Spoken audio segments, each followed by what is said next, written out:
Happy birthday, Brian. If you make it back, let me know. We'll do some we'll do a special happy birthday thing.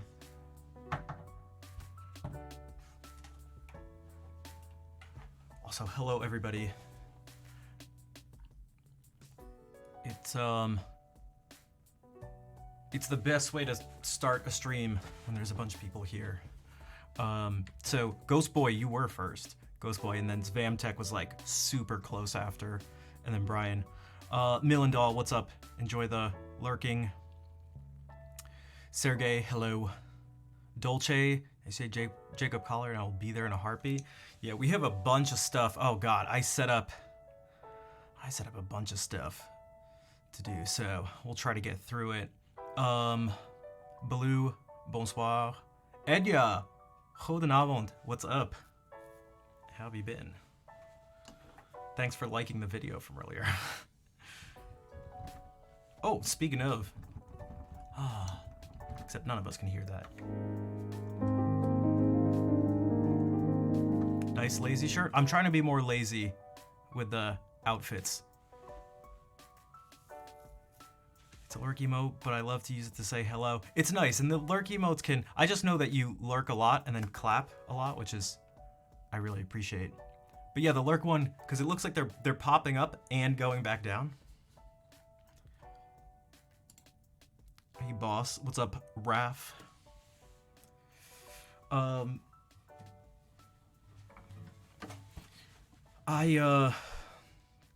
been doing a bunch of stuff today. I did another interview with one of the people from the Guitar Festival in October. Can I try Hallelujah? I can. Just make sure to... I can do almost... I can make something out of almost anything. But, Ghost Boy, read the entire message.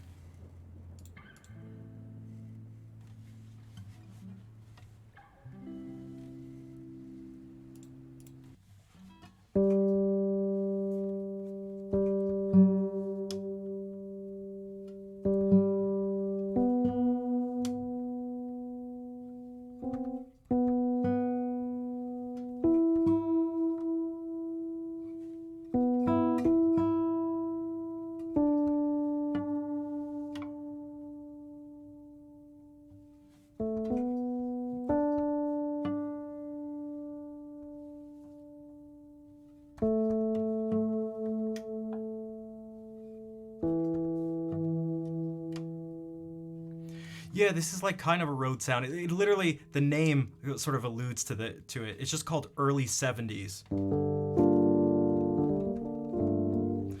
And I really like this one too because it's really close. Out of all the presets I have in my favorite list, it's the one that's closest to a sine wave. Actually, I don't know if that's true. This one...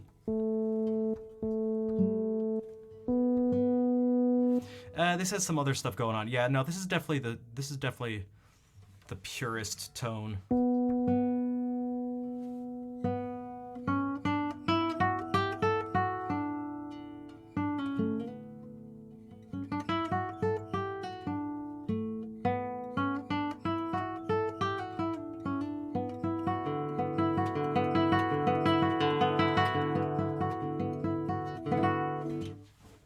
Make sure to stay hydrated.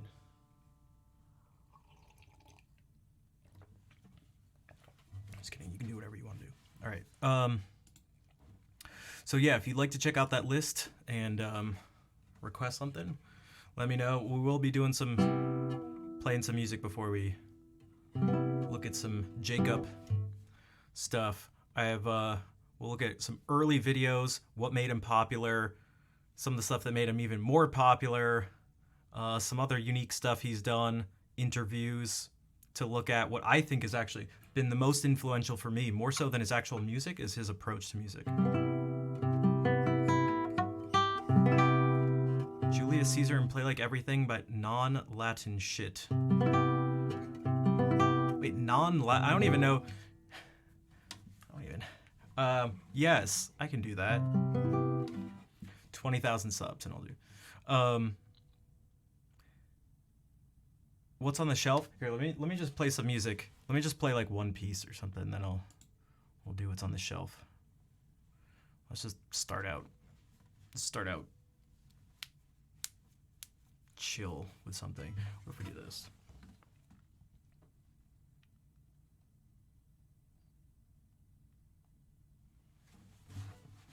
Yo, Edja, thank you for the 35-month resub. How have you been? Because we haven't seen you in a while. You can request something if you'd like.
Saw TikTok and thought let's lurk a bit. Nice.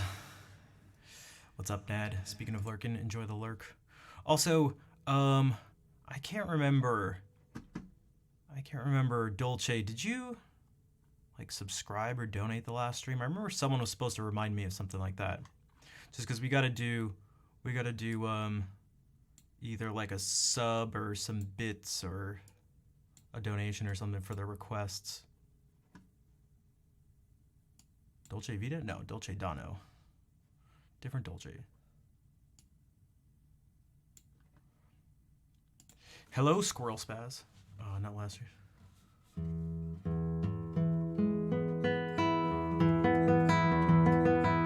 So what's on the shelf? Asked Ghost Boy. At the top is an embroidered thing of my name in Armenian. So my name's Rafi.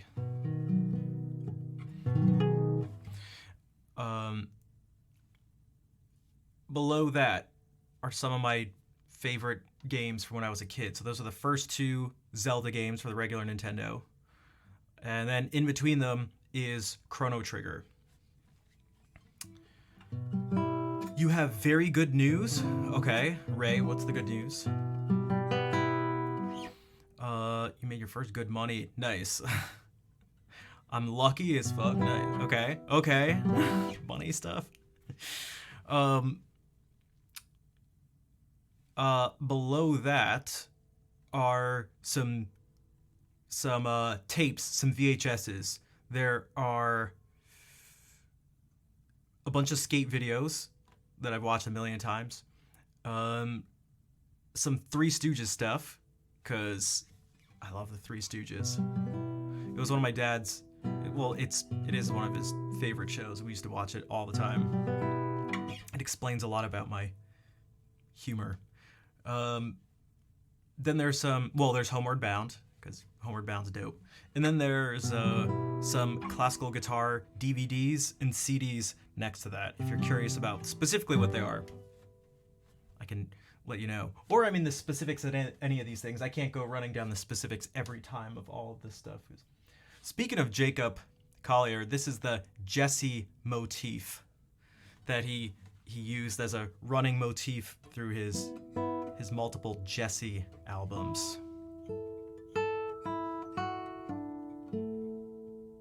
Those are the notes.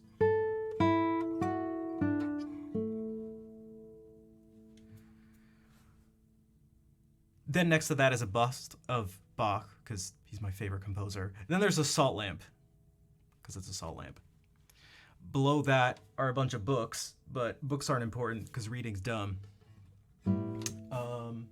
And below that are more music, are a bunch of music books, textbooks and stuff like that. Yeah, so I don't know if there's any specifics. Let me know. You learned how to play Flight of the Bumblebee in piano. Can I play it? I can. Super fast, though. Ready? There you go. I actually hold the world record on every instrument. Spam, thank you for the $5. What the hell is this? Oh, the site can't be reached. Okay, it's not real. If you'd like to request something, let me know.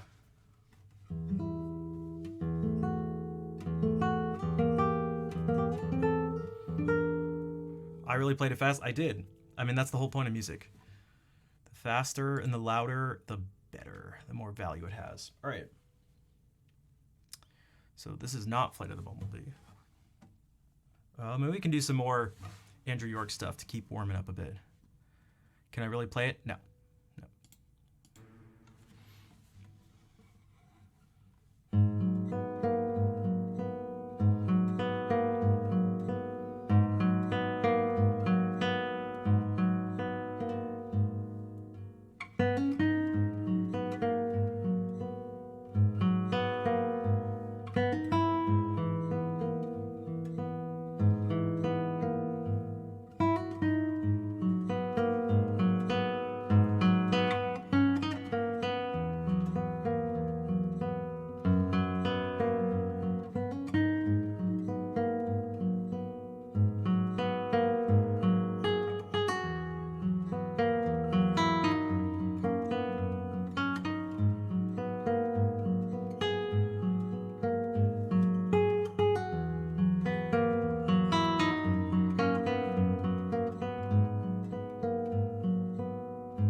Perfect timing, Lord of Chaos. Thanks for the claps. How much would I ask to study a specific song? I don't think it's something I want to do. And by it's not something I want to do. It depends on how... I don't even have enough time to play the music I do like. Hey, what's up, Lemur? Thanks for the claps. Bushos, hello. Thank you for the claps. Thank you, everyone, for the claps. I do appreciate it. Those were 2 songs by Andrew York. So the first one was called Square Suspended, and that was called By Candlelight. It's definitely a fan favorite. It's not everyone's favorite, but... Oh, so does anybody know what this chord is?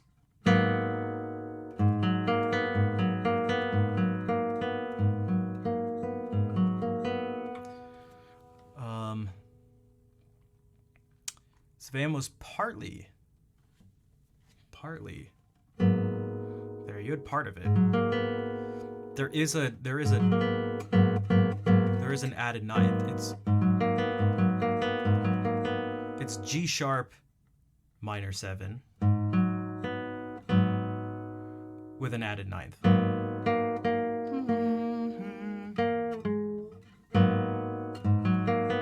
And there's no fifth.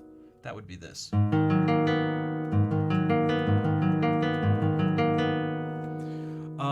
Is that Maxi? Is that how you say that? Koraka, welcome in. And Elena, what's up? Long time no see. Thank you for the raid. How's it going? How was your stream? Hey, there they are, Constellatio, then we gotta have Cons, and then we need, I feel it in the water. Also, little tip, if you're ever wondering, if you're trying to play a chord, and you need to get rid of one note, typically, the 5th is the note to drop, where you'll still have the other really strongly identifying parts of the chord.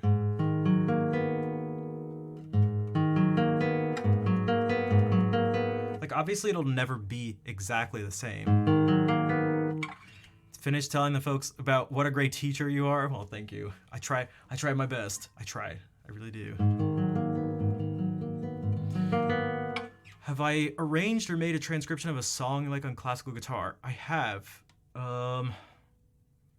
There are a couple short video game ones. I feel like you've heard, because I haven't done that. I haven't done that many. Maybe I can play them, but.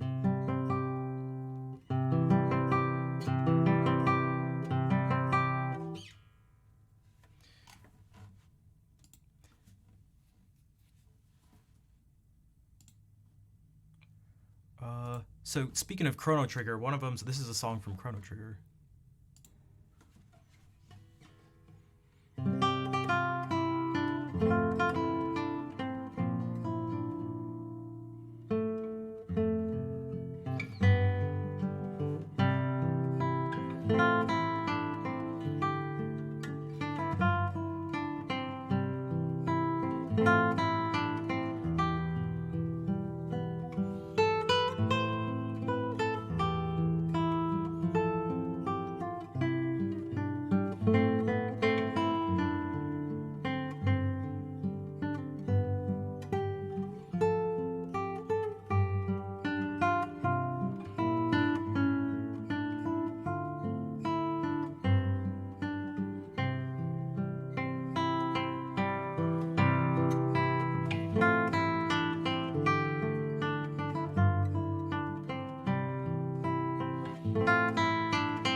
You want to hear Every Kiss? This is a song that always reminds me of Every Kiss Begins with K.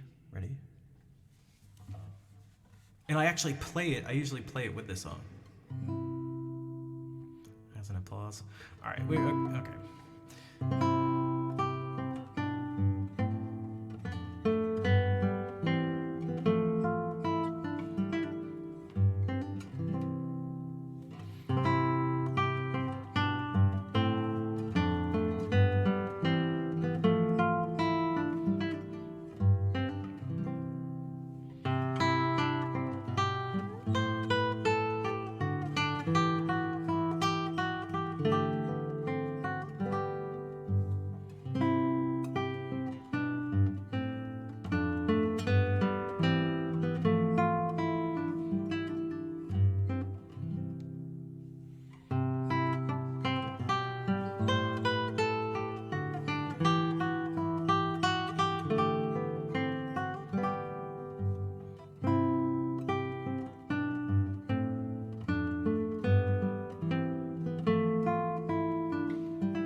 Not the song I was thinking of. Yeah, Span. Just you don't have to. You don't have to. I don't know. People don't. You don't have to. This just goes for anyone in general. You don't have to always try to be funny about stuff. Hello, Sade. Good afternoon, sir. How art thou? Okay, this is the one. Okay, this is the one. Ready? This is an English Renaissance piece.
Going away for the weekend. Have a great time. All right. Take care. Lord of Chaos. Hopefully, I don't know what you're doing for the weekend, but hopefully it's fun. And maybe we'll see you Sunday.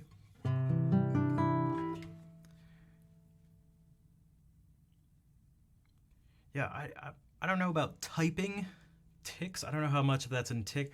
It sounds more like a general compulsion type thing, because not every instance of self-control issues is it's not, you know, to necessarily be equated with Tourette's, but yeah.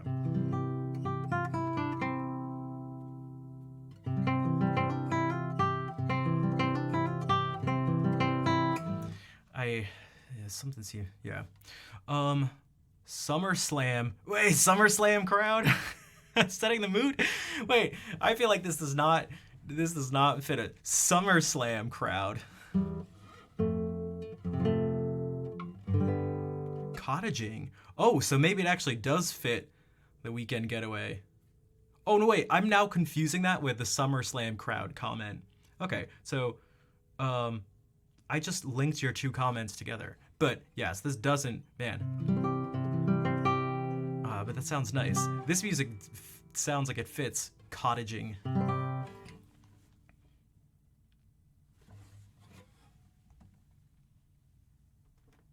Their colors are similar. Yeah, they have the same color. The name isn't the same length, although it is still a name in that color with 2 numbers at the end. So,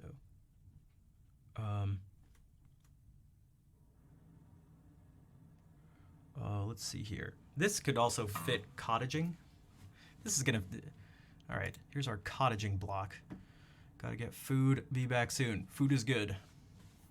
As the narrator for Gauntlet Legends says.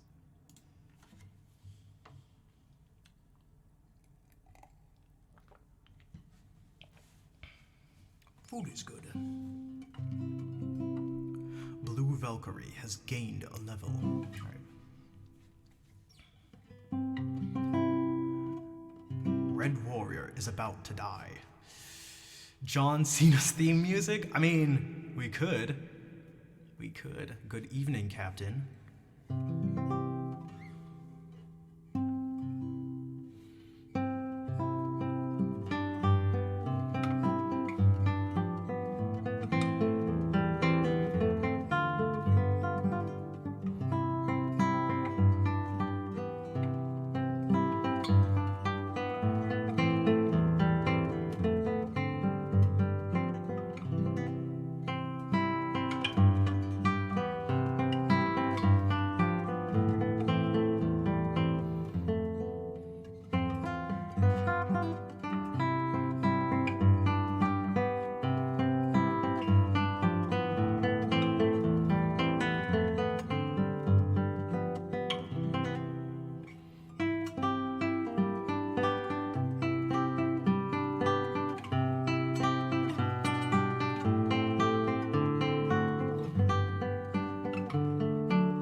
Hey, Sade, I could, so I gotta do for the improv stuff, I gotta do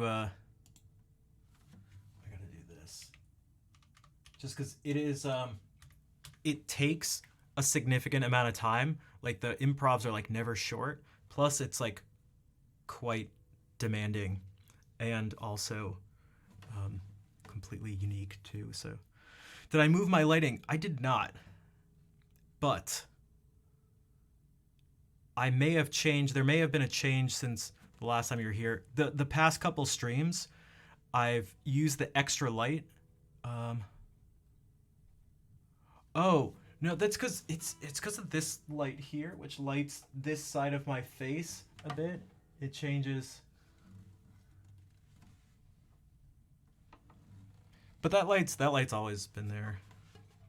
Maybe I'm sitting in like a slightly different place. I don't know. I'm not, and I've thought about this because I try to think about like, God, there's so many little lighting details.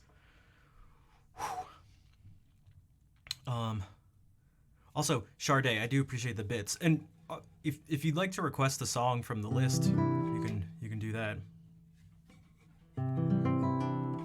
If anyone else would like to, as well, either 100 bits, $1, or a subscription, and you could have the sub go towards this if you want. If you want to make it so we can do more than just the guitar stuff. Yo, Captain, thank you for gifting a sub to Sade, whose name must be said like that.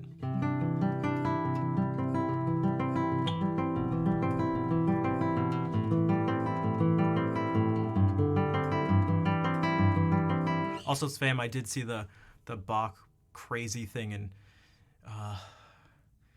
it was definitely really intense. It was definitely really intense. Just reminded me of this. It was just like, it was just like.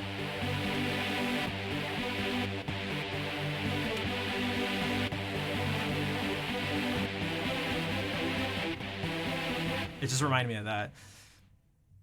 Yeah, Edja, you sub, so you can request anything from there.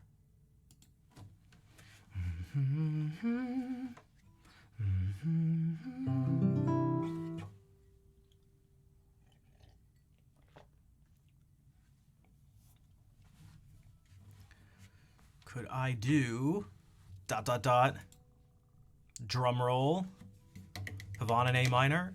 Of course. Except which one is... Oh, the only one in A minor. That's which one. I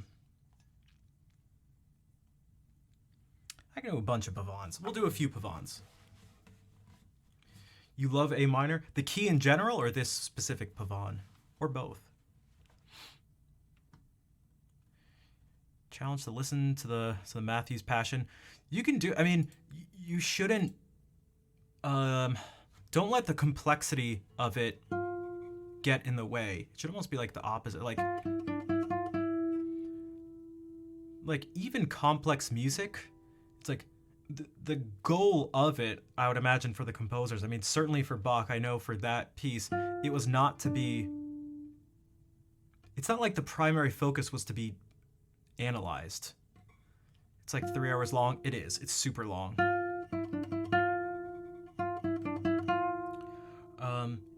It just, music that's complex tends to lend itself well to being analyzed. But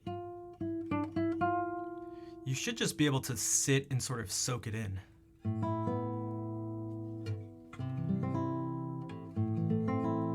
I almost always played songs in A minor. I see what you mean.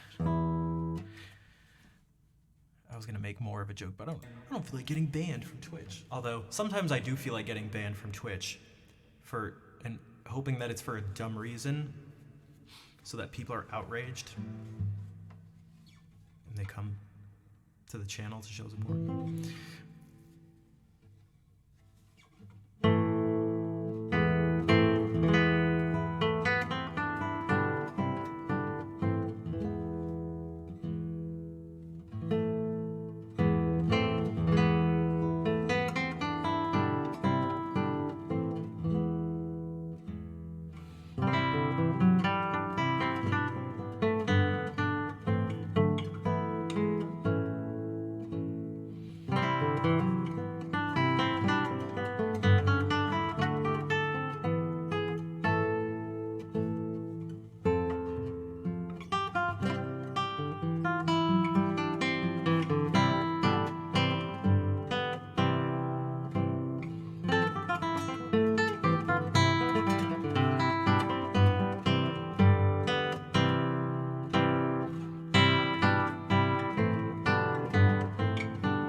Lantern, a Dutch crime series. Gotcha. Una limosna. Okay, you got it. Let's do this. I got it. Because I don't know if Dolce heard about the request thing. But okay, we'll do this. Una limosna. Una limosna.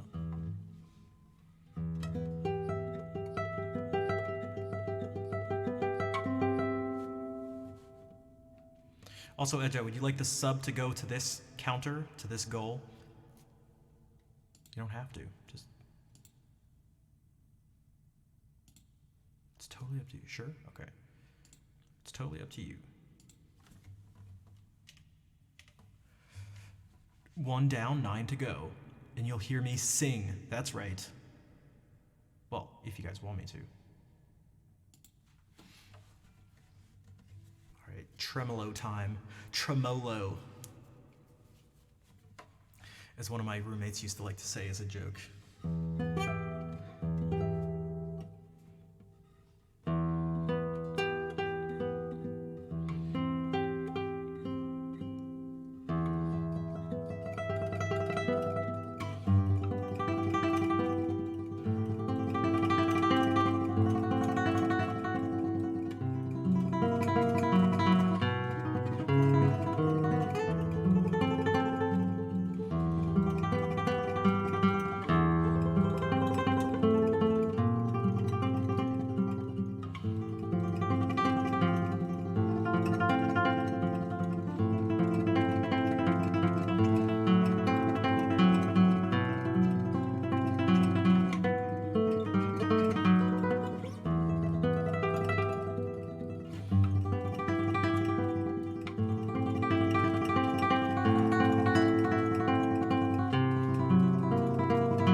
You are very welcome.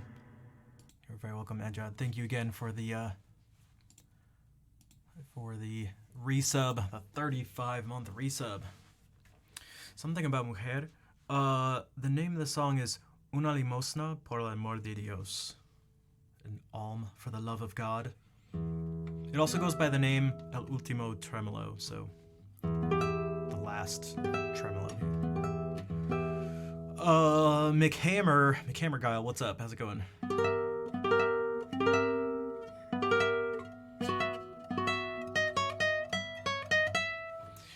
The story goes, it's probably not true, but the story goes that late in Barrios' life, an elderly woman came knocking on his door asking, "Una limosna por el amor de Dios." So this is supposed to be the knocking thing.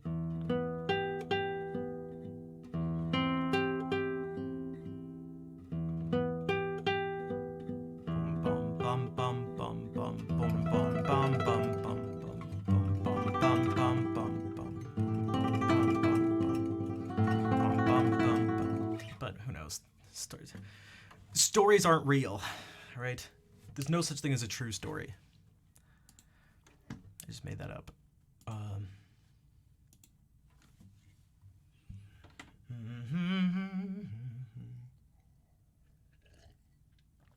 Seriously, it sounds a little, I mean, maybe. It's not impossible that happened, but it's just like, if I was going to make up something about a story, about a song that I wrote, I'd make up a story that sounds like that.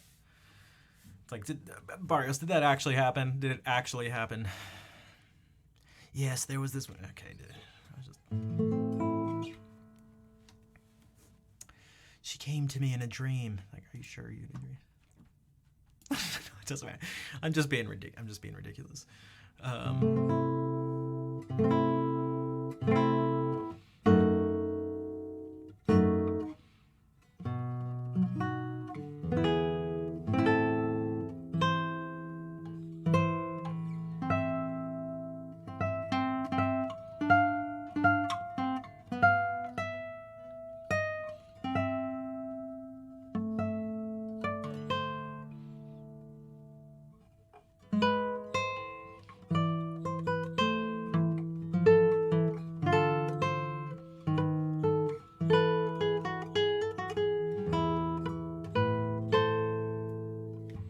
Galia, how are you doing? What's up?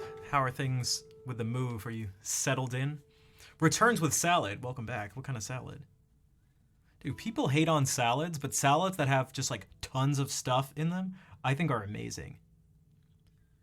You have moved? Nice. Yeah, I saw some of the streams from the new spot. But I just lurked a bit. I struggle. I have no self-control. So if I don't think, if I have like stuff to do or I'm trying not to get distracted, I'll just lurk in someone's stream instead of saying, hey. It's impossible for me to be like, hey, and then just like leave.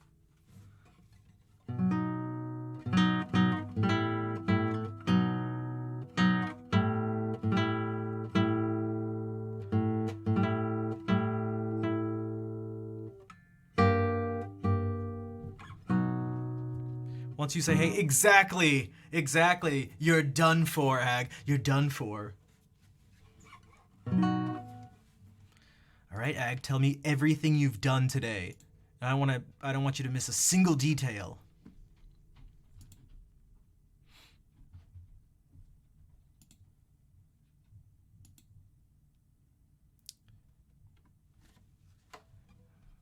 They always feel the need to tell you what's in the salad. You never ask, they always tell. They're probably, they're proud of their salad. Like, it's a good salad. Do they do this? Okay, do they do this while they're eating it? Do they tell you like this? Do they go like, do they go like this? Are they eating it like, do they point like this? It's got,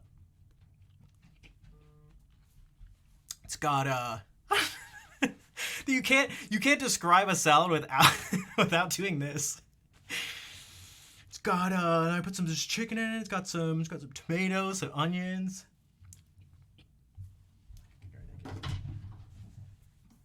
Oh.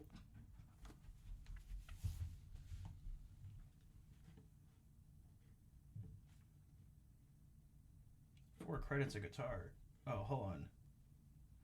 Just trying to figure out stuff. Guys, I'm struggling. I thought I had everything all set for this fall. in terms of credits, but they just switched around stuff for the classes, and I am now a credit short, which is frustrating.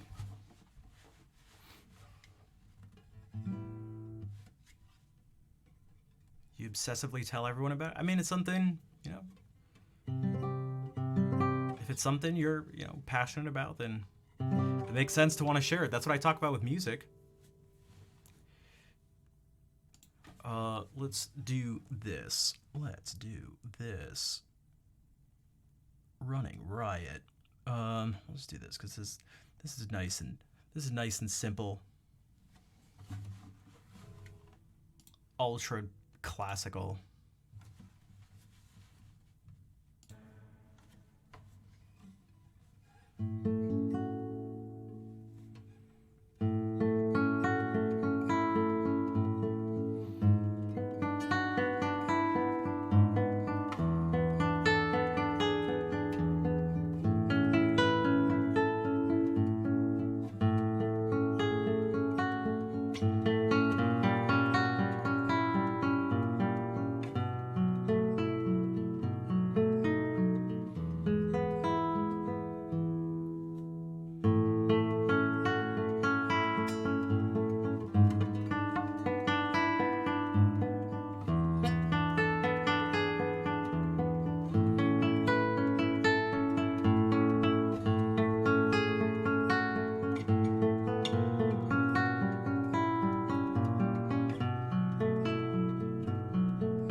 Need to look up a demo of my keyboard.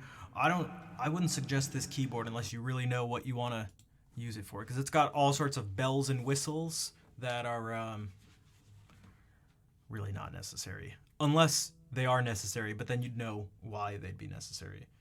Does that make sense? It makes sense. Just it makes sense. Thanks for the claps. That was just a little etude by Carcassi. He was an Italian classical guitarist. Yeah, boy is it classical.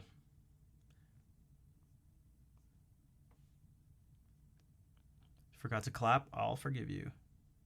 Just this once. Just this once. This is also Italian, but this is not classical at all. This is like on the cusp of the Renaissance going into the Baroque era. So this is like late Renaissance, early Baroque. And you can hear, I mean, you can like see it in the form. So it's a theme and variations, but I don't mean form in that sense. I mean it's like, it's like very simple in terms of these. Okay, there's this melody.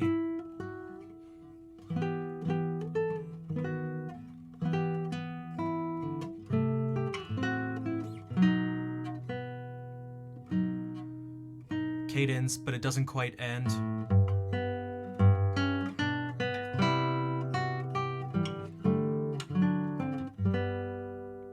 It's so weird. It's hard to, man, I feel like I'd really have to super analyze it to get into the specifics of why it feels like this hybrid. I mean, one of them, not that this only happens in Renaissance music, but something that we hear a lot is this type of cadence. This is in E minor. So we should be seeing something like this. We should be seeing,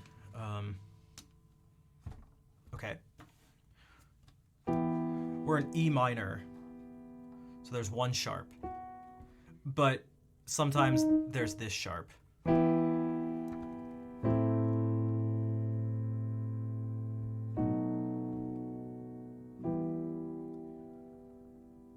But what happens at a lot of these cadences sometimes is that you could think about it like this, although the composers weren't thinking about it like this because this wasn't how it was conceptualized at the time, but you can think about it like this. Is that you can think about using the melodic minor scale. So now both these notes are raised. And what that means is that instead of the second chord being A minor, not A minor 7, but whatever.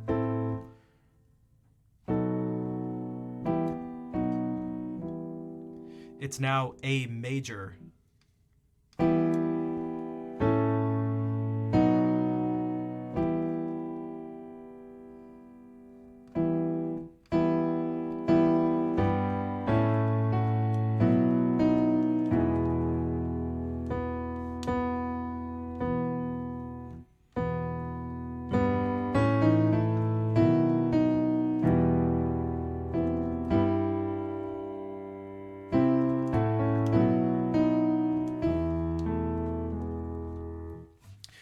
So we see a lot of these C sharps. Rachmaninoff on piano? No, I've never tried anything really formally on the piano. I mean, I've done some, in school I had to do some piano proficiency stuff, so I did some Chopin and Mozart, but it was very straightforward and absolutely not Rachmaninoff. So we see it here. It goes yummy.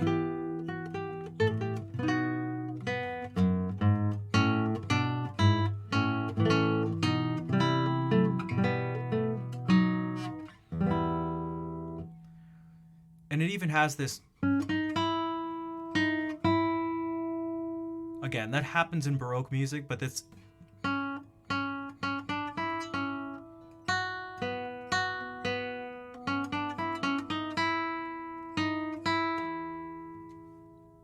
I forget which voice this is.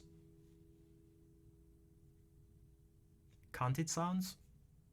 The one that goes 1 and then you can say 7-1.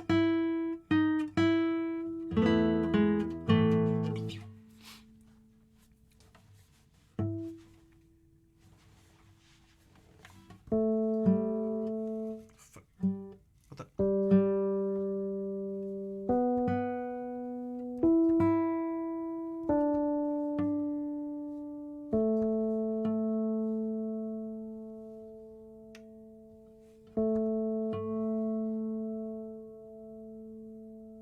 Also, hello, cheap Asian.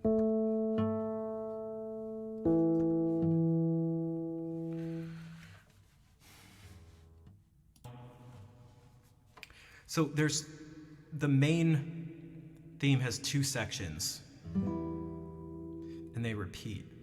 You'll know when the actual variations start. I'll give like a big pause between each one.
You are very welcome. Edja, thanks for being here. Thank you again for the sub and the request. I will see you later. Hopefully we'll see you sometime soon. Thanks, Millandal. I know it's tough to just, I don't know, clap at the end of every song. I'm not even being sarcastic. It can be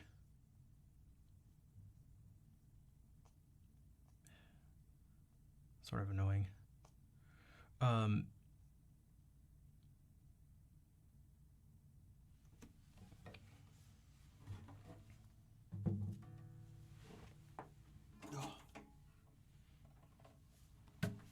This is also some late Renaissance stuff.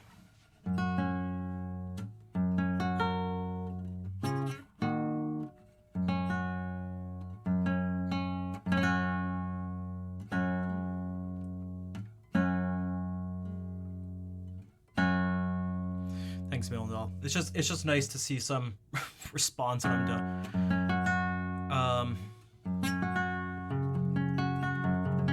And to see some life in the chat.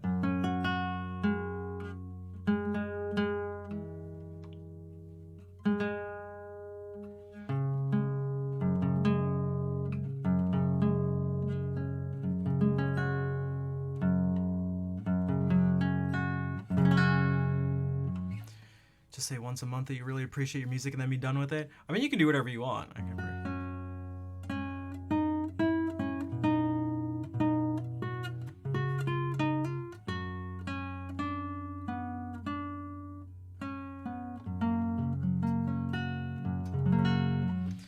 So here's some lute music by John Dowland, one of my all-time favorite composers, and I feel like one of the most underrated composers ever.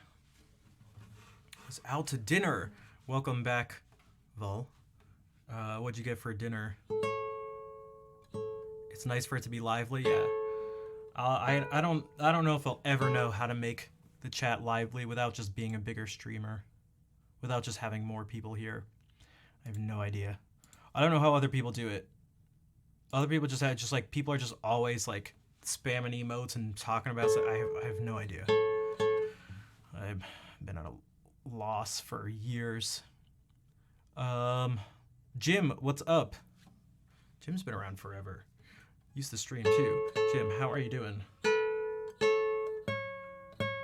So this is a fancy. It's a just the English form of a fantasia. Your lurking isn't helping. I mean, it's helping. It's definitely helping. Don't get me wrong. Really, don't get me wrong. Spaghetti and meatballs. Gotcha. And salad. Oh, we were just talking about salads. I think salads are underappreciated.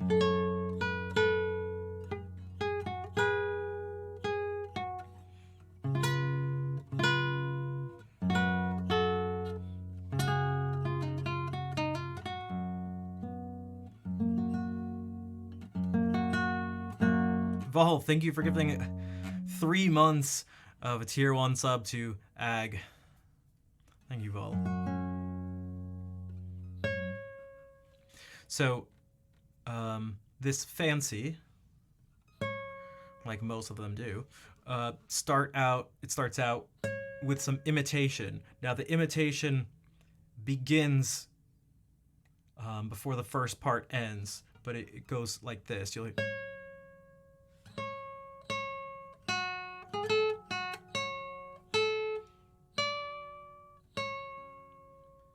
But before it's even done, you get imitation at the fifth. It's almost fugue-like, except it's definitely not a fugue. But that notion of this tonic dominant relationship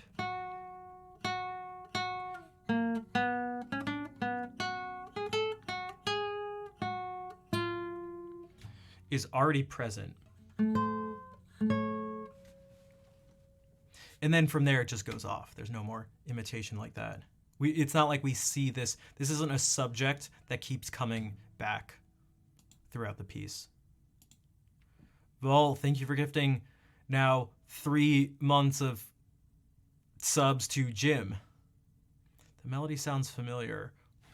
Where do you think you've maybe heard it? Because I don't...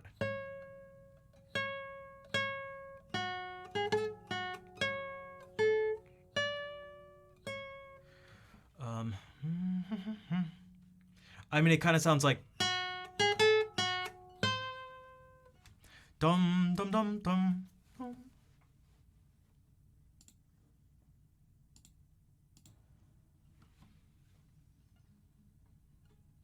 It's very Bach-like. Okay, I agree. In fact, I think this whole piece, this is something I've said about this before, it reminds me, there's something very Bach-like about the whole thing. I mean, with this stuff, scatter, which is unmistakably English Renaissance.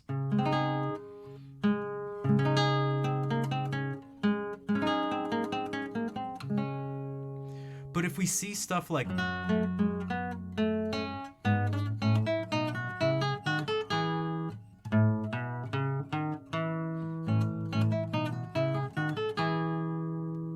Now, this is relatively straightforward in terms of, not that Bach wouldn't have something that just goes... I mean, that's like absolutely something, but to have the counterpoint to that be just the same pattern, that's probably a little too simple.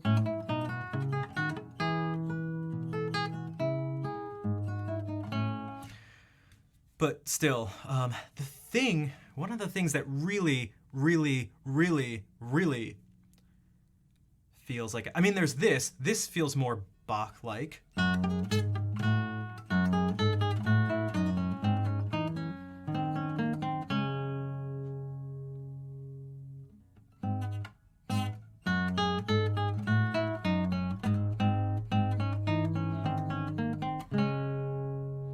That feels more Bach-like, but even more so, this ending thing of going...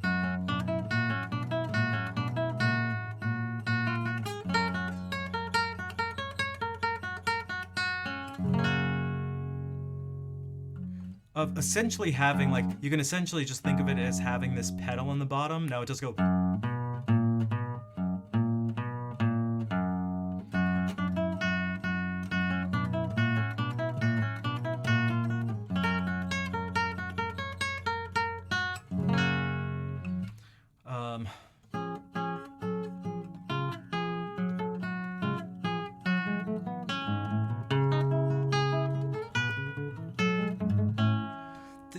The voices are like, when they're separated very cleanly. Like, they're separated very cleanly, except for this, which maybe feels... This is another one of those places. This one cadence right here, right before the end.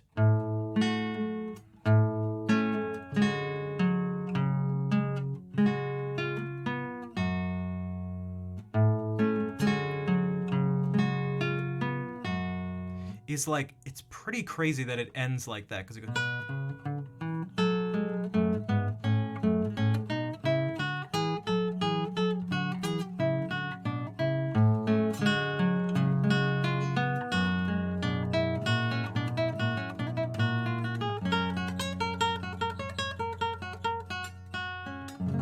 Hey, what's up, Koala? How are you doing? But this just comes to the, like a... it's about as It's about as complex and most densely interwoven as it gets in this piece. And it comes from just this very straight, just parallel tenths.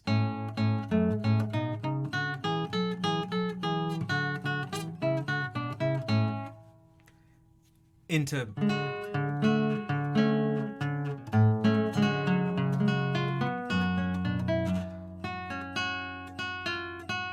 like that's the top voice.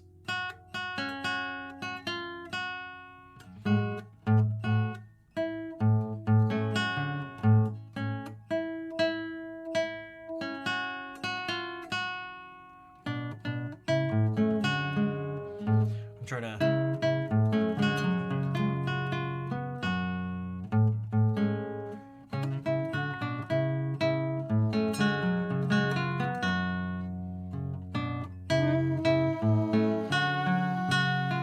whoops.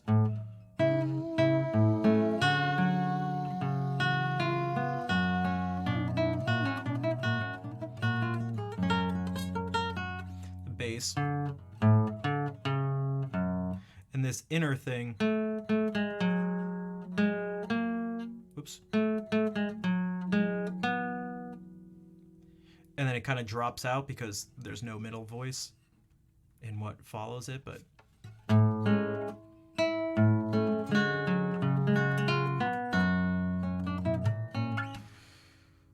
yeah.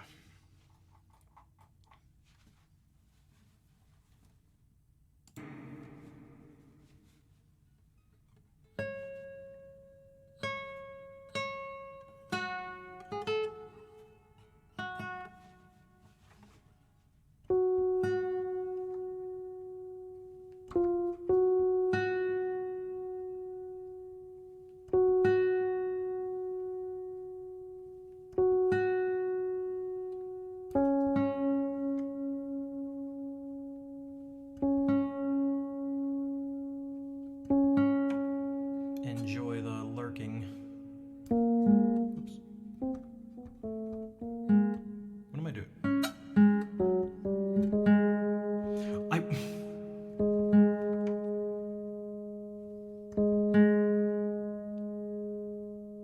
I did the transposition twice.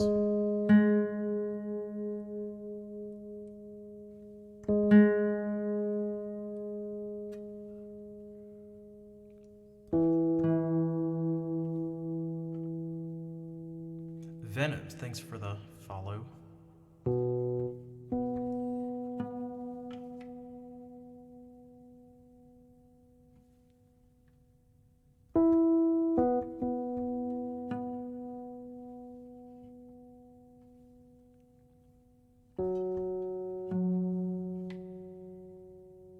I said I did the transposition twice. I keep going like, okay, this is F sharp. So it's up a whole step. So I keep going like F sharp, up a whole step, but it's E up a whole step, which brought me to F sharp in the first place. I just need to sit there. It's like my brain's doing it twice.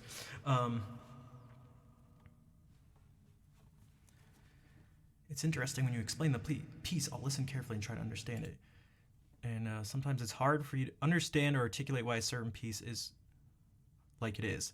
Yeah, that's a difficult thing to do. That takes a lot of time. And any music should be able to be appreciated without understanding it on an intellectual level. At least I think. Unless it's literally an exercise or something like that. But so it's like it should be, the end result should be music, or like something to be listened to and enjoyed in some way. But then to have depth to it is to have deeper things to look into, whether it's referencing some other piece or there's some motive that gets, that there's variations on in some way, that gets developed in some way, something like that. There's that, or there's just understanding of why this sounds like English Renaissance lute music and not Spanish romantic guitar music or something like that. Why does this sound like Dowland and not Mozart or something? That's another level of analysis, but.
Messed up on the thing I was talking about.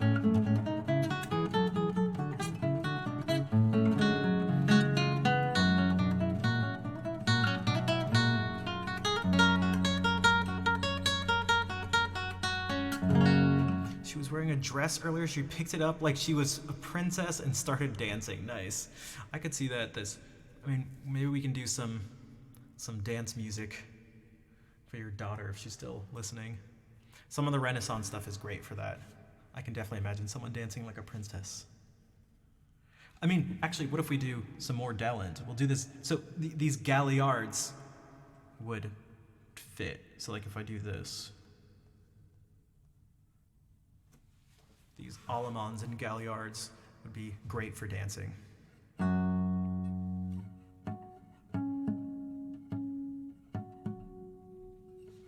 Yeah, see.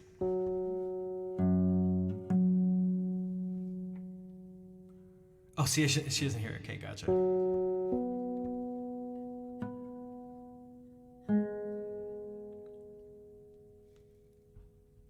F sharp up.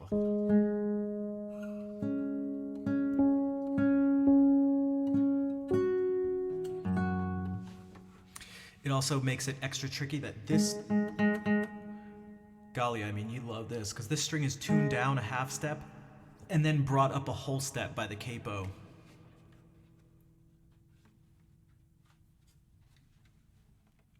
Also, this is written as an E major chord.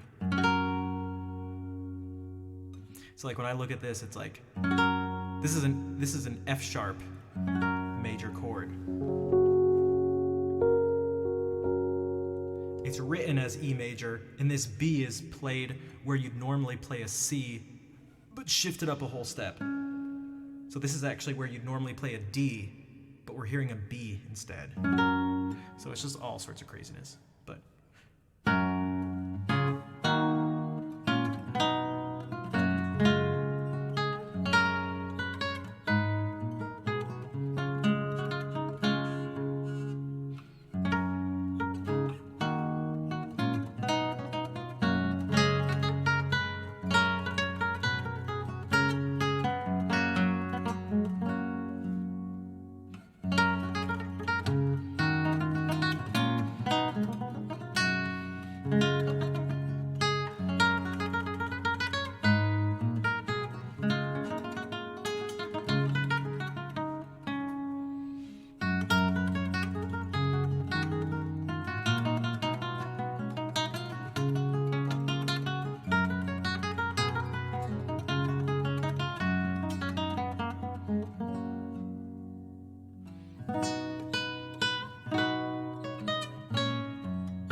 DDDA, what's up?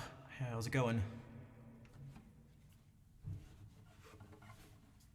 No, oh no, I must part, parting though I absent mourn, absence can no joy impart, joy once fled may not return.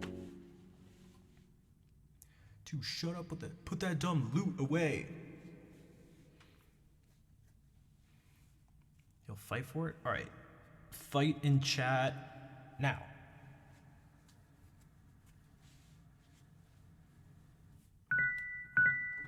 I don't know, that's just more like a coin sound in Mario. That wasn't much of a bell.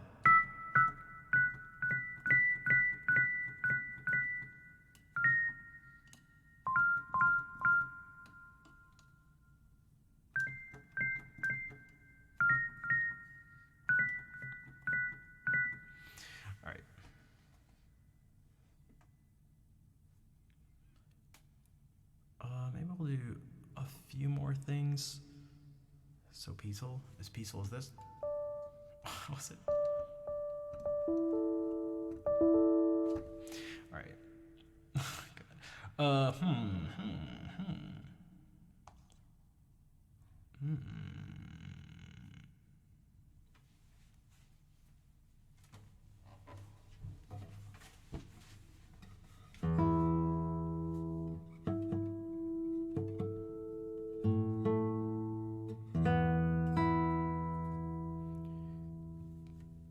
Provably optimal.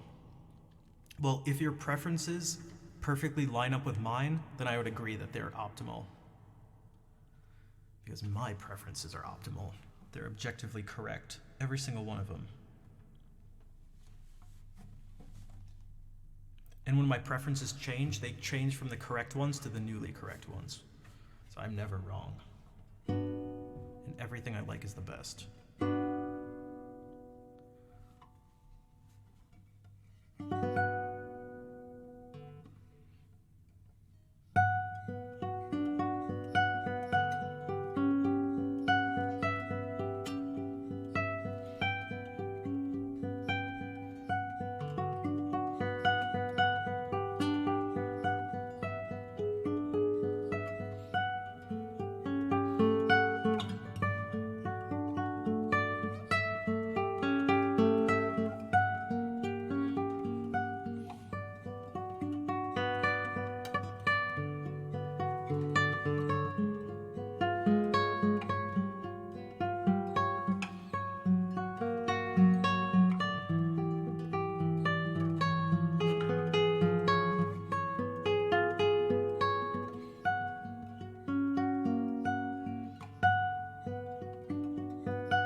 Hoping for 50 fruits. You would have accepted 20, but 6? Yeah, I don't know how that stuff goes, but that definitely sounds frustrating. To reach something far below your expectations. No one likes that. Thanks for the claps, though.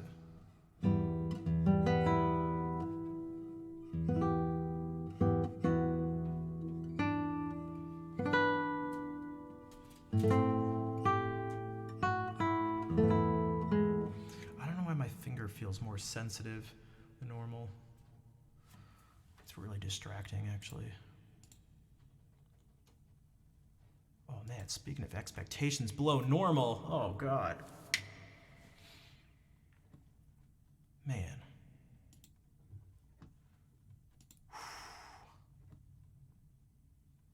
You first start growing stuff. Yeah, what about when you've been growing stuff for years? Sorry, that was a little joke.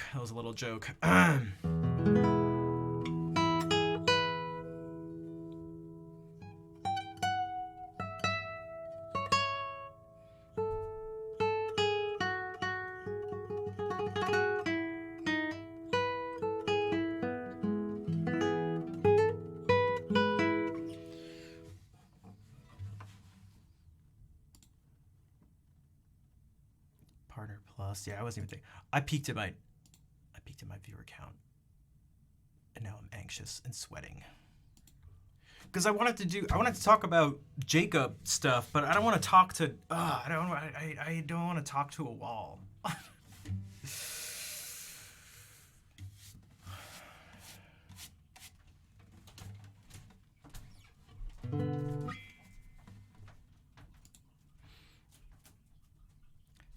I don't want to talk to a camera, or a computer, or an iPad, or a keyboard. I want to talk to people.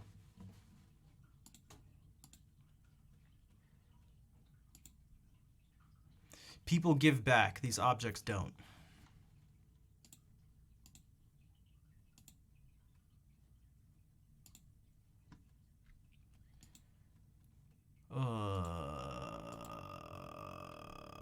Oh god.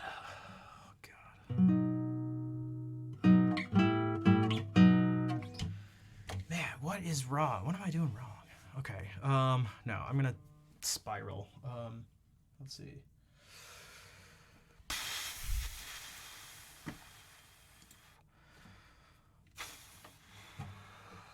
Don't mind me.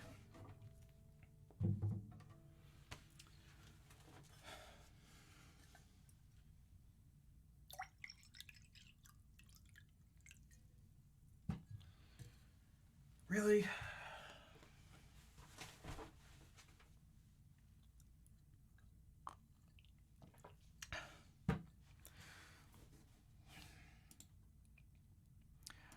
I planned a whole bunch of stuff. Is anybody interested to see any of this stuff about Jacob Collier? I want to see some.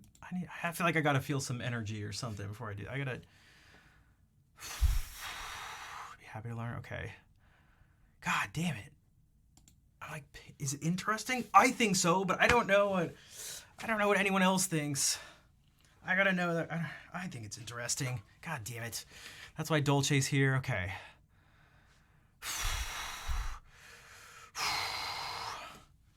Whoa, my God, dude. I'm gonna.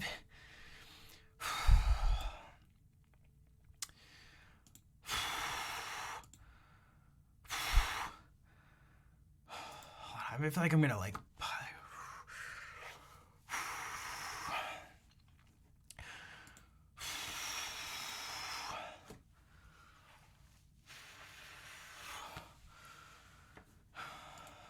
I'm getting like lightheaded.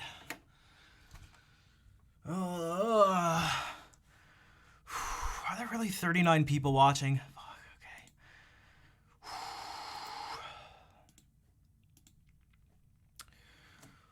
Oh, I'm getting so dizzy. Am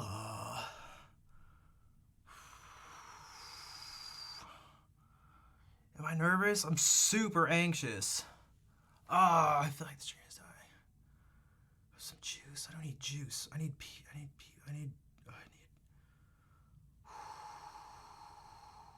I ate right before the stream.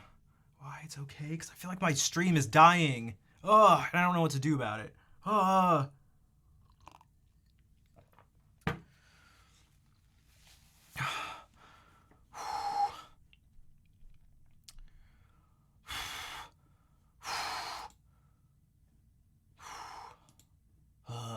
face is getting tingly.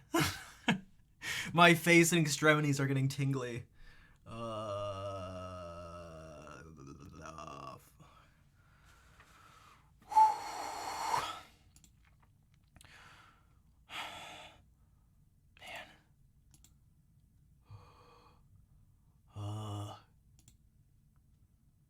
Okay. Okay. I have about 15 videos to share. Actually, probably won't be all of them, but okay.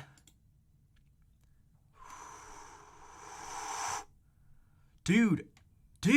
I even talked to someone before this about trying to manage expectations, but I just can't. I just feel like I need more. I just can't help it. God. Oh, God, help me. Shit. I just can't. Oh, my God. All right. Okay. So I'm totally not panicking. This is the... I'm definitely not losing my mind. So this is the first video. This is the first video actually with Jacob. This is his second video he posted on YouTube. This is from 11 years ago, so he was either 17 or 18 at the time.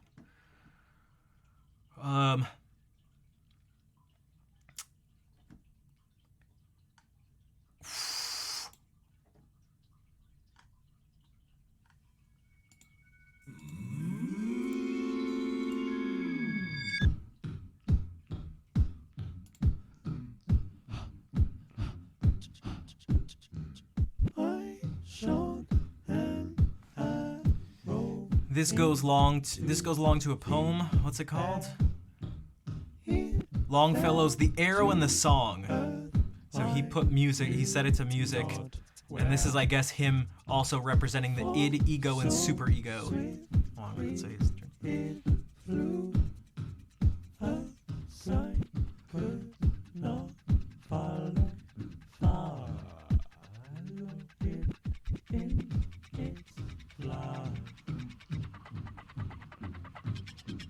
So we can already start to see things that he's still doing in music. I mean, the harmony is all already like really intense. He's using multiple voices. He's doing the square things too, but I'm not so concerned with that. I breathe the song into the air. But this does not sound like his music in general. Like it has signs of it. But the actual like atmosphere and feeling of it doesn't feel. Yeah, lots of people are doing the square thing for sure. That's it.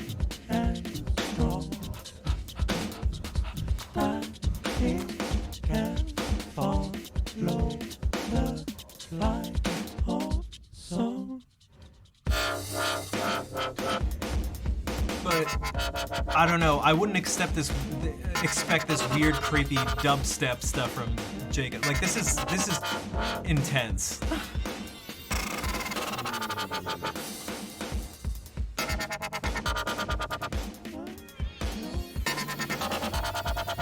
I would have never looked at this and expected his music to become what it is. Now, in a certain sense, it's totally clear why it would be, but.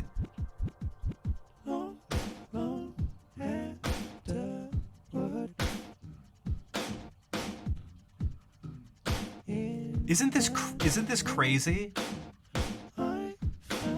This feels like way more experimental. I feel like this is something he'd do like, I don't know, 20 years from now or something.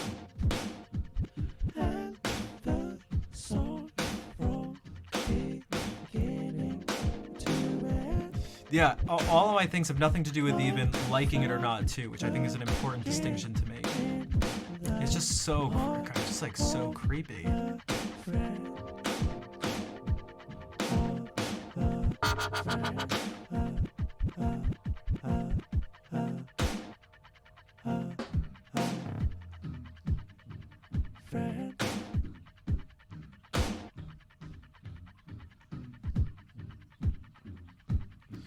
Tells a story. I wasn't really listening to the words. It definitely is. I mean, is it a poem? Yeah, it's a poem. And so I wasn't. No, the voices do sound sort of distorted. It sounds weird. I can't identify exactly what it is, but because then we get this, and now this makes much more sense. This is the first video that made him like. This was the thing that blew up. This has 3.7 million views. The next two videos are the ones that like made him blow up. So this is him doing "Isn't She Lovely" by Jacob. Well, not by Jacob Collier, by Stevie Wonder. So this is just like closer to what we know.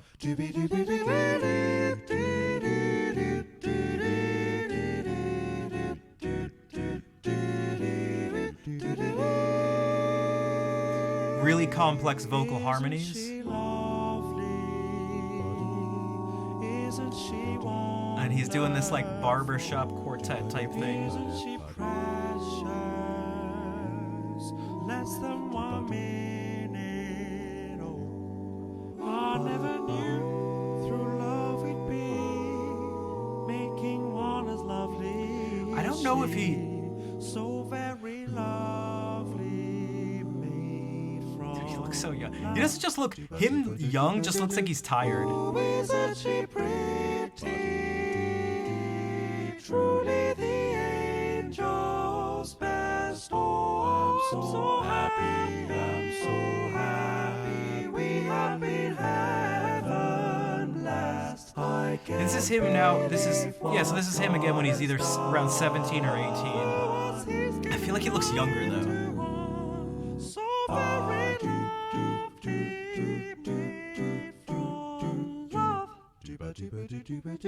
And then the jazz chops.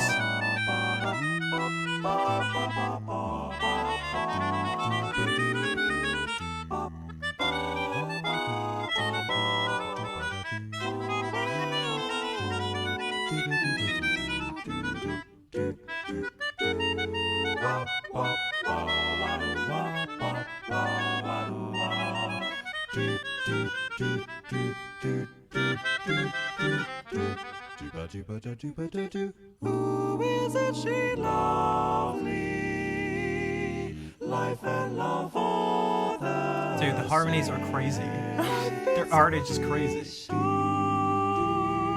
The meaning of her name. Only it could not have been done without you. From what I've seen him do, he only uses slight auto-tune in like very specific situations during like maybe really fast runs. Or if he'll like actually change the pitch if he needs to go up insanely high or insanely low.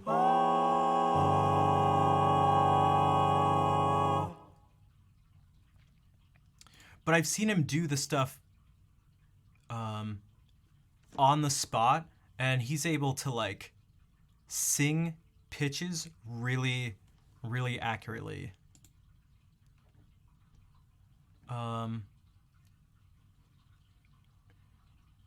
Yeah, mostly natural vocals. If you're talking about, well, only in the sense of like actually singing that pitch, because then he likes to do all sorts of stuff with it. I mean, I don't know if you're wearing headphones or had speakers to hear them being panned in different ways, and who knows what else he did with it. But it's not like auto-tune, like, although it can sound like that. But this was the first video I saw of him. My cousin shared this with me, and I was like, what the heck? This dude is crazy. This is the Flintstones. This is 7 years ago, got here. Flintstones, meet the Flintstones. They're a modern Stone Age family. From the town of Bedrock, they're a page right out of history. Let's ride with the family down the street through the car to see a face to face. Okay, you're now seeing like much more sort of creative, complicated accompaniment as opposed to just like big chords. He loves those things. Meet the Flintstones, they're a modern Stone Age family. From the town of Bedrock, they're a page right out of history. Let's ride with the family down the street through the courtesy of friends to feed. When you're with the Flintstones, have a yabba yabba do time, have a yabba do time. We're gonna have a gay old time. Wow, wow, wow, wow, wow. Hello, Goji. Wow, wow, wow, wow, wow.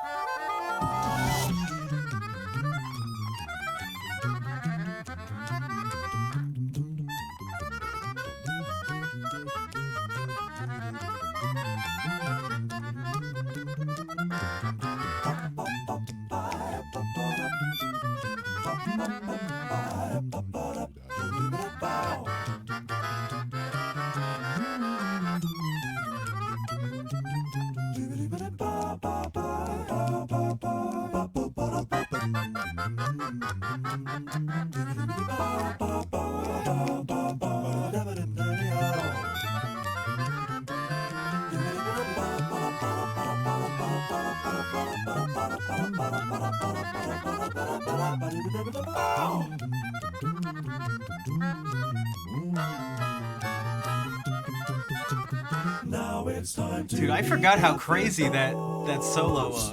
Flintstones, meet the Flintstones, the modern Stone Age family.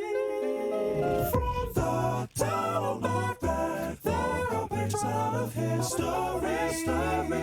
Someday, maybe family with a light, and the couch will stay out for the night. When you're with the Flintstones, yabba yabba yabba yabba yabba yabba. We'll have a gay old time.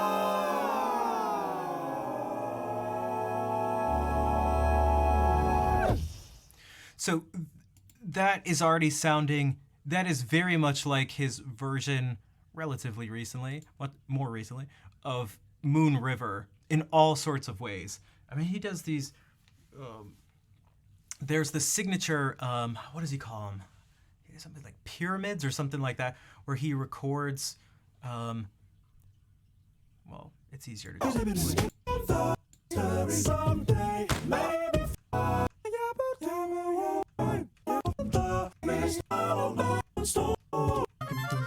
Flintstones, meet the Flintstones, the modern Stone Age family. Those. What this looks like in his DAW.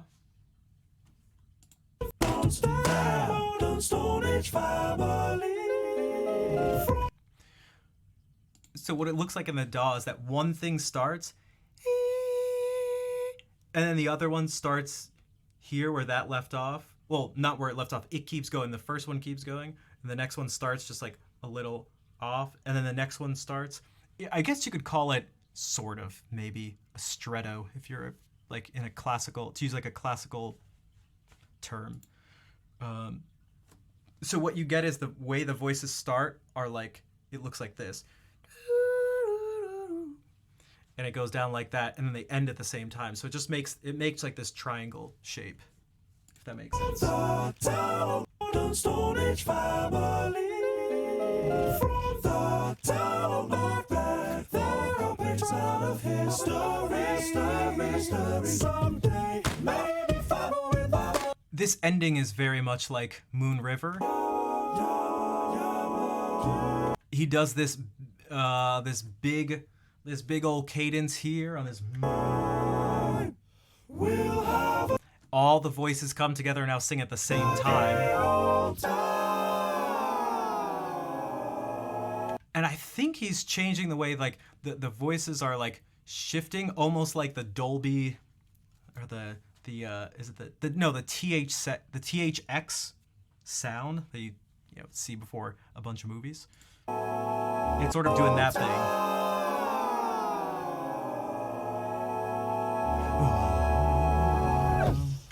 And you get that big bass note at the end. And so like this is already looking like that stuff.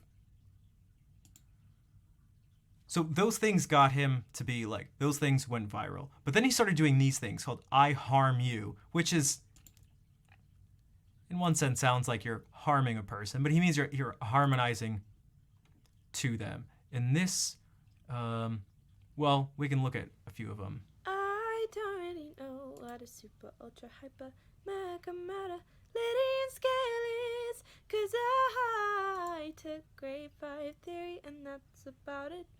I'll give you some 3-pot and I'll stick to the tonic, but you can do what you want with this. Let's be honest, mine would be a 3rd and a 5th. What would it be like to be pitch perfect? Sometimes I'm lucky and guess keys of songs, but if I tried a super ultra whatnot, I would probably get it wrong. I don't really know what a super ultra hyper mega meta Yeah, what's up, Nick? Cause I took grade 5 theory. That was him and singing that's it. about it. I'll give you some 3-pot and I'll stick to the tonic, but you can do what you want with this. Let's be honest, mine would be a 3rd and a 5th.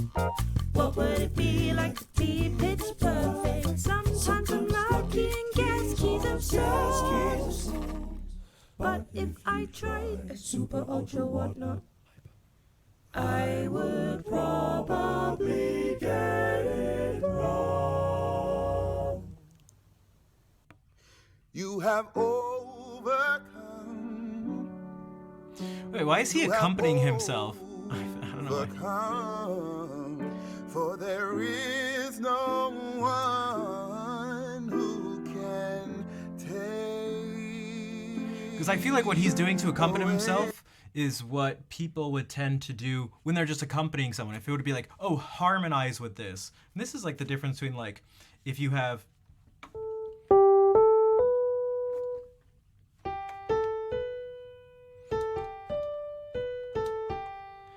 And most people tend to do something like...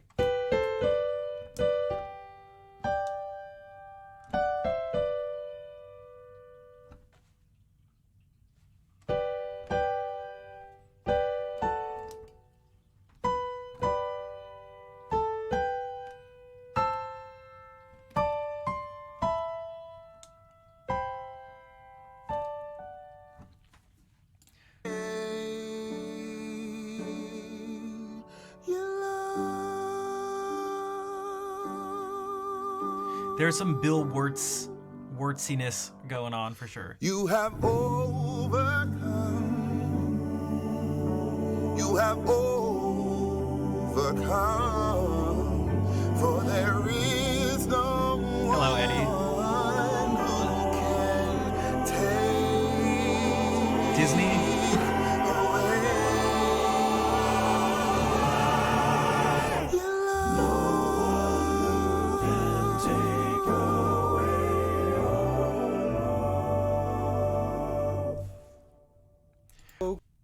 I love when he... Oh, geez, this is quite the look. It looks like an emote. Eddie, welcome in. I love when he does the sort of like gospel type stuff. It's always so rich and full. Like, I mean, this is just so intense. It's so solid. Like it's so solid. You have overcome. You have overcome. It's like, out of all the crazy harmony stuff he's been doing, you don't have to just do that. You will overcome. You will overcome. And not even having a 7th in there, just triads. Man, sometimes triads are just the best.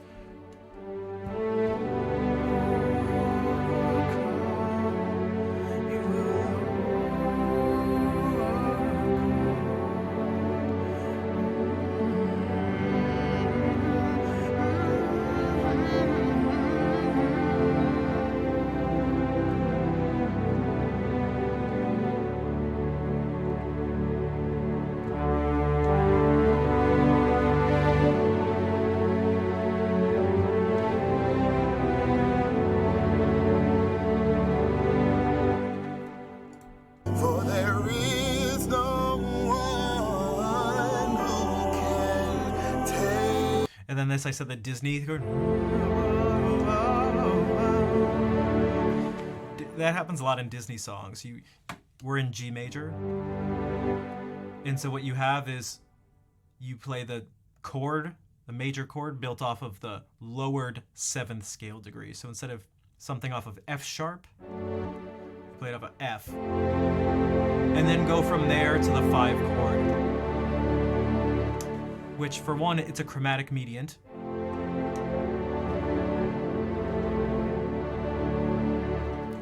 And yeah, it's just like the Circle of Life.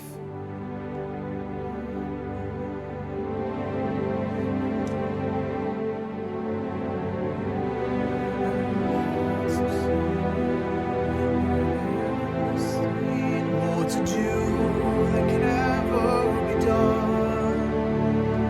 There's far too much to take in, to find with the sun rolling high in the sapphire skies, winds roar the endless round. So we're definitely getting that feel to it.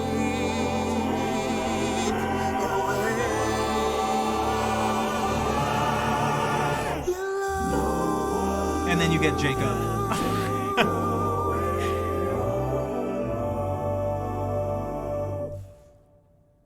Oh, Okay, give so me what- one chance. I could make you dance, dance. Na na na na na na na na na na na na. So give me one chance.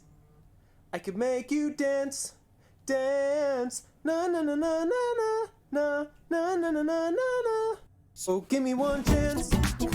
I could make you dance, dance. Na na na na na na na na na na na na. So give me one chance.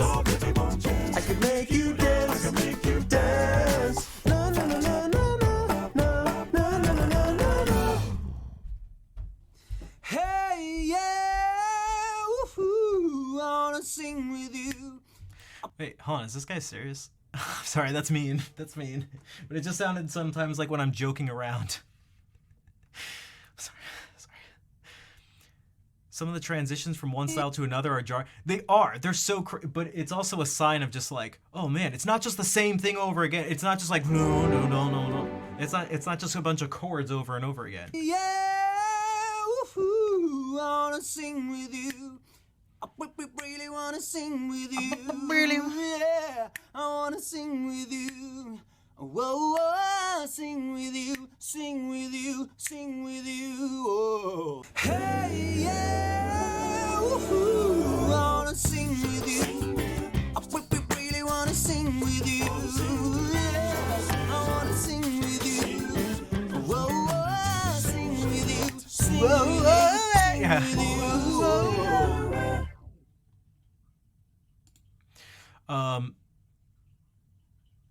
So he did a bunch of these. This is volume 4. Like this is 10 minutes long.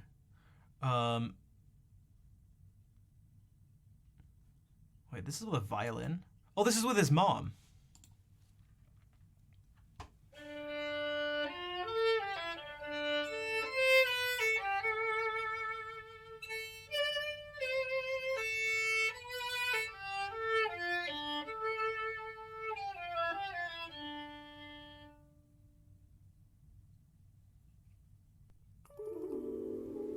That's another one of those pyramid things.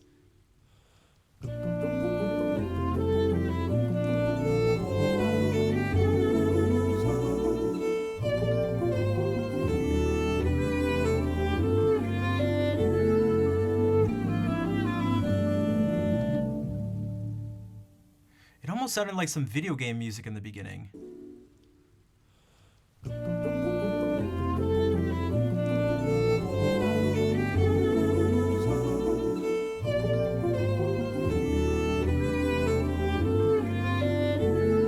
Oh, is that a viola? It's hard to see. Wish I had this kind of talent. Well, I mean, think about this. He had, he's certainly talented, and these things are never, nothing's ever just like, it's like it's not nature versus nurture, it's nature and nurture. And so, his mom's a professional violinist, and so he's been surrounded by music his whole life. He obviously had he was obviously drawn to it from a very early age, and spent, God, it just seems like he spent his whole life just doing all this stuff. I mean, like, the amount of work put in is kind of insane. Like, it's seriously prolific especially in his use of like music production software to combine all this stuff together. The thing is, though, you can absorb some Jacob if you want to. So it doesn't do much good to want to be someone else. And in a certain sense, you shouldn't want to be someone else, but it's very tempting. Trust me. It's very tempting to want to be other people sometimes, especially when you see them like this and you look up to them like, oh my God, they're so talented. Trust me, I wish I could just have all of his talent. I wish I could just Matrix plug in, just go and absorb all the talent. But I can't. So the next best thing is to absorb the talent. It's not absorb the talent, but maybe it would look like that. You can absorb the knowledge. You can absorb parts of people. And the way you can do that is, for one, just by spending time around them. And obviously I've never met him in person, really. I did go to a concert, so that I guess we were in somewhat close proximity. But I've spent a lot of time with all these things that I'm showing you. And over the years, since first being made aware of him and his music 7 years ago, it's radically changed how I listen to and approach and just conceptualize music. And sometimes I catch myself doing things and going like, holy shit, how did I just like think of that or play that thing? Like, where did that come from? That doesn't, where the hell did this come from? It could just be like the craziest, like,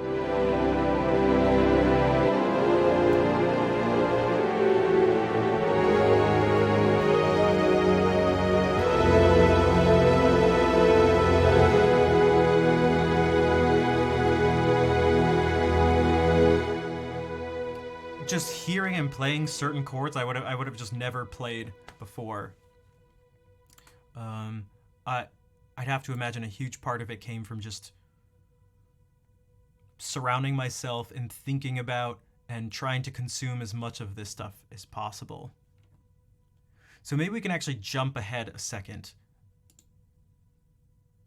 I was going to save these two things for last, but let's look at this. And this is intended... This was intended for people of all sorts of back in the day, different ages and different experience levels. Right? Isn't this? Oh, maybe it's not this one. It's not this one. I thought it was. Oh, it's this.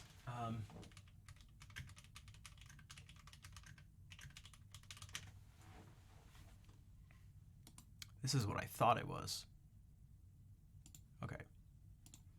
Hello everybody, my name is Jacob Collier and I'm a musician. I've been challenged today to explain one simple concept in 5 levels of increasing complexity. My topic? Harmony. I'm positive that everybody can leave this video with some understanding at some level. Odie, how's it going? Good. Cool. So do you know what harmony is? It's when people sing together and it sounds nice. Yeah, that's 100% correct. Have you ever heard a song called Amazing Grace? No. It's a good one. The melody on its own just goes... Dum, dum, da, da, dum, da. That melody on its own is kind of lonely, right? And no one really knows how it feels.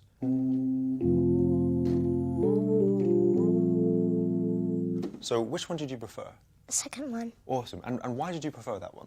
Because it sounds better. Yeah, oh, that's great. I can decide how I want this melody to feel, and the more notes there are, the more exciting it is. That's what musical harmony is. Does that make sense? Mm-hmm. You're the best. Thank you. Have you ever heard of harmony?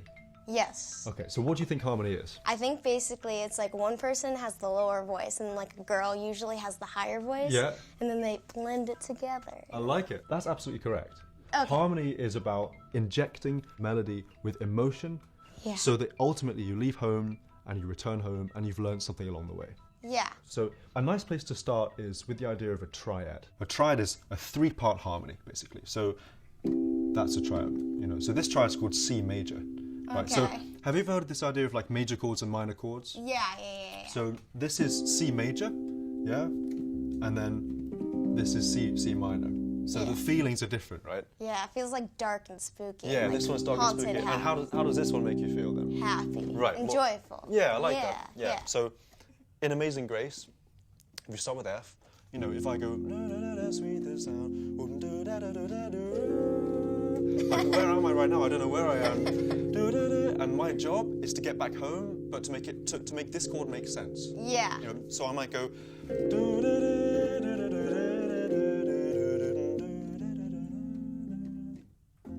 Oh man, that sounded really know. good. I was Thanks. surprised. Oh, that was cheers, like Cameron. happened. My job as a harmonizer is to find that narrative and make it make sense. That was interesting because Cool. I didn't think that that would work together. Right. Because there were two completely different sounds, but then like it just made it happen, and Yeah. it just was like, pow. Amazing. That's great. Magic.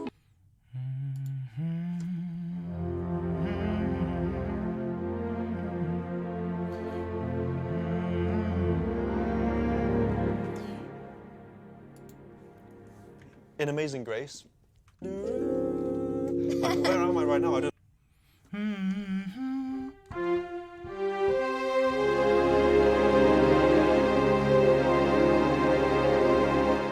This is where, so he's going.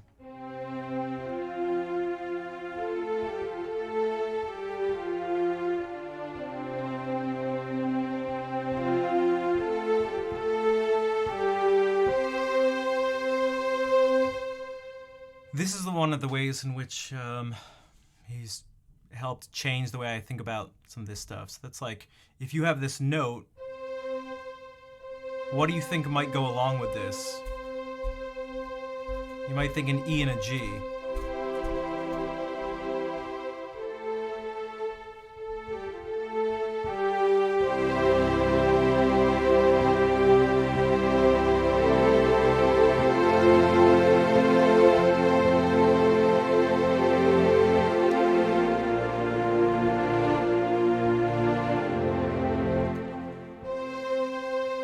But you can, this note can fit with so many other chords. So the chord he picks is,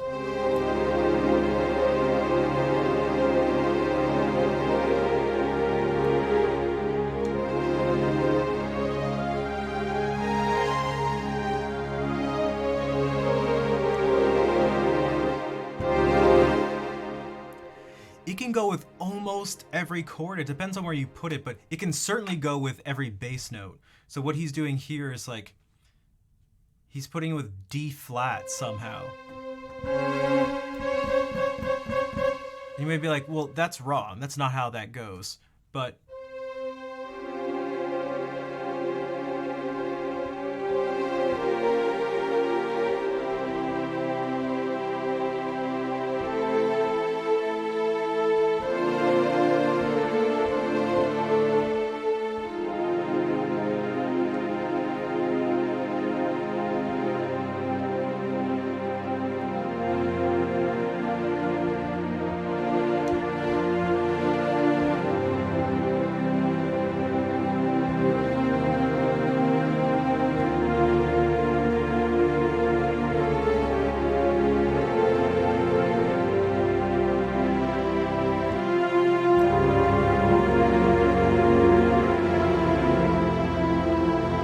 I don't know where I am. And my job is to get back home, but to make it to make this chord make sense. Yeah. You know, so I might go. guess we could have thought about like what else could you have done. I mean,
like, how wrong was that?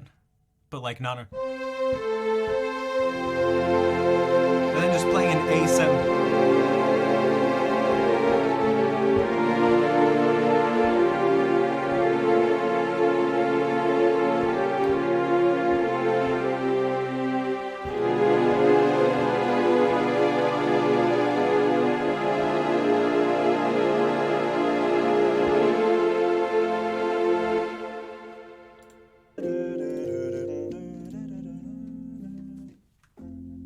That sounded really good. I was Thanks. surprised. Oh, that was cheers. like I was surprised. My I job didn't as think a what you were harmonizer playing was gonna sound is good. to find that narrow. because there were two completely different sounds, but then like it just. Essentially, what harmony is it's like a language, right? And so, as with any language, the more words you're capable of speaking in a language, the more you can say, right? So, in harmony, this might be how many notes you can think to add to a chord to make it feel a different way. Have you ever heard of the circle? But this is, I mean, guys, how many times have you heard me say this sort of thing? That it's like a language and it's just like vocabulary, and you're just trying to. The more things you can say, the more clearly you can express yourself. And if your goal is to express yourself, then, well, try to learn to speak as in the most sophisticated or eloquent way possible. And that doesn't mean, I don't mean sophisticated in terms of like refined or something. I just mean in terms of being able to speak almost like as many languages as possible. And within those languages, be able to understand them as much as you can. Fifths. Okay, that's great. On one side, we have a lot of the notes which make us feel brighter, you know, like these kinds of, these really bright sounds. And the other side is a lot more to do with the darkness of a key center. So we're home in F, but imagine we're taking a quick visit to B flat, but then the sun comes out. Oh, yeah. What notes would you suggest I add? yeah. F. F is a great one.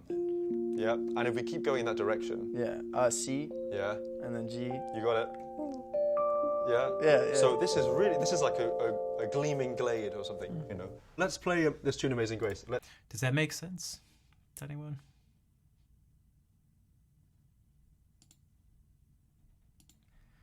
Starting here, you're saying B flat.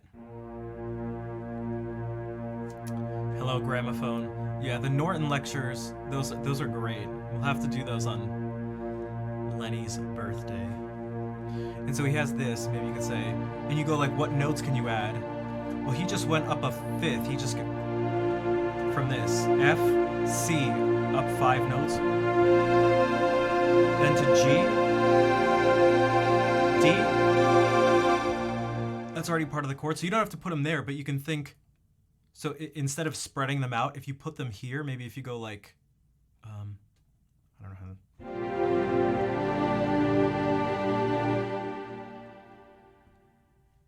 What about this? Let's see. What about...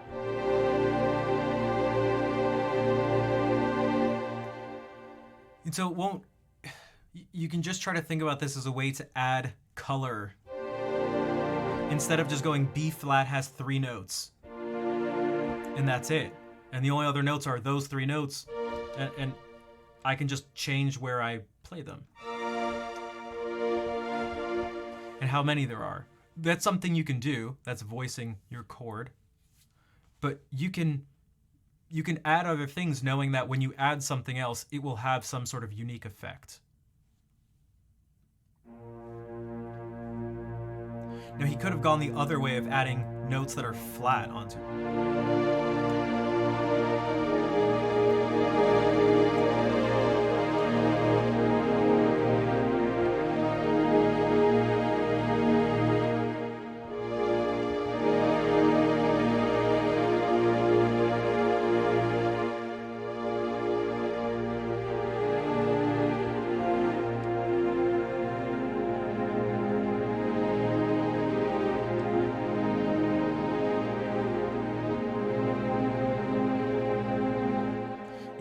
If you're looking at this circle of fifths over on the right of the screen, and you look around the, we're starting at the 10 o'clock position. And so if you go counterclockwise and you just pick those notes and you add them in to this chord.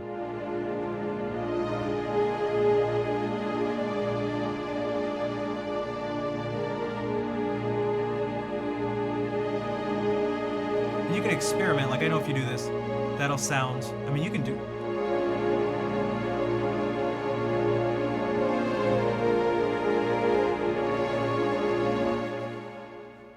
As opposed to adding the ones moving clockwise, you start to F and then C, G.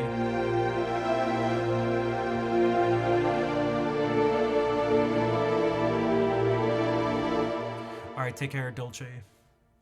But that's what he's talking about here. Let's play it in its simplest form. Yeah. All right, so we're going to start in F, right? Yeah. So we say, I was F, yeah. B flat, yeah. F. F. C. F. So we're home. Yeah. Nice. Okay, cool. Let's try one more version where we add some colors. All right, so let's visit the B flat with a bit more imagination, just to see how things feel. Yeah. All right, let's do it. So it's F major 7, but it's over A. Which is F7 over A. B flat major 7 with an A and a G in it. F major 7 with an E and a D and a G in it. D minor 7 with the G in it. C sus. Oh, minor, nice. B flat major. G7, F sharp major 7. Home. F. I like that. So what harmony does is just. And so if you spend time learning these languages, you can think about it like this. You can think about just throwing notes in there and going, oh, how can I name this if I even want to? It's good to name things. How can I name this? At one point he said, what, F major with an E and a G, he said? So F major 9.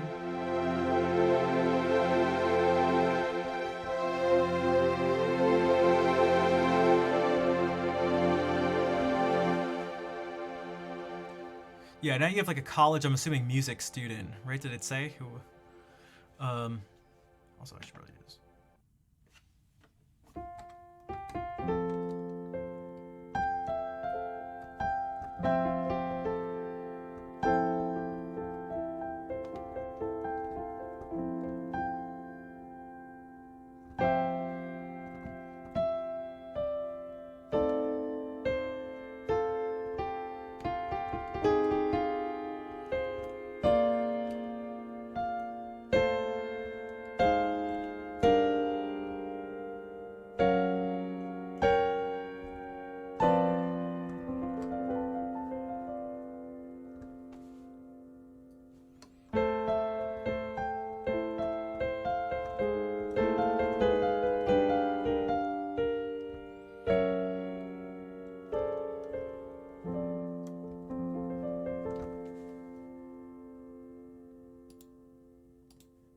This gives us even more tools to tell those stories. Cool, yeah. Nice, man. Awesome. Professional pianist. One nice emotional device when it comes to harmony is just thinking about how to arrive somewhere. You know, it can be so sparse, it can be so rich, and it can be really emotional. So this idea of the overtone and undertone in the harmonic series, how much do you know about this? Only until I started listening to singing, like Barbershop Quartet, and as I was a violinist as well, then I finally understood the idea where the overtone series came from, that if a bunch of singers were to nail a chord or have it perfectly tuned, the overtones, you would hear a tone that necessarily wasn't being produced by one of the singers. The amazing thing about harmony is that it exists in nature. So take the harmonic series of the note F, for example. Okay. You have the octave and then the fifth, then the fourth, and then the... But that's a little bit sharp, but that's fine. And then the intervals get increasingly small. Beneath that note, you have the undertone series, which essentially is like a reflection of something, in the same way that when a tree grows in nature, you have the branches which go upwards and the roots which go downwards. Okay, thanks, Jacob. So it's Thanks quite for a the nice analogy. thing to think about, this being the key center, the floor, the ground, and then these two different directions of ways in which it can express itself, and the differences in the sensations with that. Lots of the time, I think when it comes to reharmonization or harmonization, people think that the solution to the problems come when we add more notes. Yeah? I think that people forget that you can work with the notes you already have by just rearranging them. Just the simple idea of inversion, you know, inversion of the simple triad of F major. So I was Arborist. lost and now I'm found, was blind but now can see. Now, how home do I want to go here? You know, is there another verse to come? Right. Because I can delay the gratification of going home, first of all, just by using inversions, even before we add notes to the chord. One thing that I was very joyful to discover is that every single melody note works.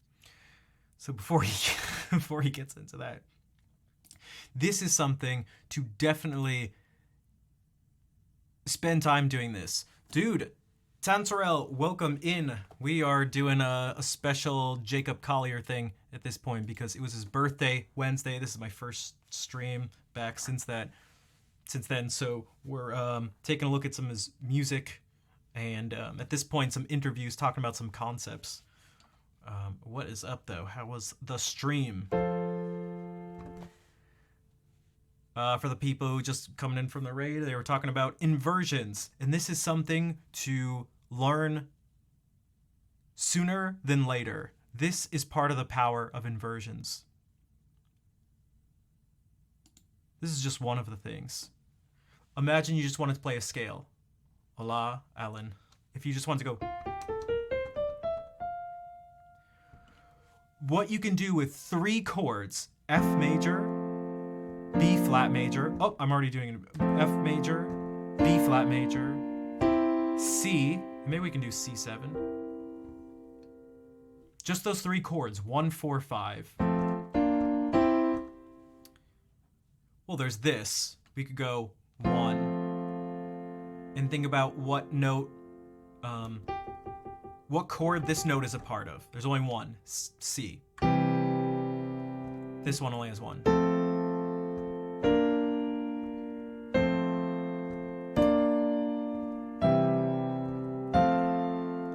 But if you just take inversions into consideration,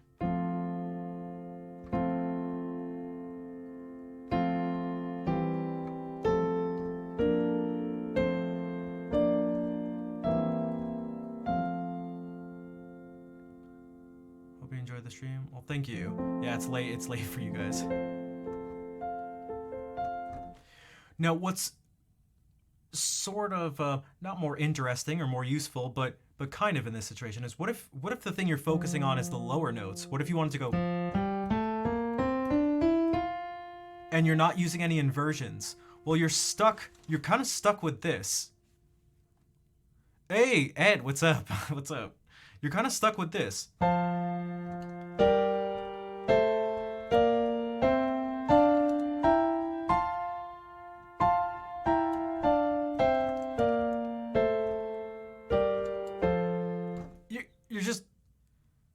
You just got to play whatever the lowest note is. But we can go back to just using our 3 chords and go.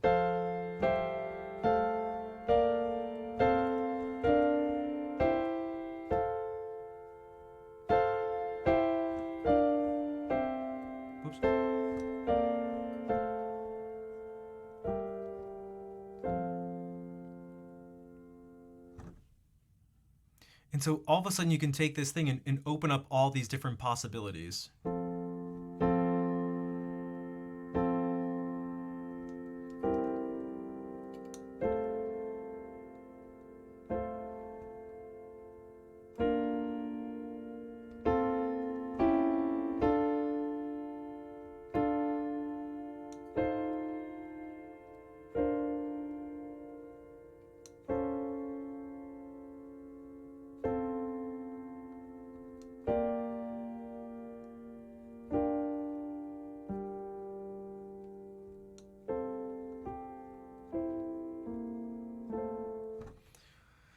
Six diminished scale. Six diminished.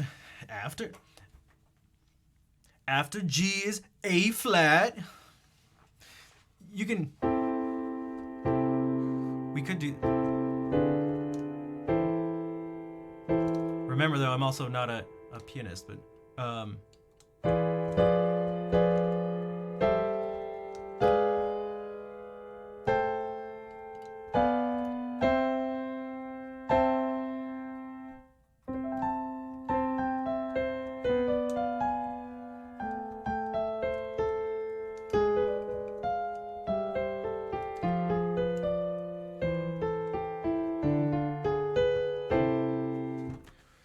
what exactly is an inversion? It just means whatever the name of the chord is, so F major, it just means F is not the lowest note you're hearing that's being played.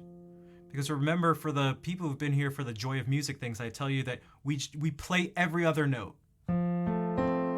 That's how we build harmony. You play every other note. So if that's what all this stuff is being based on, when we want to name things, we have to be able to fit it, for the most part. There's exceptions to so many things, but for the most part, we have to be able to fit it into this like grid here. So if we do this is not A major or A minor or A anything, because this is no longer in our playing every other note format. So you have to scrunch things together. Like if we did this, I mean, this is actually going to get kind of ambiguous, but well, let's do it like this. Let's do it like this. Maybe we can go. And so now we have these notes. And we go, how the hell are we going to stack them in thirds? Because look how far away these are. Well, first of all, let's bring everything as close as possible together. So there's one closer to the lowest note. That's right here. There's one closer to the low, that's right here. Okay, so now we at least have things stacked like this, but they're not in thirds. These two are not a third apart. So if we take this and move it down here, okay, now we have it in thirds, so now we can start naming it. It's an F something, and there's different ways to identify a chord, but this ends up being F major 7. But the inversion will have F not in the bass.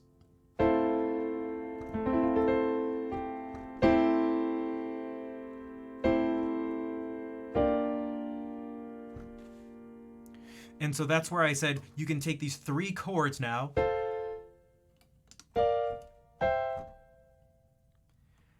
and using inversions, this is C. We're sort of not forced to play G minor, because the G is the lowest note. We don't have to build the chord off of G. You can do anything with a G in it.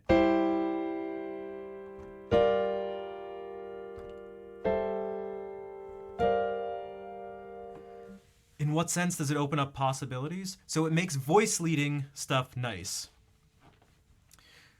Imagine you want to do the classic canon in D thing. We'll keep it to F because that's what we're doing. And you want it to go 1, 5.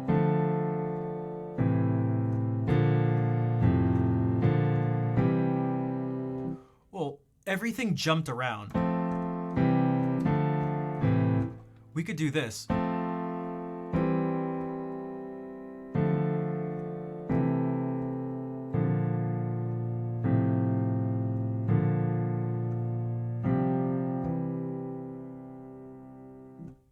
Or if we take everyone's favorite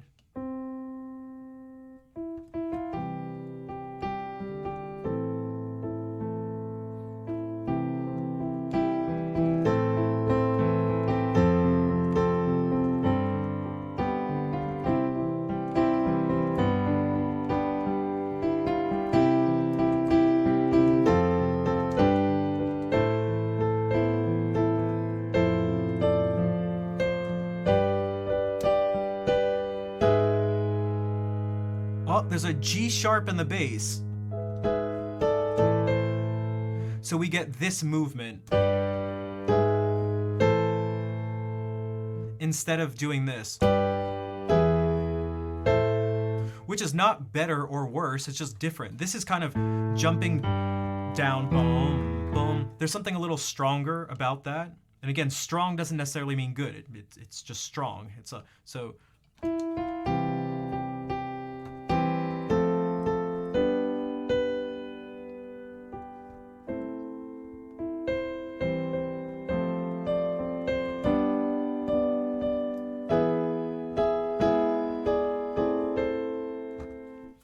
Or you could do like things like this. If you go, it allows for stuff like this. I'm gonna play two progressions. One is without using any inversions.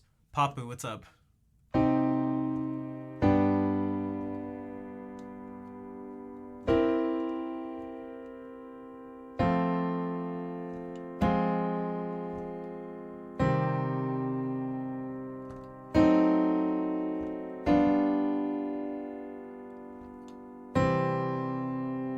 Jeez, this is this is so disorienting.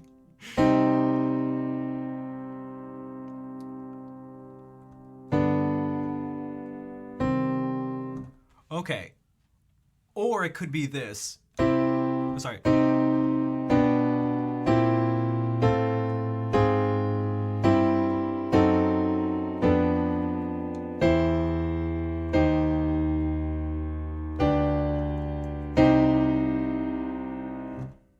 So that's a huge difference.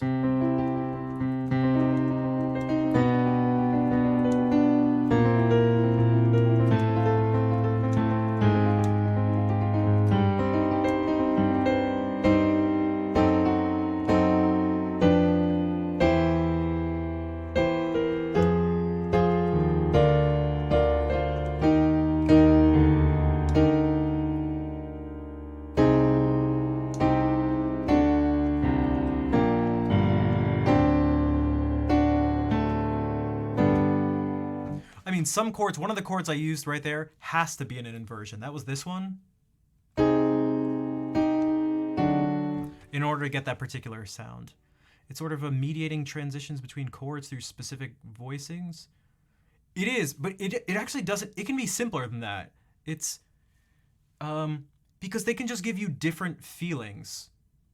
So it can help with voice leading.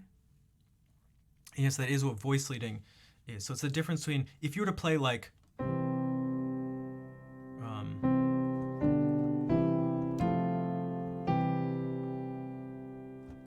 wait, what oh.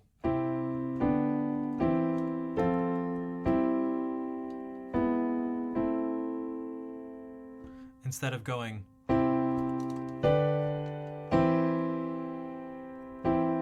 now I'm doing voice leading stuff with the right hand. This doesn't have to do with inversions, but.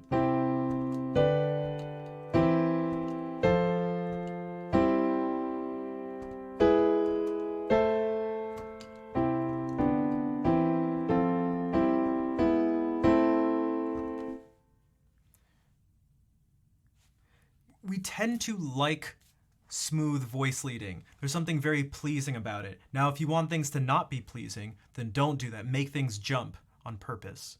But the inversions also change how you hear the chords.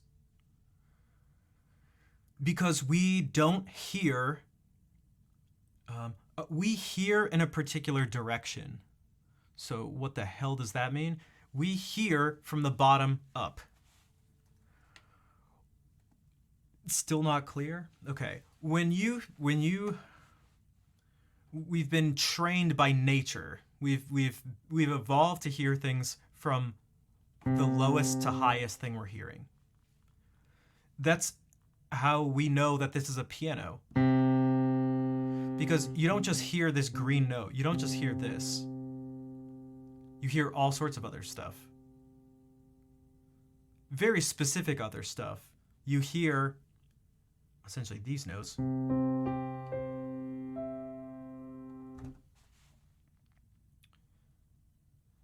And which ones of those notes are present and in what volume dictates what this ends up sounding like to you. It's how our vowel sounds work, for example. So we need to hear in this order for you to know that I'm still, that this ah and ah and oh are all like, they're all the same thing but a different vowel. And it's all, the pitch needs to, the sense of that pitch, the fundamental pitch needs to be there. Because all you're doing when changing vowel sounds is keeping the fundamental there in changing the presence of the overtones. And so what you can do is go like, your O sound doesn't have a lot of the higher overtones present. Oh, but a really thin American short A sound, ah, does. Ow, ow, ah. Our R sound in English is very weird, in part because there are some seriously high overtones present. So that is this.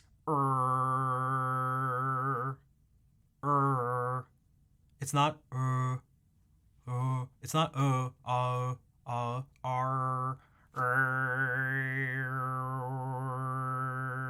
You have to do throat singing. It's like, and so I can actually show this. You want an oscilloscope? I got you.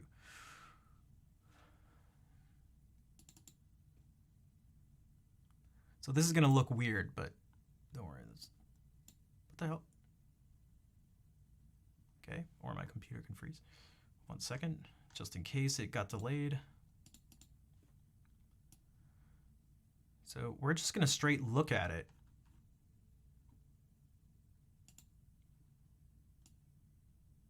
Here it is. This is what my voice sounds like. So remember I said, oh, ow, ow. This fundamental stays the same. It's around 150 hertz. Oh, and even these two. But all of a sudden over here, when the vowels become these thinner, when I change it to a short A sound, oh, ow, ah. You're just hearing more of the notes of these frequencies. And that's how you know, hey, that's Rafi making an A sound. And this is him making an O sound. Oh, ah, Look at this jump when you make an R sound. There's like this huge gap. And all of a sudden these super high frequencies are present, much stronger than even like the A sound. So, oh, ah, look at this one. Look at this one section over here. It's like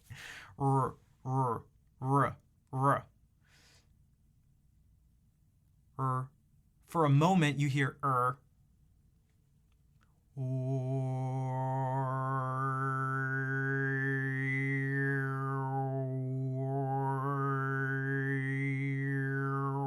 So now I'm making this wave. Look around here. I'm making a wave in the waveform by increasing the presence of the overtones. The presence of the overtones like one by one.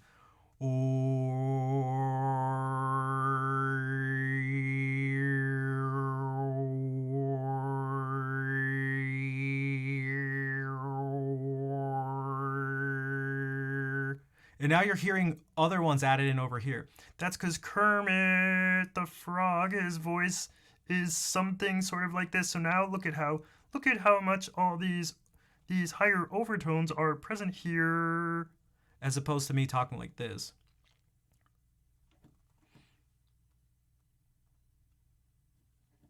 But so this is all to say that we hear from the bottom up. So what does that mean for us musically? Why does this matter? Why does this matter?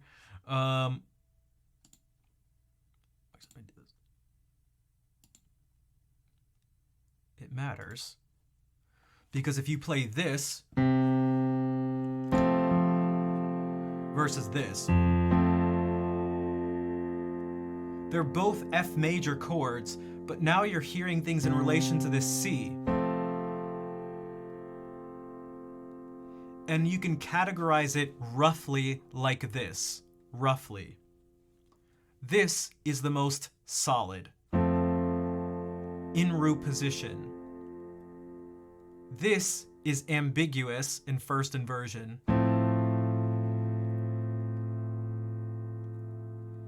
And second inversion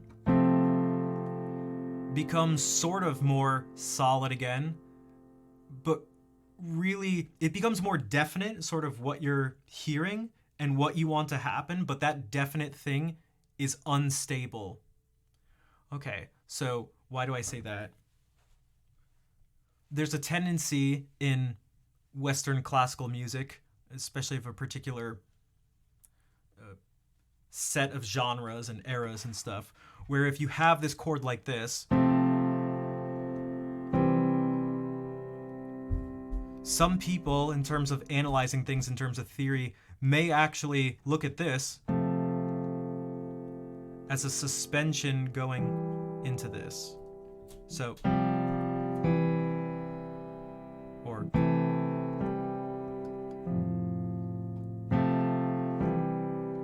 as if this is just a C major chord waiting to happen. And so that would kind of be like this.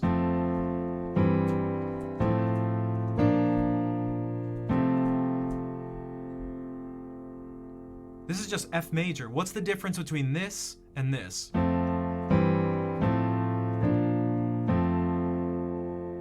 This is root position. This is like you're done. You can go anywhere. You don't feel like you need to go anywhere.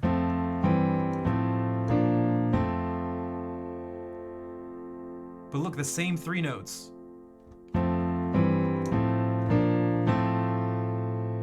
This could go all sorts of places. It could go down.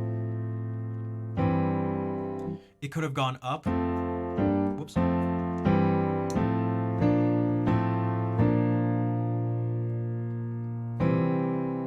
But this one,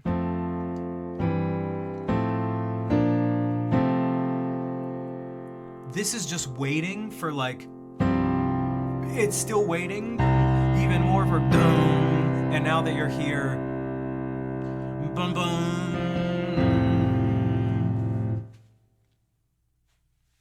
So in that sense, inversions can actually change the way, it can sort of change the function, not the function of the chord. I don't mean that in like a technical sense, the function, but it can change how you use it, let's say that.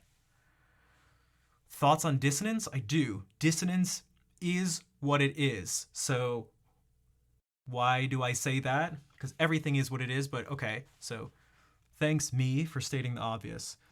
The reason I say that is because dissonance and consonance tends to be put into this thing of like which one's good and which one's bad. But that's not how it works. And it's somewhat contextual.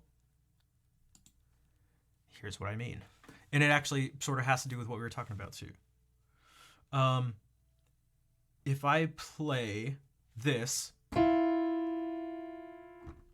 that's dissonant. It's very different, dissonant. And you would maybe go, so that's bad. Ouch, my ears. But if you play this F major chord, F major 7 chord, in this inversion, third inversion, look, I'm not cheating. You get to see it right here.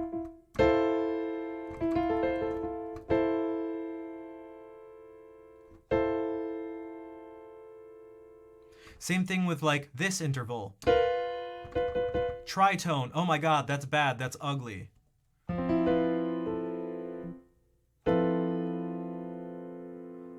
What just happened?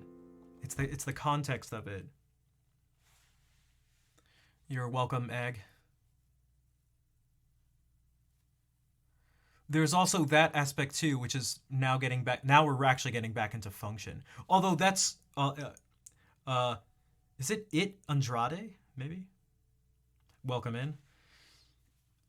The thing is, what's been really cool to explore more and more, as I don't know, get older, is how these things, these... Okay. I said it was good to learn inversions. I still think it's good to learn inversions. I won't take that back. Like, learning this type of thing, being comfortable going like...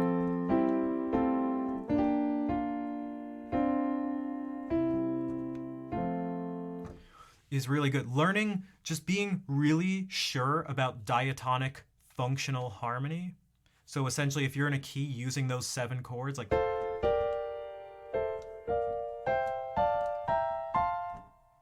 on point pronunciation, hell yeah. It's like, be very comfortable with those, doing things with them in different inversions, in all the keys, and I really mean in all the keys. So if you want to go like...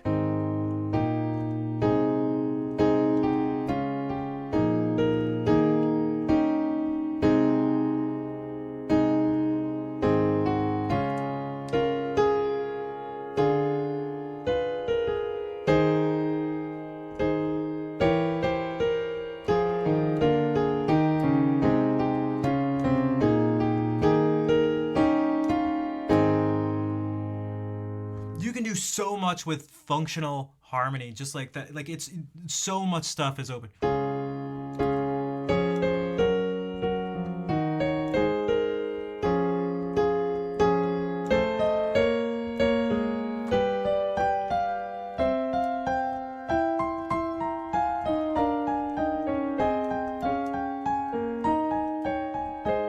Now, I purposely did the same little cadence, that same little ending thing back in A flat, because, I don't know, I thought it'd be fun. But learned to play guitar mostly imitating and got stuck for like 8 years. Although you're not alone. You are not alone. Who else here has gotten stuck for 8 or more years doing something? You know, even if they don't say anything, you're not alone. Piece of info. The concept of inversions and how they work in progressions is interesting. And you can do the same thing just on guitar, too, if you want. That's another thing you can explore it all just the same.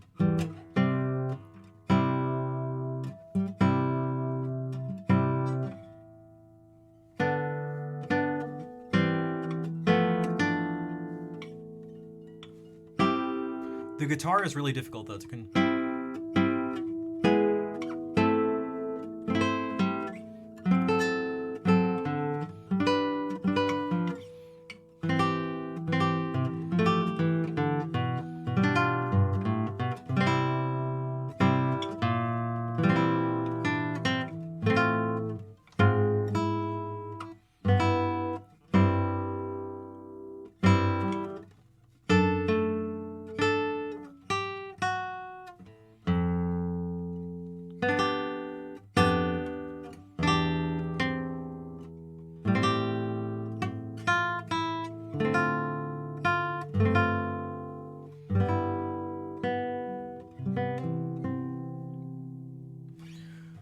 This also kind of allows you, I actually treated one of these chords as if it was the chord of its bass.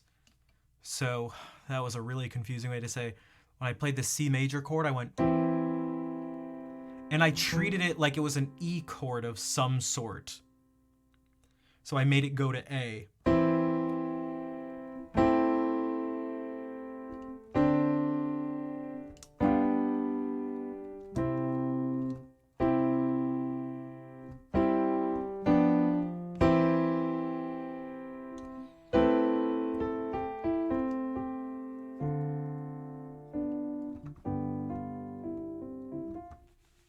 Playing the same shape. Yeah, you have to sort of move out of shapes a bit. Shapes are very helpful on the guitar in particular, I feel like. But there's a particular freedom with playing each note purposefully, as opposed to going like, instead of going like, this is C major, I must play C, E, G, C, E. It's like the freedom to go, well, no, I want to play maybe C, G, and E. And that could also be, it could also be.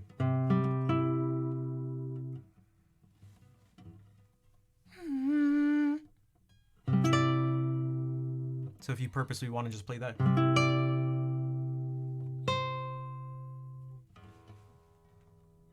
Well, we could just do this.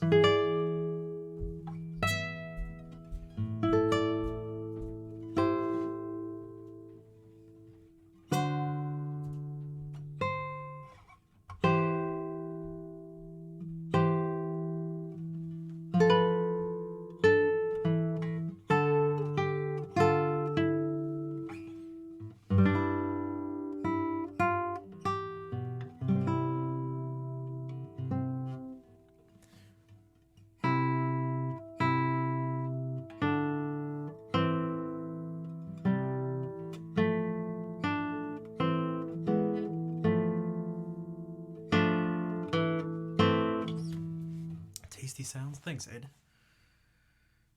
It's late in the UK. It is, yeah. Well, thank you for being here and sharing, putting some input in.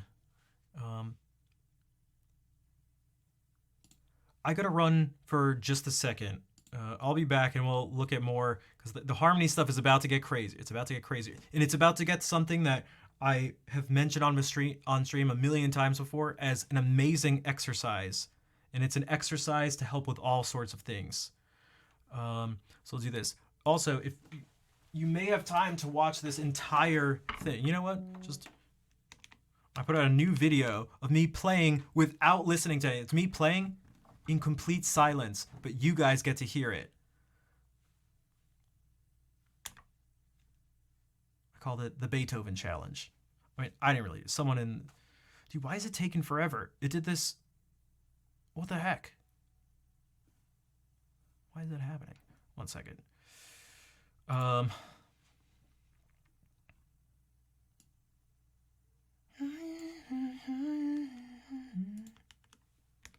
There's the video. All right, I'll be back in just a sec. Is this gonna be loud? Like, comment, subscribe, hit that notification bell.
think it was because Streamlabs wasn't connected. 1 second. Oh, there we go. Okay. Wait, but that shouldn't have anything to do with Nightbot. Whatever, I don't know. 49 views. We need more views. This is ridiculous. Guys, I need your help so badly. You don't understand. I don't think you understand. And if you do understand, you still don't understand. Forget about this stream. Just watch that video. Share it. God. Okay. Forget about the stream.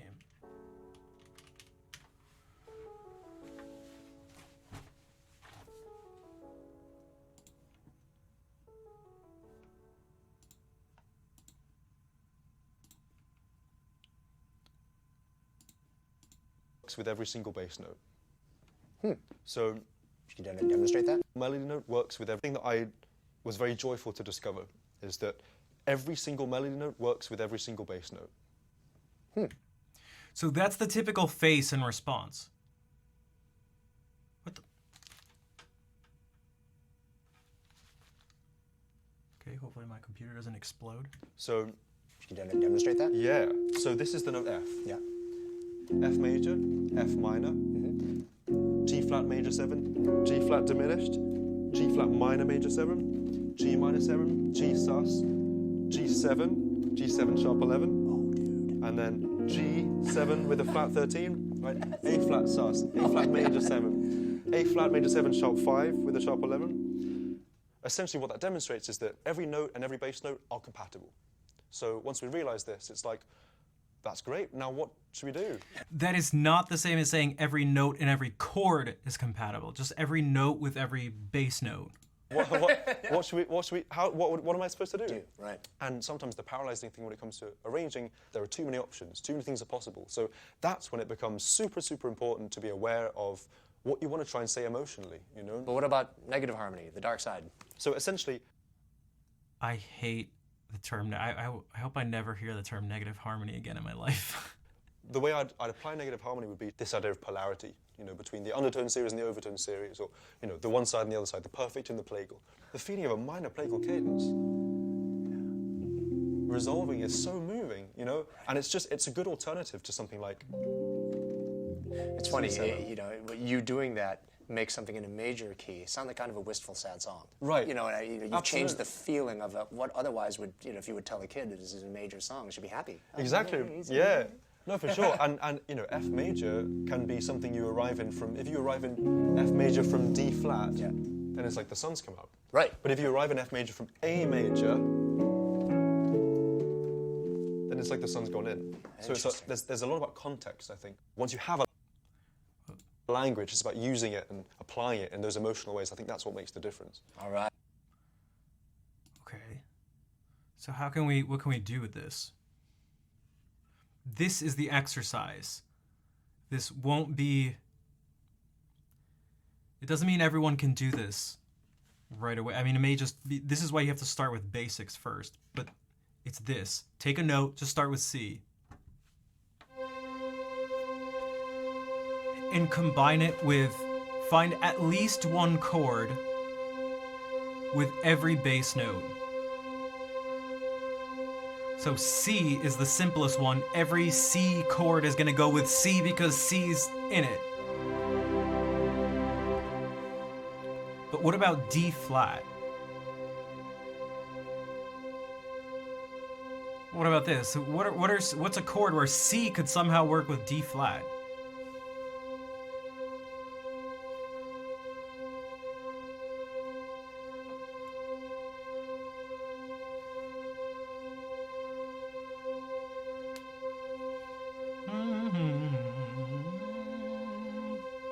Does anyone not know a chord where a D flat something chord that works with C?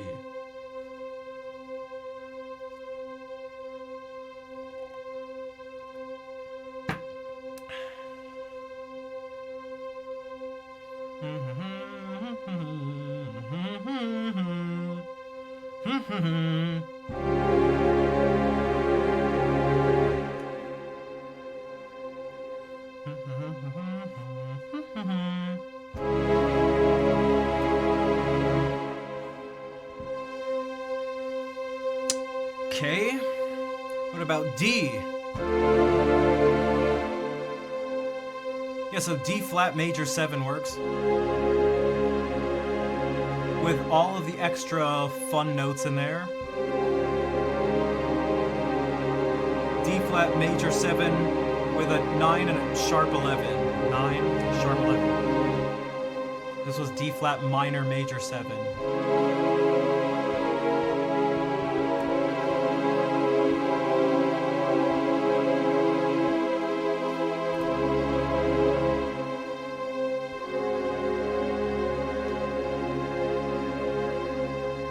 D, D minor 7, D major 7, well, sorry, D dominant 7, with all its spicy things.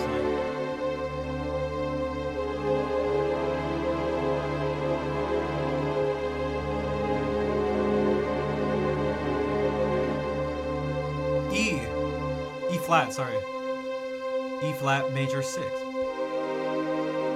E flat minor 6. E flat 13.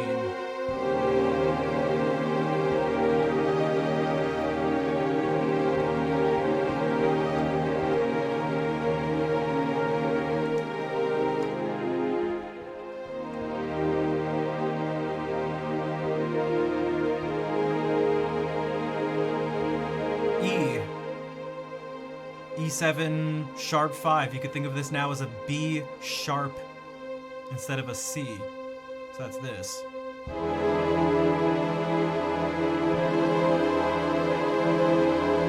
Or you could think of it as a C and have it be E7 with a flat 13.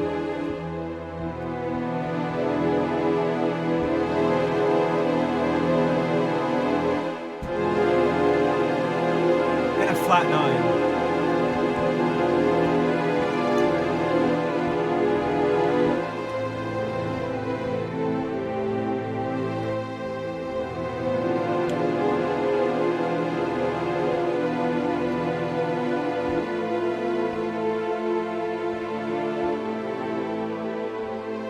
C goes with F, all sorts of F chords.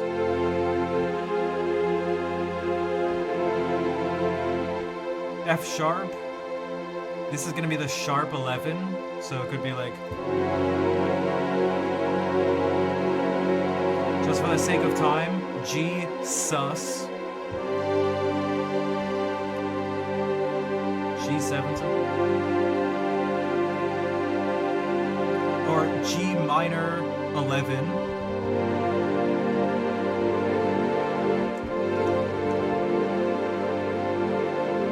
This is the third of A flat.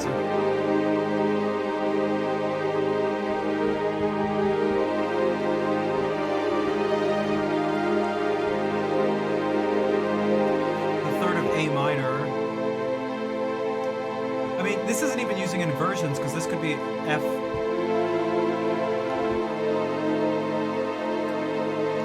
B flat. Adding the 9th on.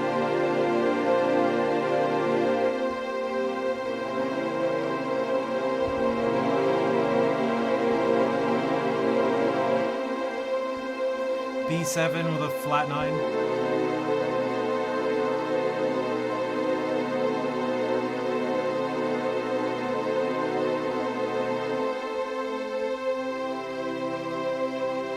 Back to C. So, like, all together, you could do something. You could even.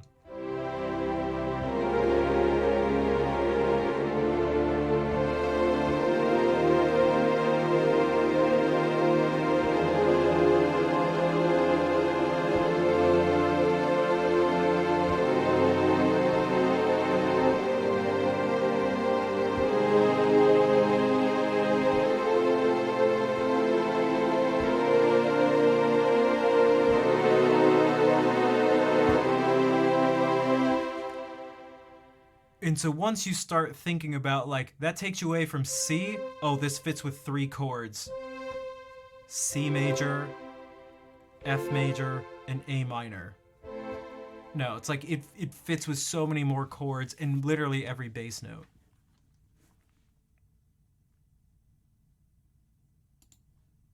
Right. A lot of people will see you as somebody who's drank in harmony their whole life. They've seen so much harmony, heard so much harmony. How do you make the choices? There's so much that's possible when you know stuff. How do you have the courage to make a choice? It comes from just your life experience, and that moves you in a certain direction. How it gets expressed, many times, it's a complete surprise. Yeah. I find it fascinating in music to think about, you know, say I arrive in a place, if I'm going, Oppenheimer to D was flat, written. major. These things sound And there was something very. you once taught me. You taught me this song called Don't It sounds Follow the very Crowd. film score-esque yeah. when you. And there's that chord. It's not a dominant chord, but it functions as a dominant chord. But it doesn't matter because you're still going to the place you're going to. Right. It's something like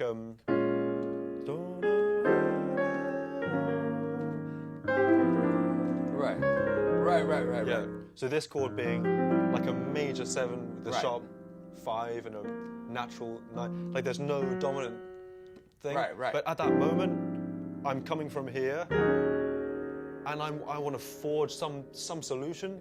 I get myself in a situation. Yeah. Right. And then that haunted me for days. Because, you know, I just wouldn't think to use that chord in that situation. Yeah. And there it was. And yeah, you know, if you read the rule book, that's not in it.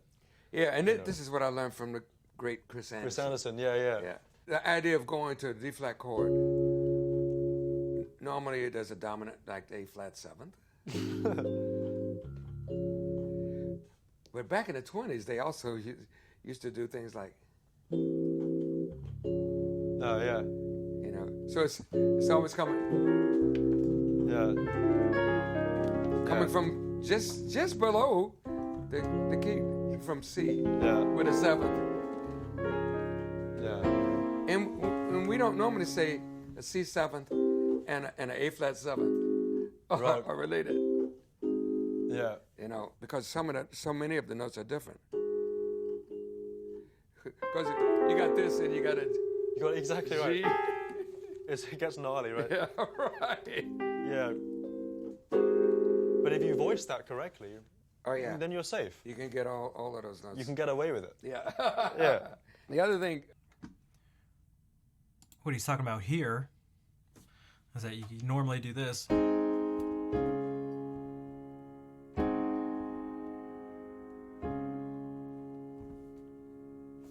Five, 1. But what he's saying is that they go.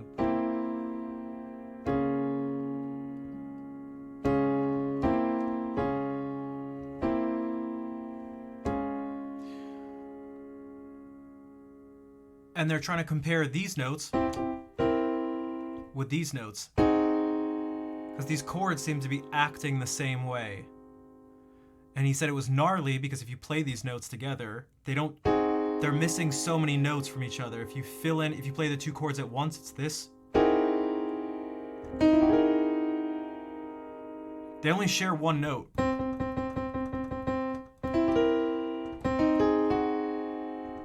So how are they the same? They're not the same, but they can function. That's what he said at the end. If you voice them and treat them, depending on the context and how you treat them, they can.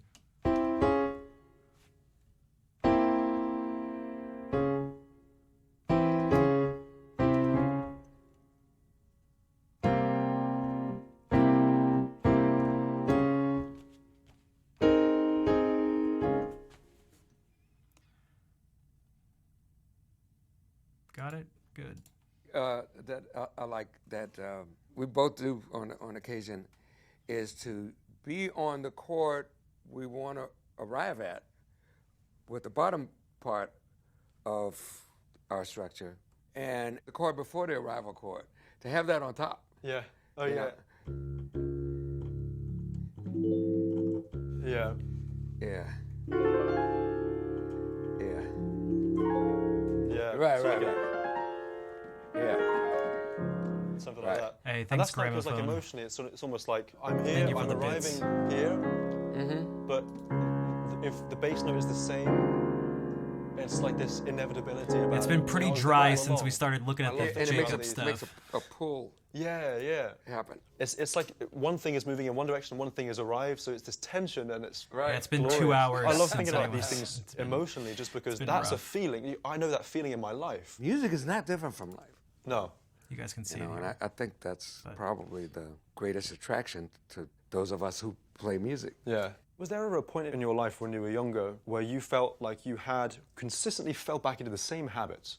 You know, you'd find, oh yeah. man, I'm not going to play this same thing again. I had a really great experience when Thanks, I was Ag. working with Miles Davis. It's just I so felt like draining. I was Oh in a God, rut, it's so draining. playing the same stuff, So draining. and I was getting depressed because of it.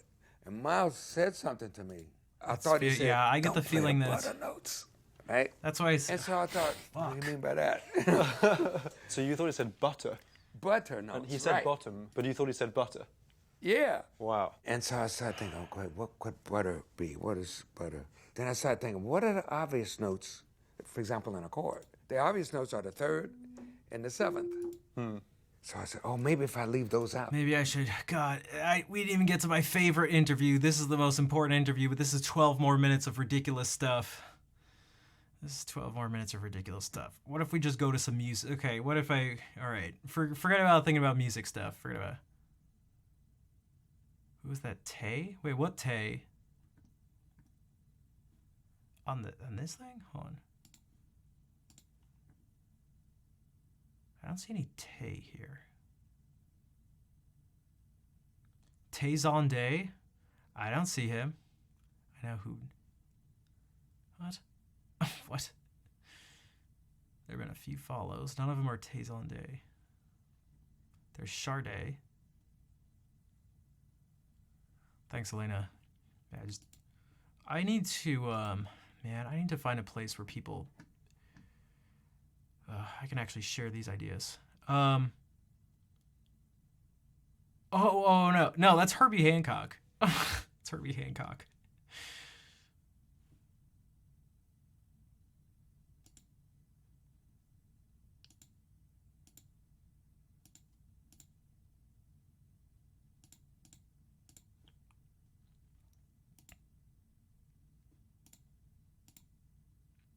So these are actually some of my favorite Jacob things. And they just happen to be the simplest too. This is like, I see this as very elegant, tasteful uses of all these concepts. Like you don't just have to be like, it's what you do with them. So when he does something like this is maybe my favorite thing of his. How often do I do this? I do this 4 days a week. I've been doing it 4 days a week for almost 6 years. Tell all your friends, because I'm dying over here.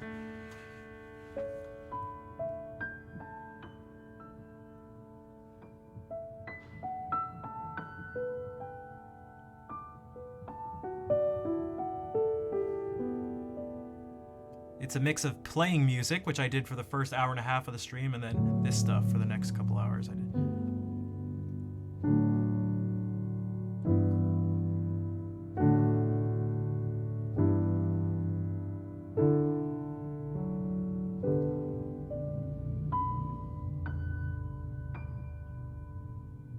That motorcycle's in the recordings. In every sea, there's a mouth of a river where waterful riches flow down. Why do they cry?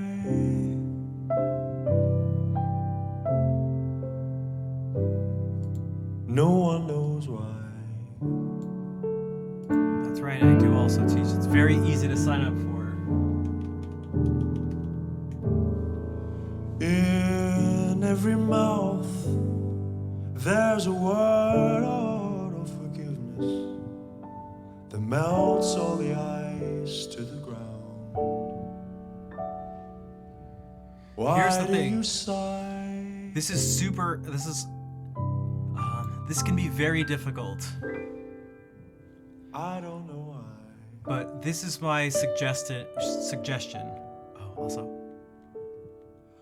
Why do the stars Don't try to understand everything. fall down? It's just not how learning works. For even the smartest people in the world. To let it flow again. There's different levels of understanding. And it takes revisiting things. Like the last thing we talked about, what they talked about in that interview just a minute ago, I wasn't exactly sure what they were talking about the last time I listened to this. The very first time I listened to Jacob speak, it sounded like a bunch of nonsense to me. And I swear every time I go back and watch these same interviews and hear him talk about the exact same thing, I just get a little bit more of it. No, I got the accent part again. Although he does have the accent. In every laugh, What a perfect is the timing. sorrow of all of those tears. I got the accents. I'm not a typical American. Can't tell the difference between Australian and English. Cry,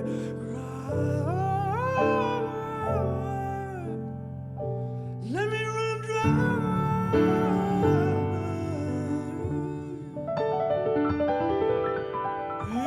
In every tear are the eyes of a father and a mother. I promise. So let me put it this way, guys. I went to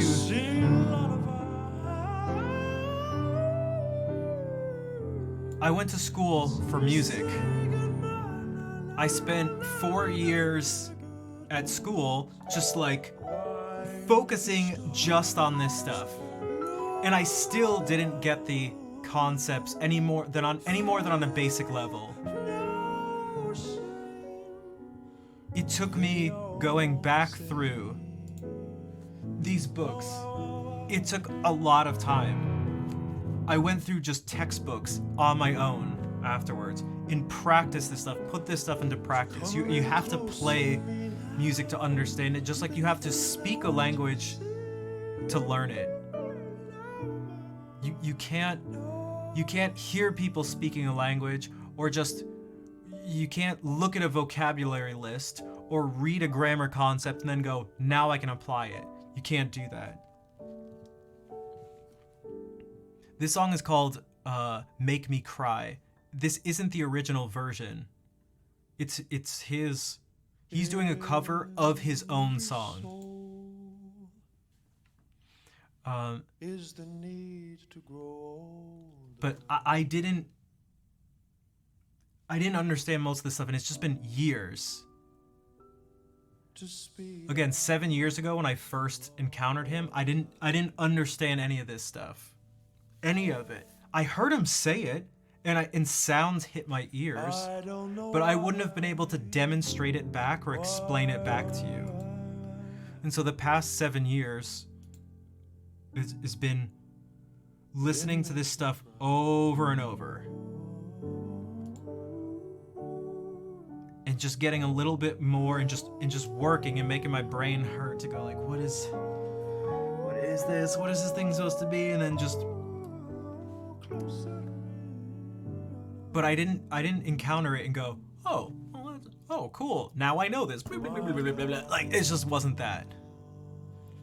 I didn't plug into the Matrix. That's.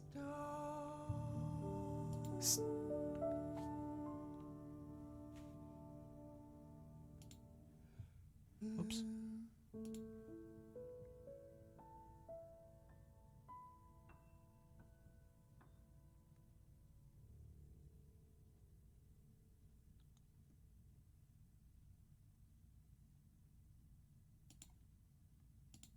It took time to just again, I talked about this stuff.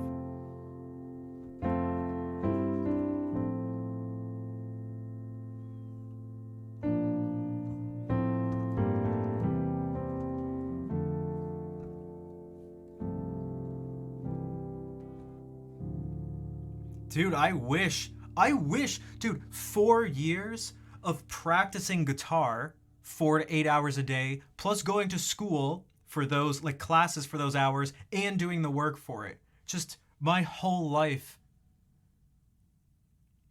for 4 years, and then, you know, all this time after was just this thing. And so, like, you have to. And I started knowing nothing. I didn't know what the circle of fifths was. I didn't know how to spell out a scale. I didn't know how to spell out chords. Like, literally, everything I had done was by ear, playing the clarinet, piano, and guitar and stuff. You can do this stuff. It takes so much. It was so frustrating to see all these people around me who are so much better and could do this stuff really fast. And, you know, just, fuck, like, I'm so stupid. I suck. Like, what is...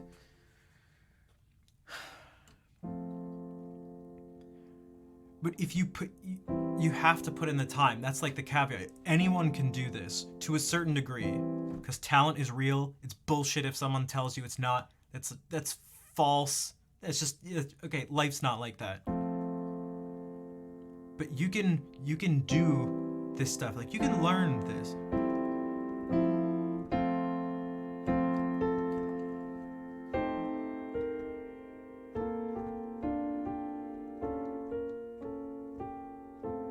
That's part of what that video was. Guys, the video I linked. Go watch it. Go watch it. At the end, you hear me go, and I don't even have perfect pitch. See. Oddball, thank you for the 21-month resub. How are you doing?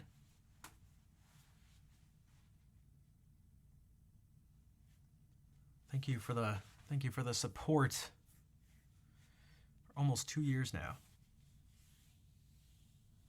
Yeah, that's like the beginner's mindset.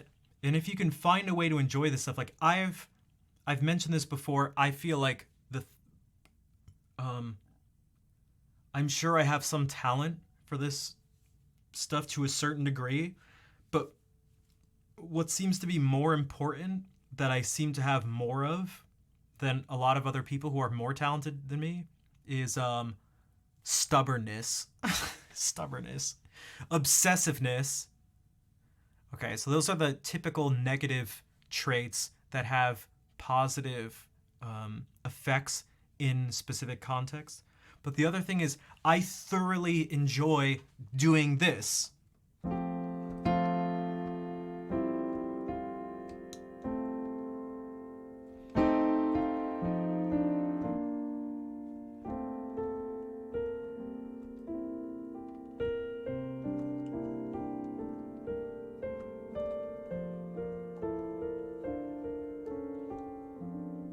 Like that exercise I mentioned, doing this.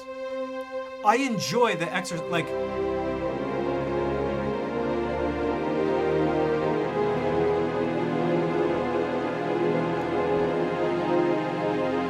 I could just sit and do this all the... And I like pushing my brain in this way. I like seeing more and more patterns. Is almost extremely stubborn and obsessive. Yeah, I mean, that's part of, like...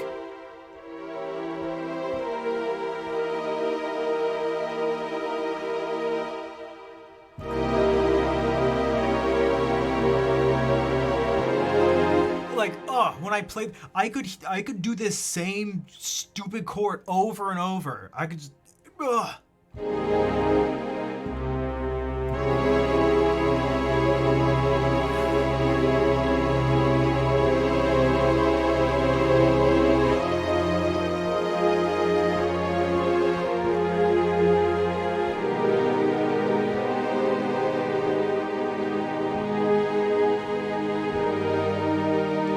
I've done this. It's the Stella by Starlight thing, and I don't care. I just don't care.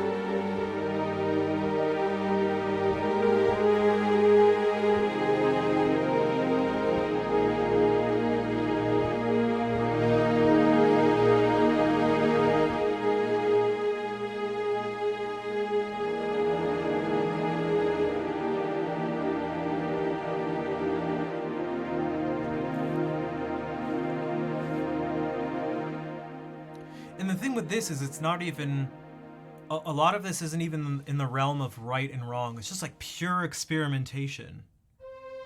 Again, if you do this thing where you're trying to, you just get to, it's like the ultimate sandbox game for those who you want to use a gaming reference. I think it's why I love skateboarding so much, is that there's, you don't even have the restrictions of the game. There's like, the only restrictions are like, you have the laws of physics, and that governs a lot of different things in a lot of different ways. But outside of that, the number of limitations is so small in comparison to something like a game, even an open world game. It's just like God, you can just do it. You can just do whatever you.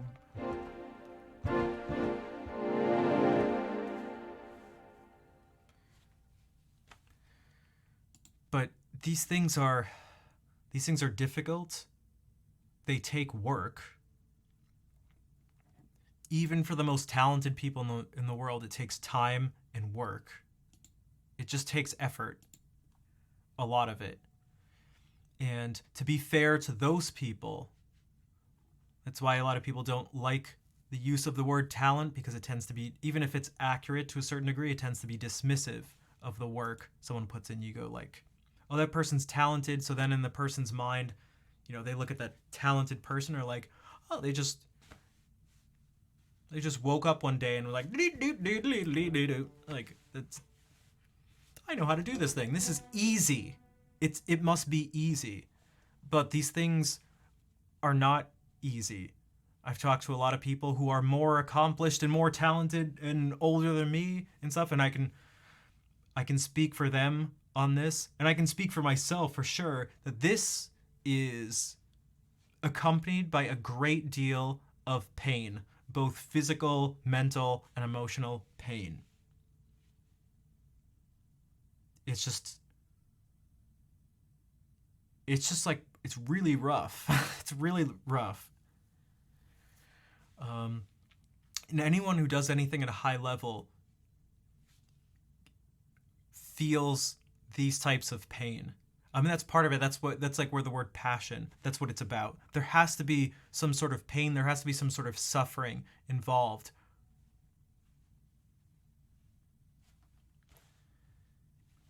But, so I say that to be actually encouraging, to be like, if you haven't, it's to like change your expectations, to be more fair to yourself and more fair to everyone. It's just more fair it's just more accurate. And in being more accurate, it's more fair. They kind of go hand in hand. Because you get to go, well, I haven't put all this time and all this work. So to be fair to myself, I shouldn't expect that. How is it possible that Mozart started composing at the age of 5? Because he was immensely talented. Because talent is a real thing. But Mozart also was incredibly prolific and worked super hard. And his dad gave up stuff. Mozart gave up stuff. I mean, his whole life was dedicated to this thing. That's just someone from a very young age going like, this you shall. Dude, it's more, I mean, if you really want to think about it, that type of situation and that type of raw talent and like capacity to just understand this concept isn't even like, so 1 in 100 million would mean there's so many Mozarts alive right now. Dude, there aren't even, I think maybe Jacob Collier I do believe he's one of these people. And only time will make it clear to most other people. That may sound arrogant or something from like, I can see it. But I'm telling you right now, that you may not be able to see it right now, but this person is extreme in this sense. Mozart was very extreme. So these are probably like numbers, like these are generations go by without these people. These are probably like, in terms of like one in numbers that are like billions. Because I don't care about, like the 4-year-old on Steve. I don't know who this person is, but I've seen a lot of them. It doesn't mean a little kid who can play piano. Those are maybe closer to 1 in 100. Those are closer to maybe 1 in a million. That's not as rare. A lot of kids can do that. A lot. I'm talking about relatively speaking. This type of like extreme level of virtuosity from an insanely young age, and creativity and maturity and it's just rare in the history of humans. And repeat them, and he composes. Do you have a link to the video? Because I mean, again, there's lots of there's different levels to this stuff too, which is in terms of being able to hear notes and play it back. How fast is it? But the thing that's different, because there are a lot of people like that too with like really good ears, but there's something different. There's this deeper grasp of these concepts beyond the level of just like the pure technical. And I mean technical both in the sense of like technically proficient on your instrument, and also I would even put like the ear training stuff on the level of technicality. So like there's a difference between that. A lot of these kids do that and they write generic stuff. Like that happens all the time. That's just with like musicians in general. There are tons of people who are like insane technicians who are just like, which I'm sorry, but it's true.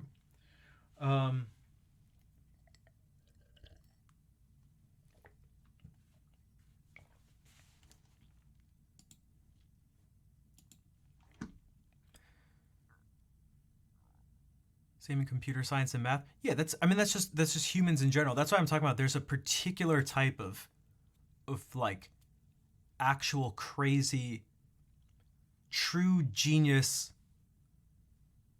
and more so than just IQ, or it's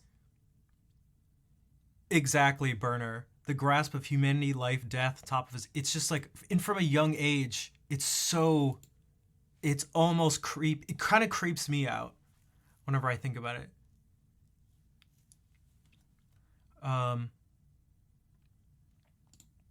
So which is another thing that may be helpful to you that I was talking to someone about earlier today, actually in the Guitar Festival interview.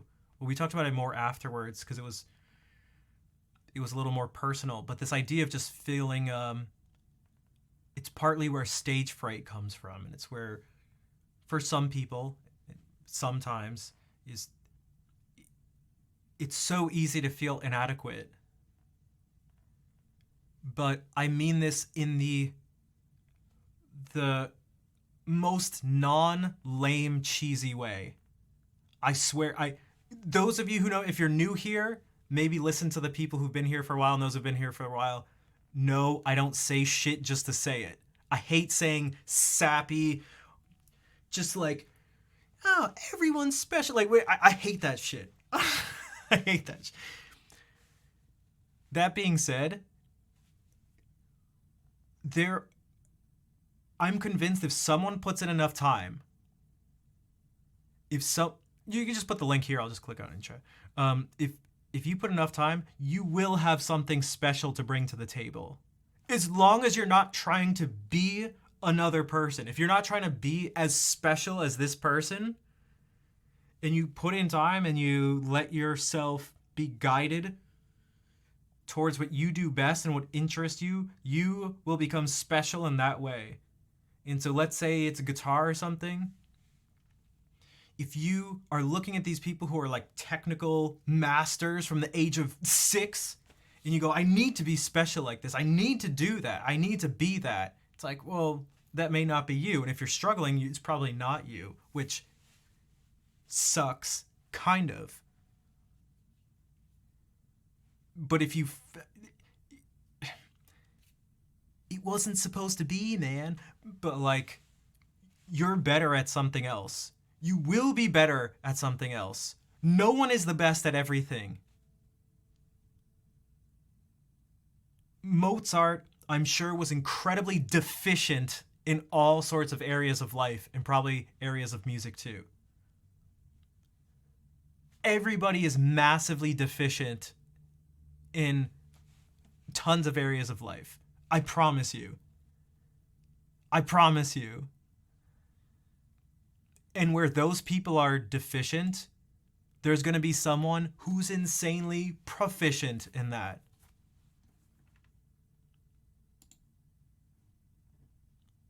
Okay, Some people Some find their talent late in life and others find it right away.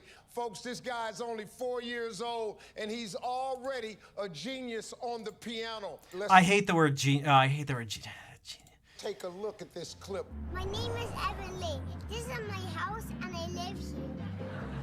This is the kitchen. Now I know this is a fun thing too, but to be not fun, let me just be not fun for a second. Write down his name and see if anybody gives a shit about him.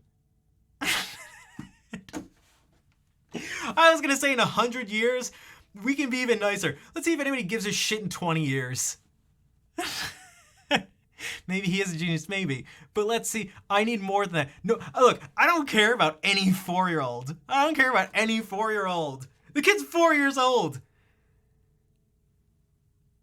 He's 4 years old. What do you have to say about anything, Evan? All right, let's continue along. This is the family. I have 2 pianos. You can try your best.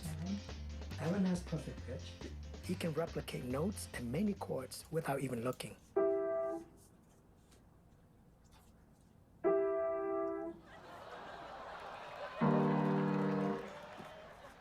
classical, right? See you later. From right here in Cali, Torrance. Dude, so many people, but that's the thing. 1 in 10,000 people have perfect pitch. California. Here's And also people who don't understand, they just like, it's not. Evan.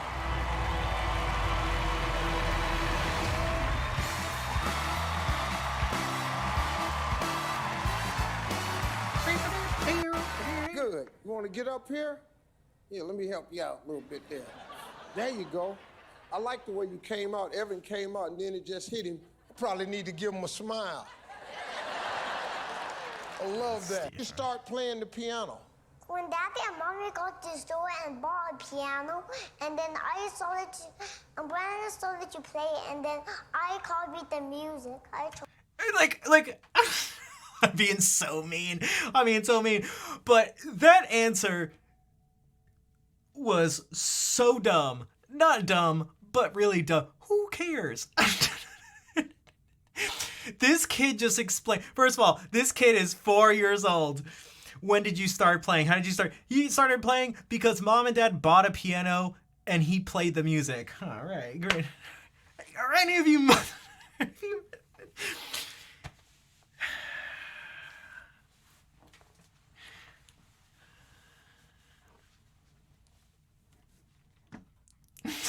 He copied the music, and it's like, of course he did.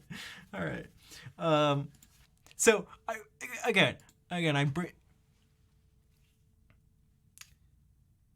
can pitch be trained to be perfect? Potentially. Potentially.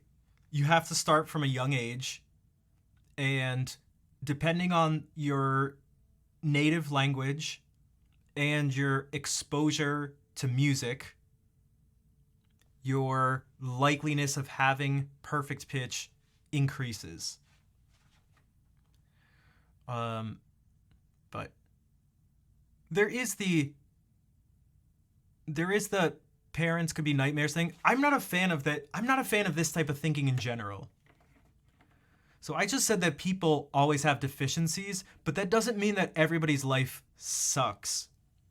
And that ties into this because it's like, if you ever look to someone and you're like envious, usually someone will be like, but who knows, they may be totally miserable. It's like, yeah, I mean, they may be, but they are, I don't know, may also not be. Like,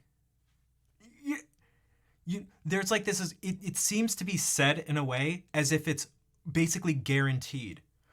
As if every young kid who plays an instrument, it's like, oh, I would never do that to my kid. Like, the parents must have been mean. It's like, that's not necessarily the case. Like, that's just not, there's no reason, you'd have to have reason to believe that. And the fact that a kid does something from a young age isn't proof of that. Just like someone's life that doesn't look great doesn't mean they're happy either. It's like, we just can't be connecting these things. You have to just, well, I don't know how else to say it besides you need to have evidence for things that you're going to say and believe. I mean, you can do whatever the hell you want, but you know what I mean. So unless I don't see anything right now that says that this kid's parents are cruel. Try to copy the music. You copied the music? Yeah, I tried. And I think this is important because, like, there's actually a good, this is more than just like some fun idea to think about. This is like, if you believe this too much, you go, well, I'm not going to have my kids take lessons when they're young because I don't want them to be miserable playing music. I don't want to be those mean parents. And in a certain sense, this is like a super pervasive, really, really bad thought process and approach. Because what you really do is rob kids of their potential to learn something from a young age just for fear that they may not like it. When it's like, you could just not be a jerk. You could just not be a bad parent. It's not like one extreme or the other. Like, you can just make the kid take lessons, but not be like, you must do this right now and you must love it. You must spend 10 hours a day doing it. It's like, it's not 10 hours a day forcing a kid to do it, locking them in a basement versus not having them do anything at all. And imagine saying the same thing about reading or anything else. So I don't want them to hate it. It's like, have fun. Have fun. Actually, don't have fun. Don't do that to your kid. Please, I beg you. How long have you So been that was a playing? little tangent, but that's like super, I think that's super important, and something I've had to think about for myself and for other people, and just like music education. That's partly why I do this, because most people, again, almost no one's able to follow the things that I'm talking about. Now, a lot of it's at like a really high level, but even the basic stuff is, I think it's a shame, and it's no one person's fault. There's actually not a single place to point your finger, which can be frustrating, but I'm trying to do something about it. Because doing something about it is better than pointing your finger at who didn't do something about it. And it's that, like, most people have been robbed of an education, a music education, for that exact reason that I just said. And I hate it. I fucking hate it. I hate it. Did I mention I hate it? I despise it on a philosophical level. I despise it on almost a moral level or an ethical level. And I despise it on an educational level. I hate it in every way. Not to mention it's inaccurate. Like, it's so moving right along. Moving right along. For 3 months. No, seriously. But he's not kidding. He hasn't been playing for a year. He's been playing for months. You're gonna feel like a complete failure in a second, folks. What else do you like to do when you're not playing the piano? Thinking games like chess, Legos, or blocks. Yeah, blocks. That was my thing, blocks. Wait, I have seen this kid play. Wait, I think I made fun of him on stream one time. I'm such a jerk. But not really. I'm not actually making fun of the kid. Do you? I was 28 before I attempted a 4-syllable word. All right, Evan, you ready? Let's gonna play the big piano. Oh, I've definitely seen it. Yeah.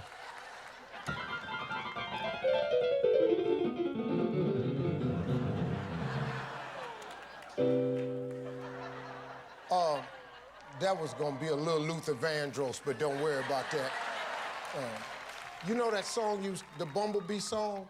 Can you play that?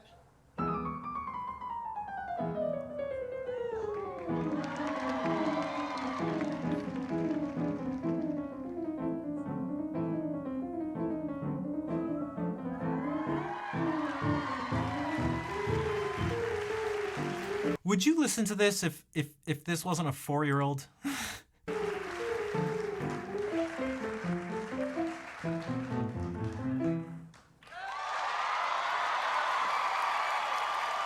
The most impressive thing, yeah, is that he's not rushing.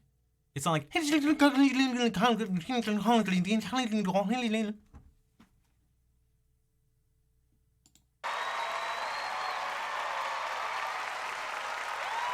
Flight of the Bumblebee. I hate this song. I hate everything. No, you can stay there. I'll come over there. You the man. You the man. No, I'm coming over here because... But I promise you, hey, Blackberry, what's up? It's not true. Look, we have to be... for one, we have to be reasonable at everything. Plus, it's way more fun to be extreme in this way, but whatever. Obviously, there's no reason to ever make fun of a 4-year-old. There's no reason to ever seriously make fun of a 4-year-old. I think there are plenty of reasons to jokingly make fun of a 4-year-old, and I'm doing it right now. But it's to make a larger point. A very important, very, very important larger point. It's so easy. How many people have thought this? I mean, look, I swear I'll finish the sentence. Who felt inadequate even a little bit? Like, Elena even just said it, where was the exact message? It was something, I couldn't play that after 3 months of piano lessons. Now, I don't know if that was accompanied by negative feelings about yourself. But how often if you don't say it yourself, how often do you see people looking at these things go like, oh man, I'm giving up forever. Oh dude, I suck. Oh, I'm never playing my instrument again. Oh, I might as well give up piano altogether. Oh my God, I should never play guitar. Oh my God, I'm gonna get...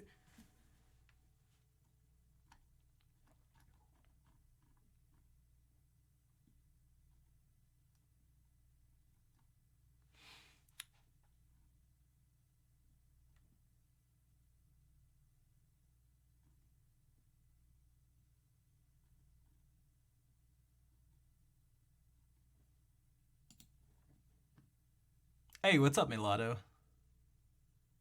It came up on your recommended? Nice. Guys, we gotta get it out to more... Appreciation for the kids' talent. I don't know if they... Look, I don't know if I'm overanalyzing this. I don't think I am. I think there's something I think it has a really nasty... Actually, I know for sure. Again, it took me a long time to get over this. Hey, what's up, Brian? Welcome back.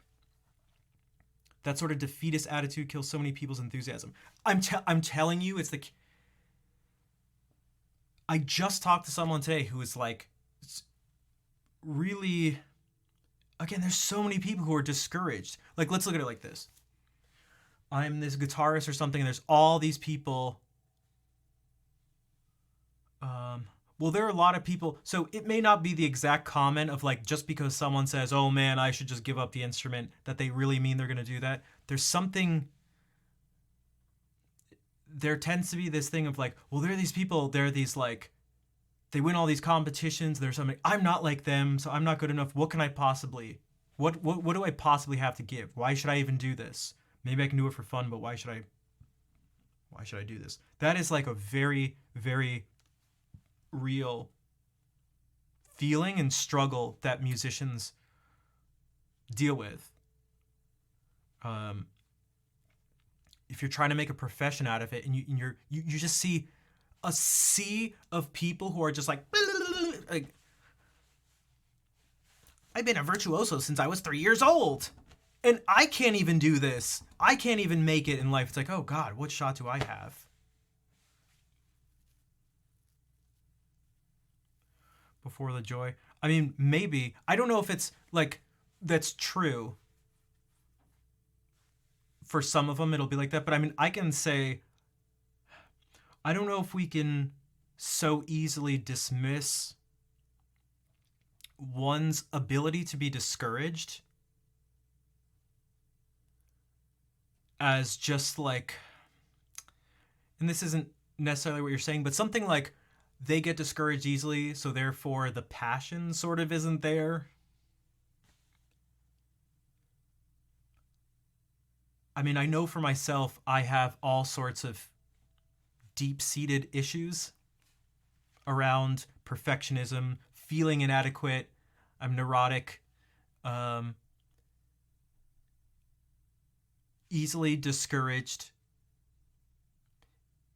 and that'll happen. I'll feel these feelings in anything I do, and it has been this way. Whether it's certain types of gaming stuff, skateboarding, streaming, guitar, music in general, just everything.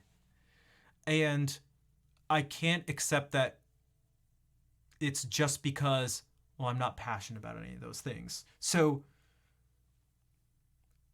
or that I'm sort of like, I'm just not meant to do it. Because that means I'm not meant to do anything in life, which I don't know, perhaps you could come to that conclusion and I'd be like, okay, fair enough. There's some validity to that, but that's, and I know you're not, but it's,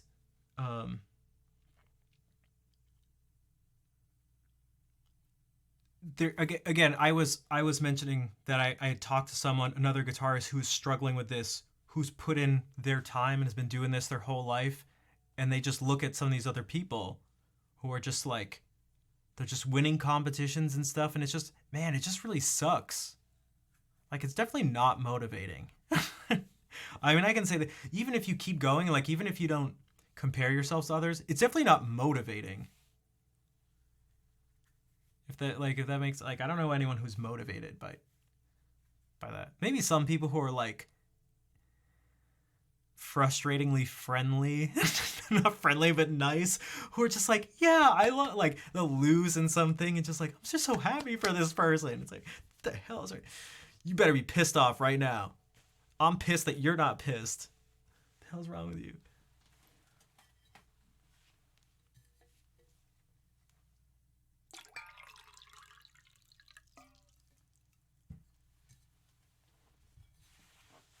Better feel inadequate now.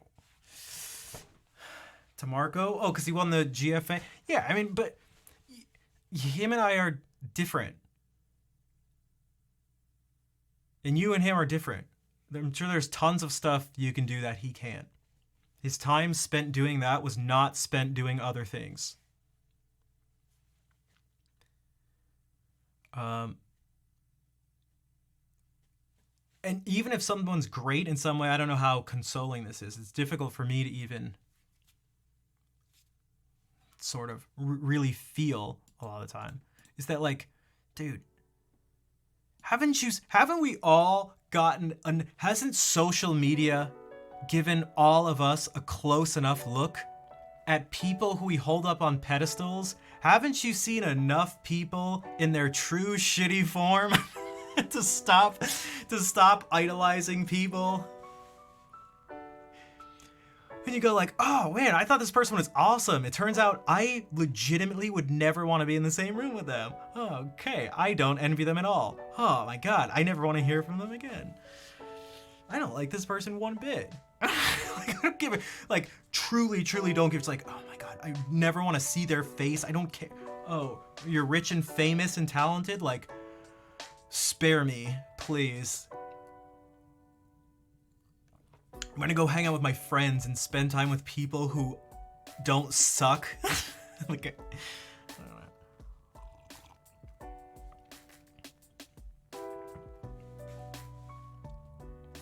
Also, to go back to what Blackberry said,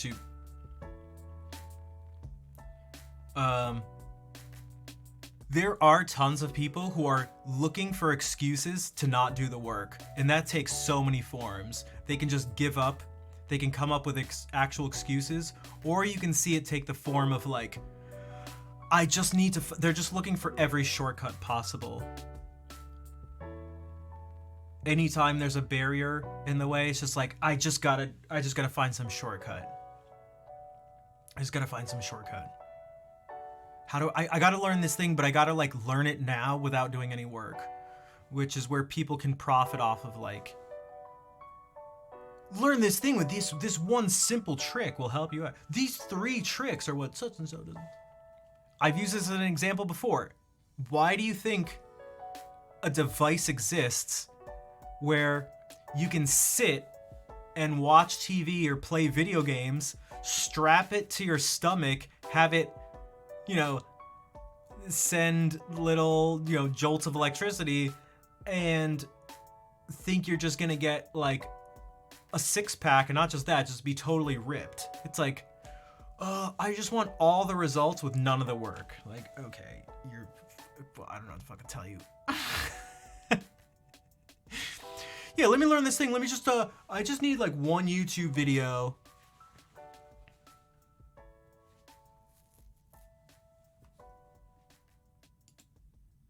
Yeah, but I don't want to do work. Someone asked about that recently. And I pulled out like textbooks because they asked how I did it. It's like, I learned things from like YouTube videos, but not like that. I mean, God, in terms of YouTube videos, I've kind of learned. You can actually do a lot with YouTube videos, but I don't mean in the sense that you're talking about. To go back to this Jacob thing, this interview. Are we rolling? Hit me. This 12-minute, 41-second interview has so much gold in it.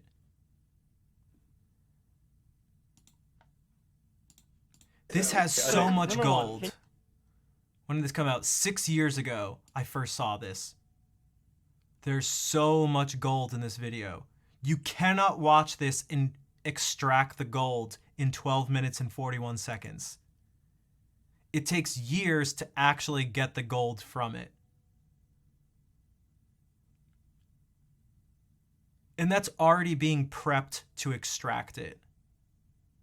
That's already after going to school and even doing a bunch of work after graduating, doing all this stuff, and you encounter this stuff and you still, dude, it is, well, the return on the investment is actually what we have to think about. And everyone wants the return on their investment. They just want it to be like, they put in this effort and they get this out of it. I know you're kidding, but I like using when people are kidding and actually take the truth out of it. Yeah, because what's really the return on the investment is the extreme, I think that a less accurate, but like almost better way to think about it, which is a weird thing to say in and of itself, but it's like, it's more like this. If there is going to be that shooting up, it's like that. It's not like this. I mean, it's more like, yeah, it is more gradual and it's sort of more subtle. But you watch it 12 minutes and 41 seconds and what you get from it is basically nothing. And you have to put in a ton of work and you still get nothing. And you put in more work and you get nothing. It may even set you back because now you're like, gotta figure out negative harmony. And it's like, oh, you just got set back. You went down. You think you wanted to do this and you actually just plummeted.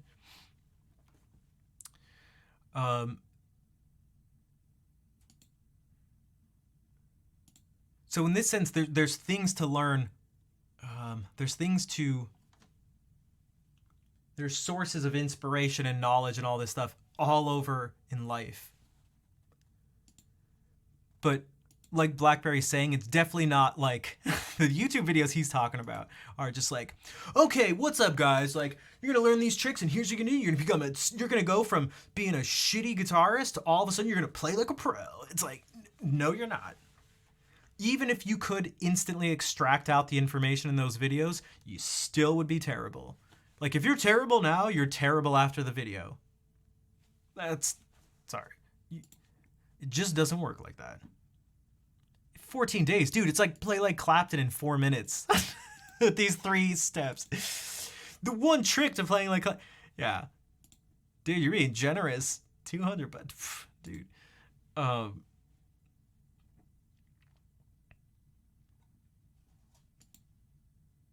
This kind of goes back to what someone else had said too. It was Feng Shuan. Was like, oh, this stuff just, like goes over my head. It's a lot to take in. And it's like, it is. But that's the whole thing. Because it's only like a lot to take in if you're expecting it to be like this. If you're expecting for we could think about it like a 1-to-1 ratio of whatever you take in, you're able to like get that return on investment. You're able to output that. That's not how it works. And if you try to do that, your brain will just explode. And you won't even do it anyway. It's just not going to work. You have to be continuously putting in work and continuously have your mind open and do more work and have your mind open again and go back over something again. Can you tell us more about the super, ultra, hyper, mega, meta-Lydian scale and how you use it in your improvisation? Well, let me tell you right now. The way that don't at the same time, don't let yourself be tricked by please, for your sake, not mine. Actually, partly for my sake too. Don't let yourself be overwhelmed. Don't let this he just made up this name, super ultra hyper mega meta Lydian. It's not real. It's not Number real. 1, can you tell us more about the super, ultra, hyper, mega, meta-Lydian scale and how you would use it in your improvisation? Well, let me tell you right now. So those laughs, I know they're just having fun and stuff, but again, just like the putting yourself down when you see someone who's young and who's really good, don't put yourself down through laughing at your insufficiencies, maybe.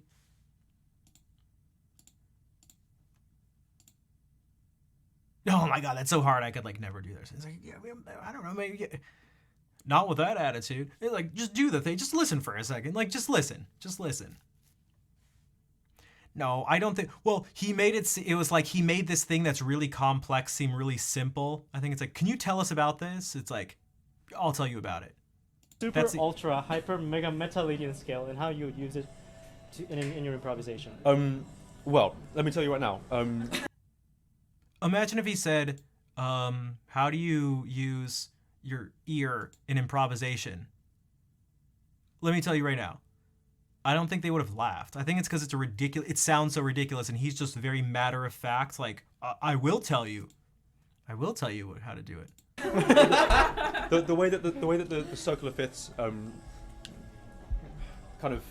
Yeah, I guess the circle of fifths makes music. I don't know. Very vivid to me in terms Chat, of what do you think? Let me know in the comments below. The bright side being, you start on C and go C, G, D, A, E. That's like that's brightening, and then C, F, B flat, E flat, A flat. That's darkening. Profound concept with all sorts of implications. And this is not a concept you can just go, oh, bright, dark, okay, got it. What's next? And you can approach a key center from either side. Like a plagal cadence is very reassuring. It's like hugging the key. And then a perfect cadence is like hugging. Arriving in the key. Perfect arrive. And so Good, done. Ways of feeling about the brightness and the darkness of things. But yeah, the super ultra hyper mega meta Lydian, I don't know if I call it a scale, but it's like a sound. The idea of Lydian not stopping it at the root when you rise, like Yeah. This thing, for me, it's just like that's how Lydian sounds. That's Lydian at its most comfortable. I'm not sure George Russell would agree with me, by the way, but I think that that as a sound, that's like that's optimum brightness. And then if you go, that's like the opposite kind of scale, because that's, I don't know if I call it super Locrian, but it like continuously wraps itself around the darker side of the cycle of fifths. Cadence to F, cadence to B flat, E flat, A flat. And yeah, that way. It's the same thing, but like Mixolydian. You're just adding one more flat each time. You're lowering the seventh. But I know the first time I saw that, I didn't think that. Was it? I didn't know what the hell he was because singing. I don't know if I call it super Locrian, but it like continuously wraps itself around the darker side of the cyclopiths. Cadences to F, cadences to B flat, E flat, A flat. Meaning, if you start here, G, up to G again, is a G Mixolydian scale. C up to C is C Mixolydian. F up to F over here, it's covered by the closed captioning, is F Mixolydian. If you go. I saw the post of you discussing negative harmony with Herbie Hancock. Yeah. So what is that? Oh, Okay, now I think that laugh is because he said, oh shit. So, yeah, so this, it's funny, that's kind of linked to the last question, but this guy, Ernst Levy, he wrote a book a few years ago, like a few decades ago, called A Theory of Harmony, and he's from Europe or something. Could we please come up with a fake music concept just to confuse people and have it go viral? Can we talk about quantum harmonic entanglement? That sounds douchey, right? That sounds douchey, right?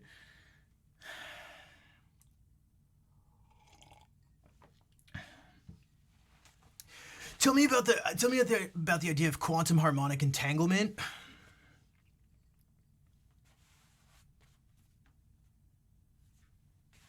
And non-local modalities. Oh shit! Let me tell you.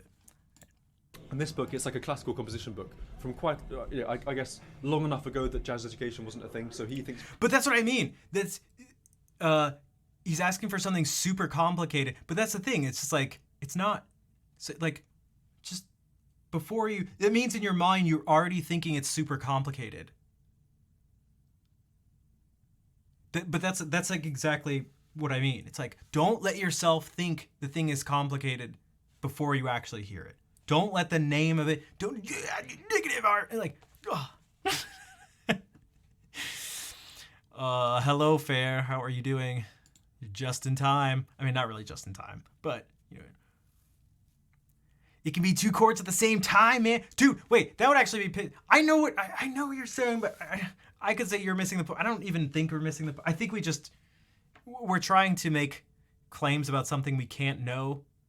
Because we're trying to make claims about what's in the people's heads, sort of, which I guess you could do because they're a collective. You can start to do it. It's more, but.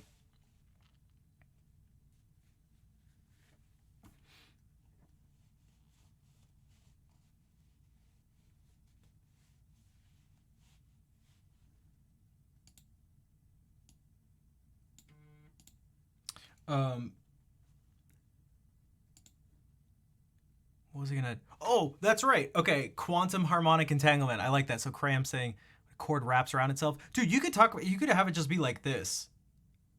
Because the whole thing of negative harmony is like, yeah, you can like kind of think about it that way, but it doesn't actually give you anything new. And I found this out by actually, like, this was another thing where I had to put in the work. I was like, oh my God, I gotta find out what this crazy thing is. And once I did, I was really confused. That's true, Blackberry, that's true. Is there a link? There sure is. Gilbriam, welcome in. Again, this interview had a profound impact on me. Because here's the thing with like negative harmony, here's what he says. If you flip, just do what he's saying. And so what he's going to say is you find the axis between C and G. You find the point that's halfway.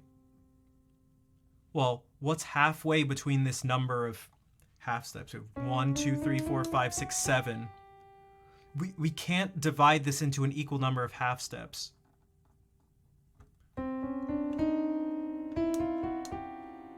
You may go, yeah, you did. You have 4 and 4. That means that the point is between this clump of 4 and this clump of 4. It's in between E and E flat. That is where the axis is. Does that make sense? If you want to split these two notes and find the dividing line, it's in between these two notes. It's not this note and it's not this one. This E flat is on the left side. This is on the right side. So this is one clump, this is the other. The dividing line is between these two notes. That's your axis. You can flip every note along this axis if you move equal points away from it. These two notes are right next to the axis. These two notes are one note away from it, 2 notes away from it, 3 notes away from it, 4, 5, 6, 7, 8, 9, 10, 11.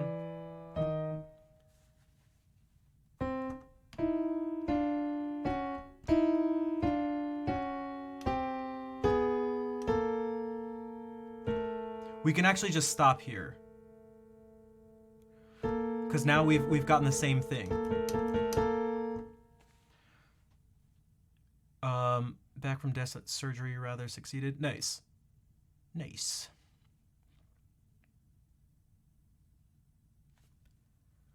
What this means is you can replace the notes in any chord with the ones if you flip it along this axis. So you can do that. And what you get, for example, is this chord. If you replace it by finding the note on the other side of the axis between these two notes, you get this chord.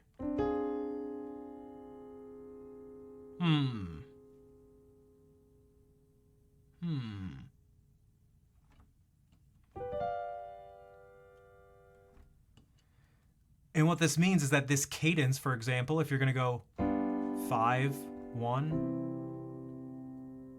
it has the same pull, as he said, as going.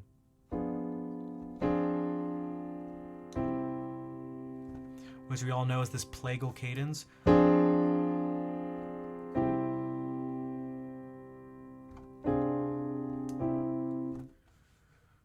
But I started to do it for more chords and replace more chords. And really what you just get the notes in C minor. If you replace all the notes. What's the significance of that? Or I should say, what's the not significance of it? Because if you're replacing chords, if you're in C major and you're replacing it with chords from C minor, why is it not significant? Why is this negative harmony thing not significant? In a really practical sense. Anything can be significant and can be nice to think about. Yes, this has just as much gravity towards this chord as this chord does. The thing about this is that this is a concept that had been used in music way before anyone used this term. This is just modal mixture. So what is he doing here? You're just replacing one of these chords with this chord is in C minor. This chord is in C minor. It's just, so there's nothing really crazy. This chord is in C minor. You're just doing the same thing.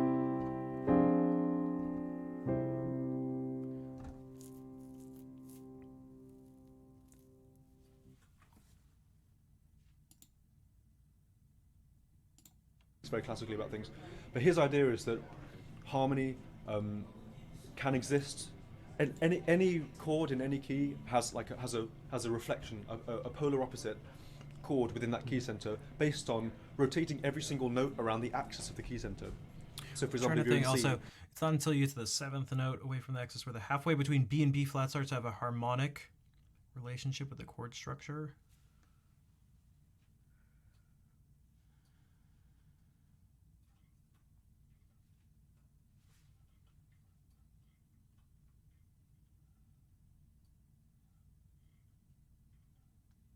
I may not be following on this part now. Do you have an example? Between C and G, that's your axis. So if I have the chord of G7, that has a negative version, and what I do is I reflect every note of that chord G7 over the axis of C and G, which actually is like between E and E flat. So G becomes C, and then B becomes A flat, D becomes F, and F becomes D. So it's like D half diminished? So it's like F minor 6. Yeah, D half diminished, F minor 6. But that is like, we all know that sound, like F minor 6 to C major. That's like, you know, like a minor plagal cadence. Yeah. It has the same amount of gravity than G7 does, because the voice leading is equivalent. All of the notes have the same amount of gravity to the thing, but you know, like the A flat and F minor 6 wants to sink to the G in the same way that the B wants to rise. So what Ernst talks about is this idea of that polarity, like the gravity is as strong, but it's kind of like it converts everything perfect to plagal. And then if you think about that kind of thing, you know, A7, D7, G7, C becomes E flat minor 6, B flat minor 6, F minor 6 to C. And that's really epic. It sounds like really warm and wonderful, but it doesn't sound like really unfamiliar. It just sounds like it's coming from the other side of the circle of fifths, basically, which is like very in touch with what I feel about circle of fifths. You said that you have a theory that all major chords are built on fifths and all minor chords are built on fourths. Yeah. Can you tell? So we could think about this if we want our quantum harmonic entanglement. We could look at any chord that has more than 3 notes or something and think about the fact that, like, because this is an interesting way to think about chords that have, well, more than 3 notes that aren't just triads. It's a way to think about them in a practical sense, and also a way to think about why they maybe sound the way they do. Some of the reasons. There's already some post-contemporary composition. Yeah, it's like... But here's the thing. This chord, what is this? Well, it's C major 7. But it's also just C major. And it's also E minor at the same time.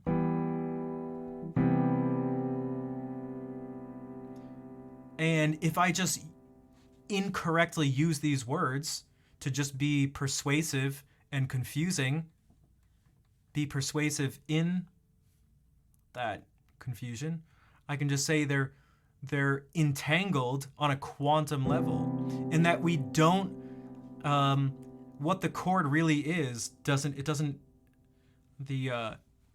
chord doesn't collapse into what it really is until we actually identify it. Man. Oh, what is this? This is C major 9. Which means it's C major and it's E minor and it's G major. It's your 1 chord and your 5 chord at the exact same time. 1 chord, 5 chord at the exact same time. It's C major 9. It's also E minor 9. And it's C major 7 and E minor 9 at the same time. Or we could look at it like this. This could be another way to bullshit this thing. We could take these 2 notes, and only with context do we know what they are. Oh, you're right, E minor 7 and C major 7. You're right. Making C major 9. This would be... that's E minor 7. This is E minor 7, which ends up being C major sharp 11, C major 7 sharp 11. Then you have every note of the scale here. C Lydian, just B minor 7, E minor 11, G major 7, C, and it's just like all sorts of, just D major here, D major. But what if we think about it like this? These 2 notes, it's not this chord. It's not B and F until we have it resolved to C. Maybe something like that. Why is that the case?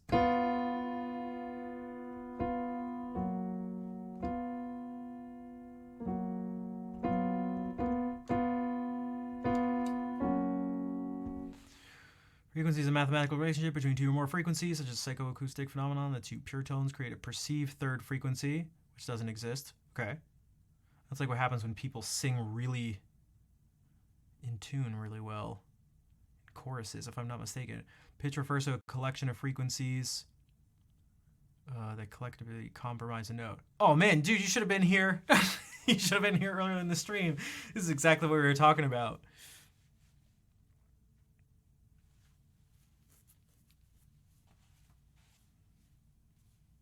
Because it had to do with inversions and the fact that we hear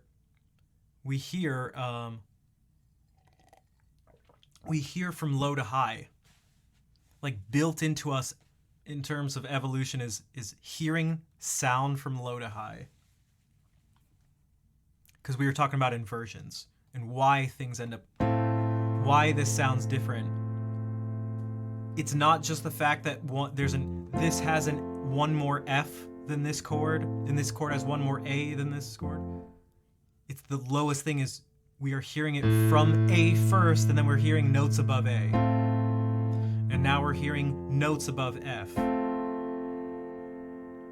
We can't just go and add another A in here and go, yeah, that's just the same as like same number of F's, A's, and C's. No, it's not. I mean, that is true, but it doesn't give us the same sound. What's so important is the lowest note. Want to go to sleep like an hour and a half ago, but you couldn't? I love to hear it. Kind of. You know what? Sorry, not sorry. I'll say that.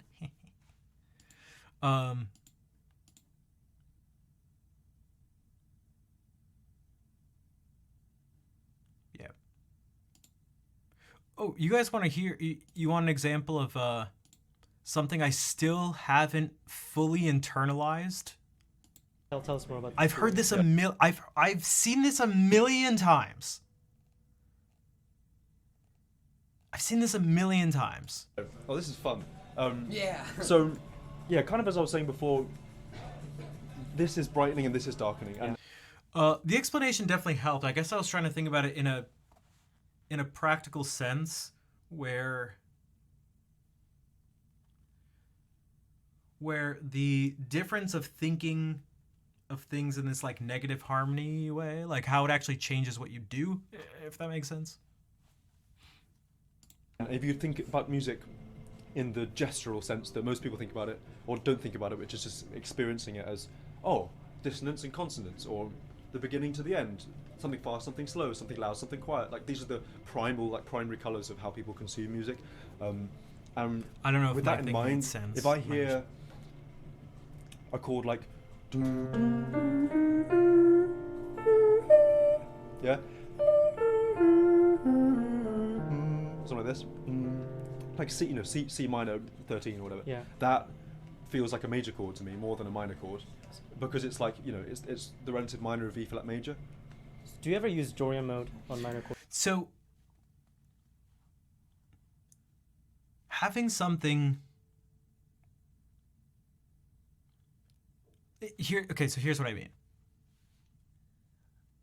I can like translate essentially everything he just said. I can actually go through it. 13. Okay, so he sings these two chords, okay? Because it's not the same on the way up as it is down. Like C minor 13 or whatever. Yeah.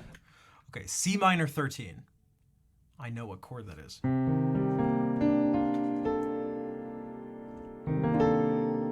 He's talking about this chord. Okay, I know C minor 13. That feels like a major chord to me more than a minor chord. I know what a major chord is. I know what a minor chord is. Because it's like, you know, it's the relative minor of E flat major. I know what a relative minor is. I know that C minor is the relative major, or sorry, is the relative minor of E flat major. In fact, we all know. We can see it on the circle of fifths. Look at the 9 o'clock position. You see E flat in big letters and C in small letters. E flat is the major key and C minor is the relative minor. I don't know why. I don't know why. I don't know why something being the relative minor of a major key makes it sound major. Anything minor is going to be the relative minor of some major key. Like, what the hell he's talking about? But he said it, so it must be true. Like, what the hell is he talking about? Do you ever use Dorian mode on minor What's he chords? talking about? Yeah, like the relative minor. What the hell is he talking about? Something like this. Like C minor 13 or whatever. Yeah. That feels like a major chord to me more than a minor chord, because it's like, you know, it's the relative minor of E flat major. What are you talking about? What is he talking about? Hey, thanks, Oddball. That was our very own Count SC made that. He makes all the stuff for Claire Pix, and also made like these emotes if you have BT TV. So it's like this.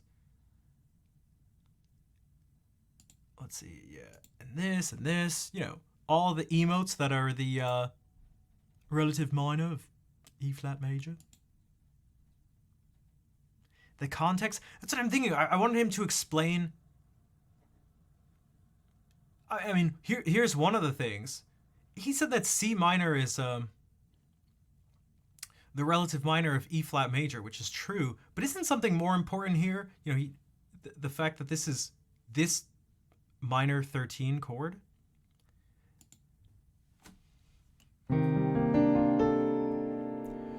This isn't E flat major or C minor. This is C Dorian or E flat Lydian.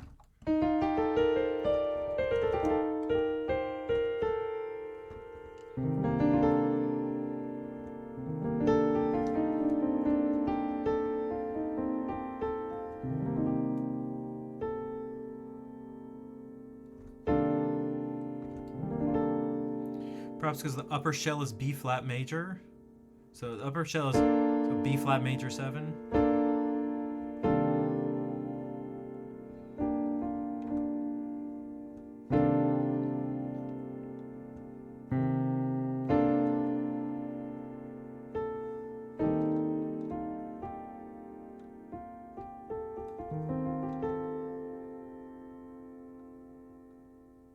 The upper shell terminating at 13 is major. I'm just... So my question would be, why choose this? Why not choose the fact that like the upper extensions of this is a D minor chord?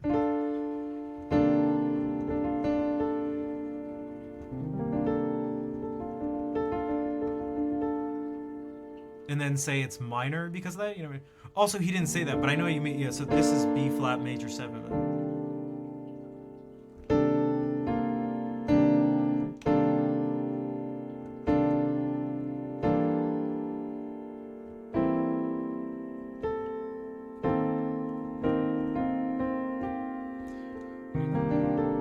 See, I would have thought it'd be something more in terms of what he does talk about later here in this interview.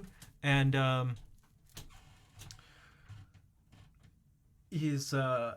would be voicings of some sort. So maybe he just didn't explain it or go into detail about it. And because he actually didn't sing this chord. He sang. Do you have like C?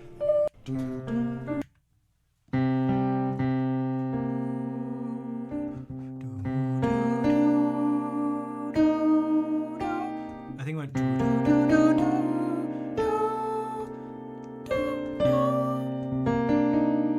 Right?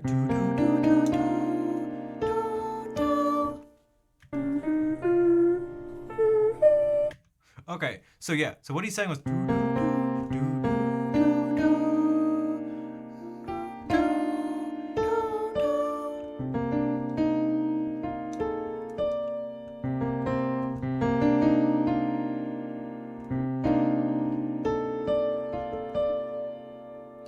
I don't know how this voicing. Trying to hold all the notes at once.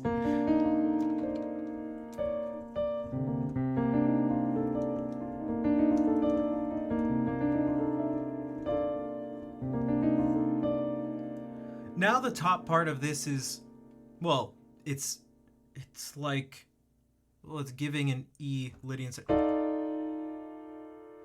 But this to me makes me want to go like.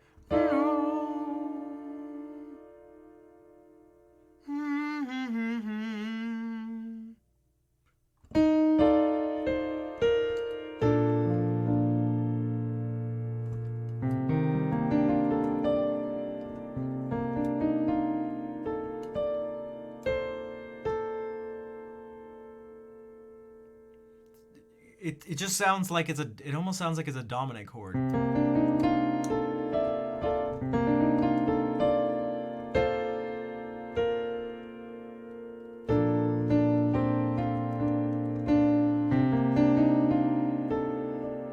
Maybe because the top notes I'm hearing are this.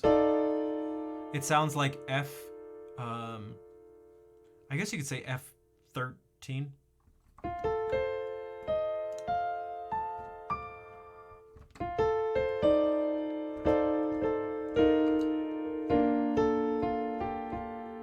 Super ultra hyper mega meta Lydian chord. But then he's saying something different on the way down, which is yeah.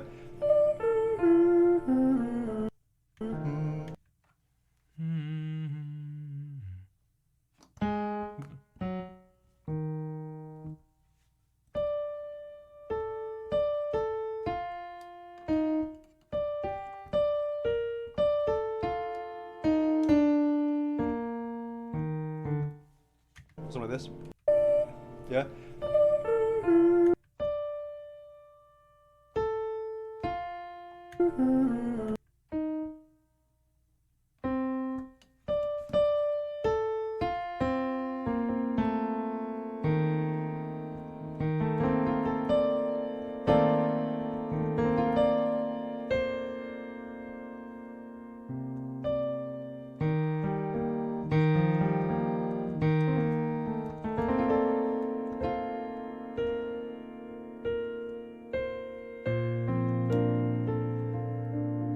But also, let me take this moment to bring awareness to the moment, which is to say that this is part of what I'm talking about here, that this is like less than a minute of video time, and that this is the type of thing that this is one example of just one little thing of some of the type of like work that actually needs to be done.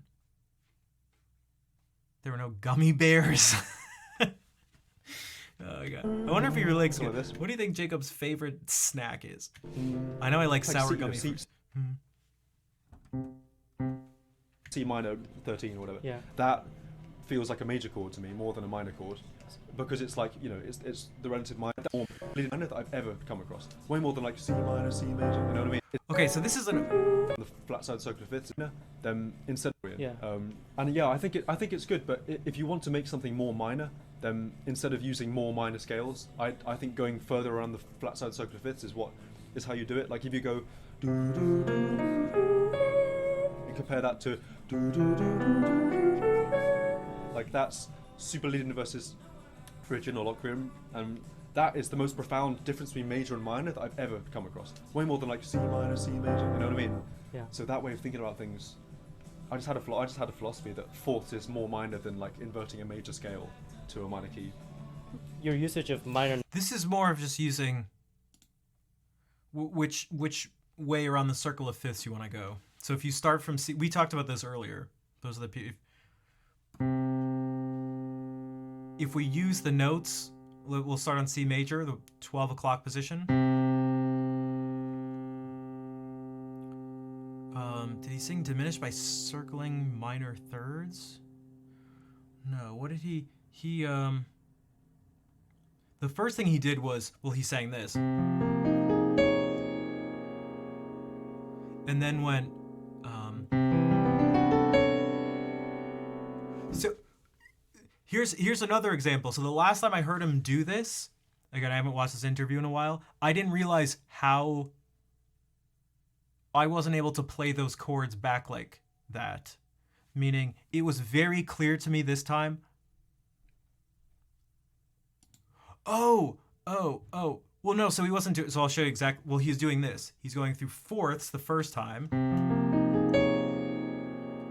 And the second time, he's actually going by fifths, but he's only doing it, he's giving you the end result before it happens. So he's going by thirds, major, and he's alternating major then minor. Major third, minor third, major third, minor third, major third, minor third, major third.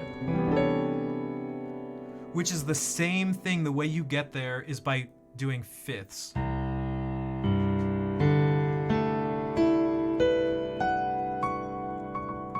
So if I took these notes and squished them together into thirds, we get this.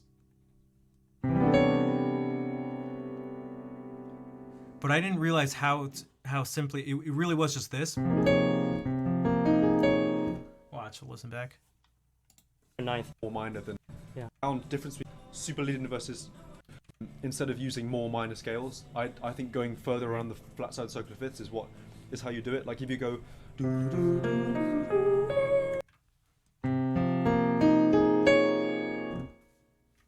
compare that to.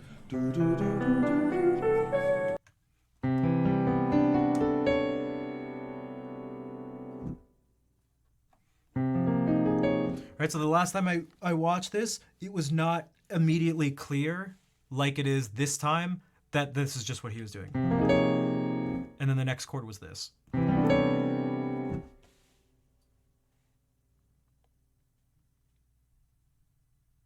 You know what I mean? Yeah, the classic phrase. Yeah,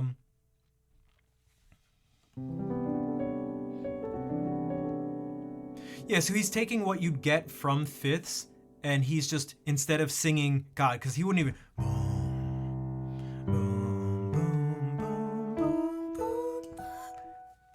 I don't know, maybe he would be able to sing. His range is insane. But it's these notes.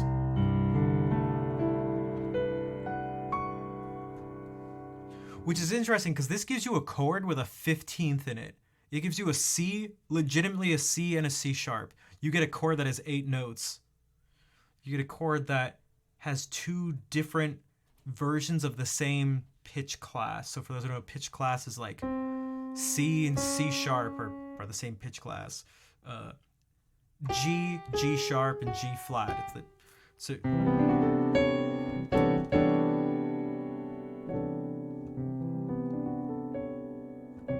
There's legitimately a C and a C sharp in this chord. Like that's super leading versus Phrygian or Locrian, and that is the most profound difference between major and minor that I've ever come across. Way more than like C minor, C major, you know what I mean? Yeah. So that way of thinking about things, I just had a philosophy. This kind of voicing, like you said, this. Yeah.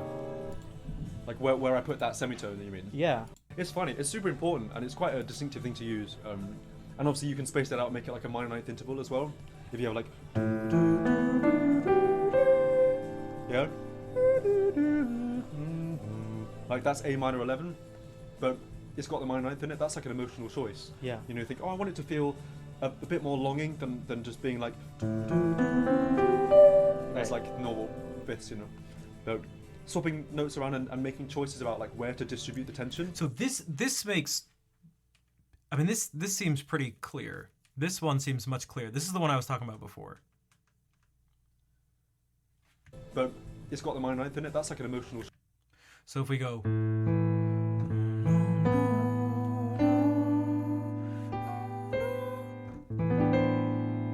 This is.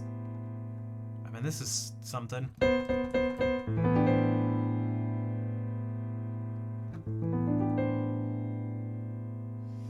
My ear doesn't know immediately what to do with it either.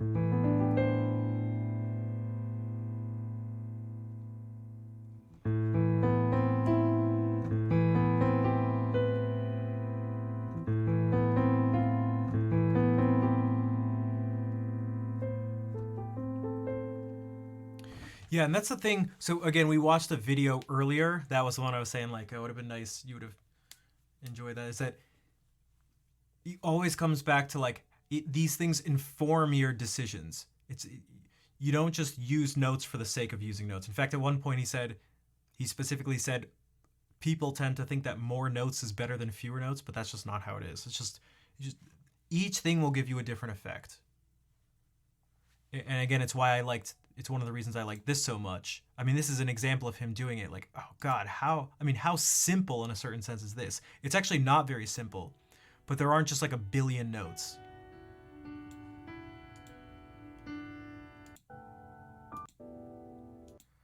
But it is quite complex. But when it first comes in, oh, it's just so nice.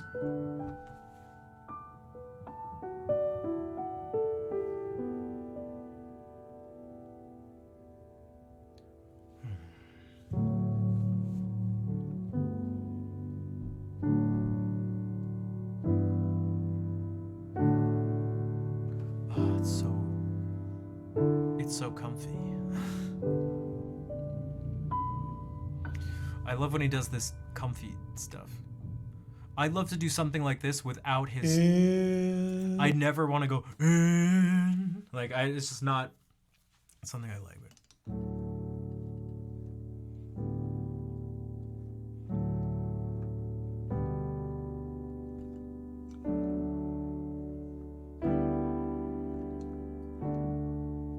Like, he's just going between 1 and 4. It's just very comfy.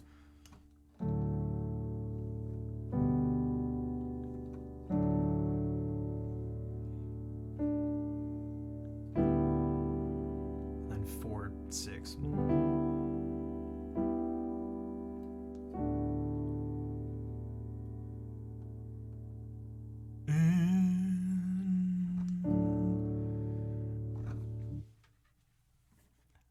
In every sea, there's a mouth of a river.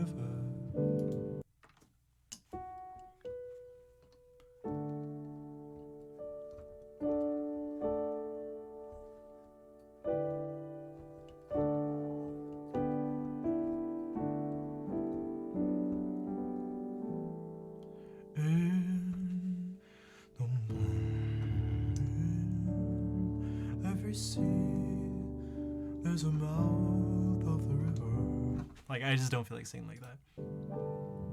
Well...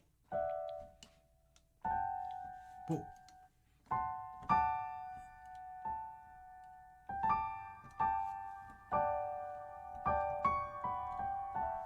One of the places he does some interesting things that I wanted to share too. God, I have to go soon. Oh, dude, I didn't even do the chorus thing. Who here hasn't seen the audience, Jacob Collier audience? Oh, we didn't even do Moon River. Shit. Or the harmonizer. Oh, God, dude. I told you there was a lot of... Oh, God. Oh, God.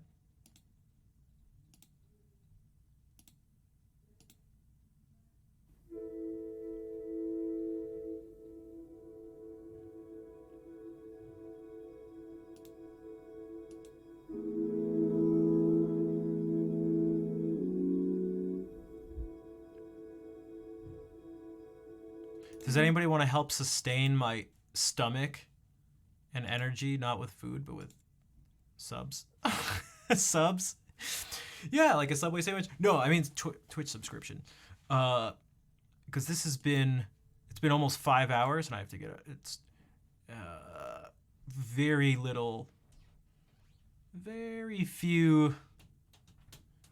Very little financial... stuff this stream. And actually, also, I haven't gotten a follow in 2 hours, so I pay in all sorts of ways when I do this stuff, like all sorts of ways.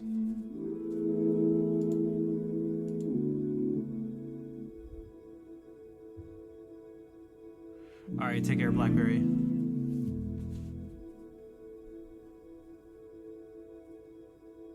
You think they're talking about harmony?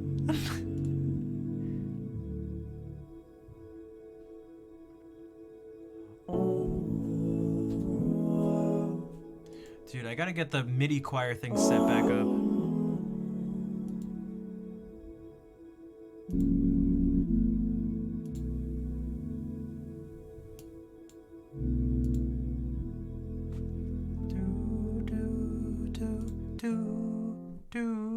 it's not there. One second.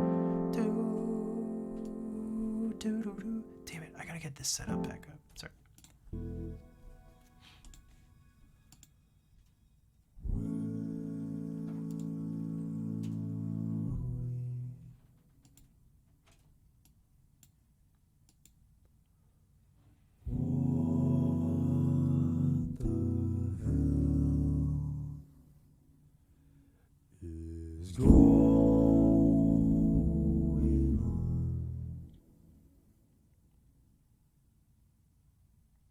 Hey, Isel, thank you for gifting a sub. To Krampus Cerebral. I don't think I asked how to say that, but I think that's how you say it. Maybe?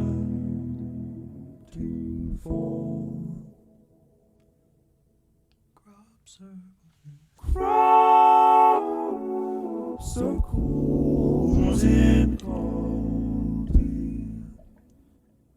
sinking feeling.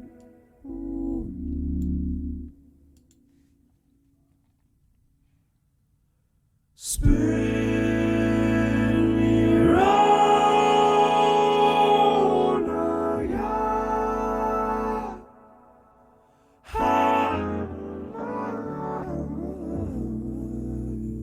This copy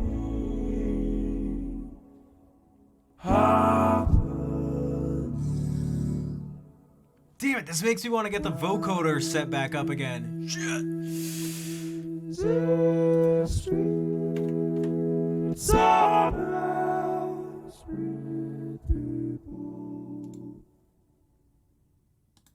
Stop walking on. There's I forgot, how do I send the MIDI to this? Oh, it's complicated because I use it for something else. Shit. It's gotta go from Keysight.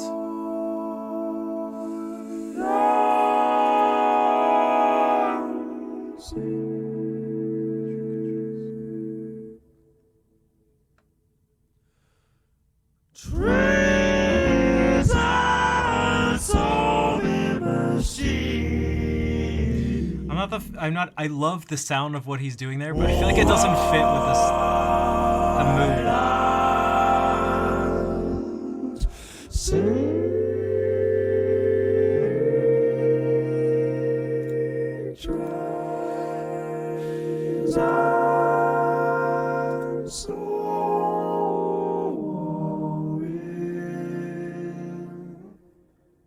Machines.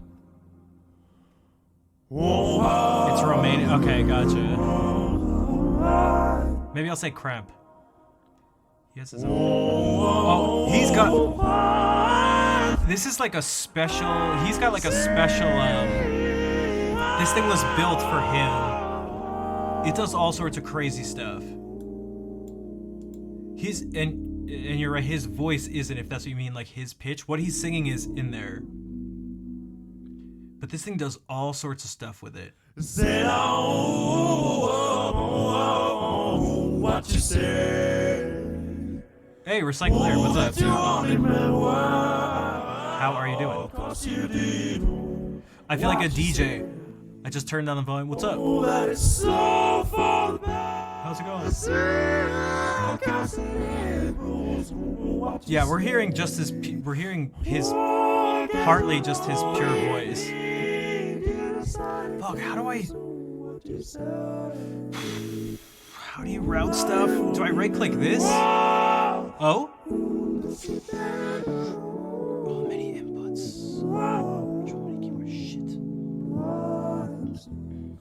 Oh, and some notes falling your mouth. Make people talk, man, as people go out.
What is he doing?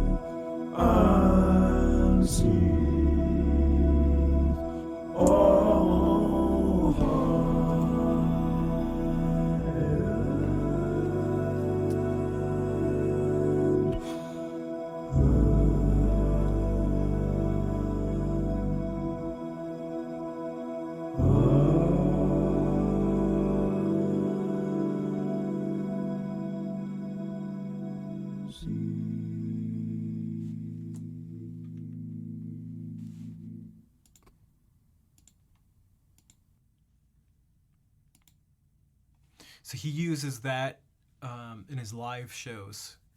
He did a Bridge Over Troubled Water at the show I saw him do. He does a different song each show, and it was crazy sounding. It sounded so crazy. It is not just like a normal like vocoder setup.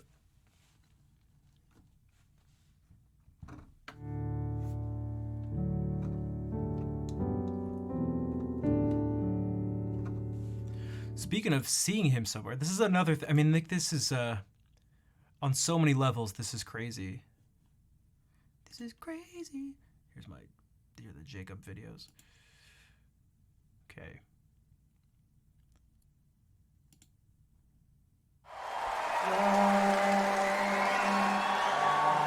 So I've showed these before, but we gotta do it again. So this is, we talked about voice leading before. What you're gonna see here is, for one, an example of good voice leading. Because what he has the audience doing is singing 3 notes, and you only ever move up or down by 1 note. And so you could call it a good voice leading thing to do this, meaning like if we'd, so he gave these notes.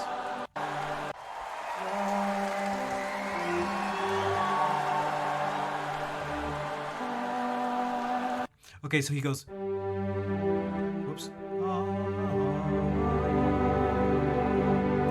And what's gonna happen from here is you go, what chords can I make? What can I do? But you can never move more than 1 note over. You can't go like, you can't do that. You can move 2 at one time.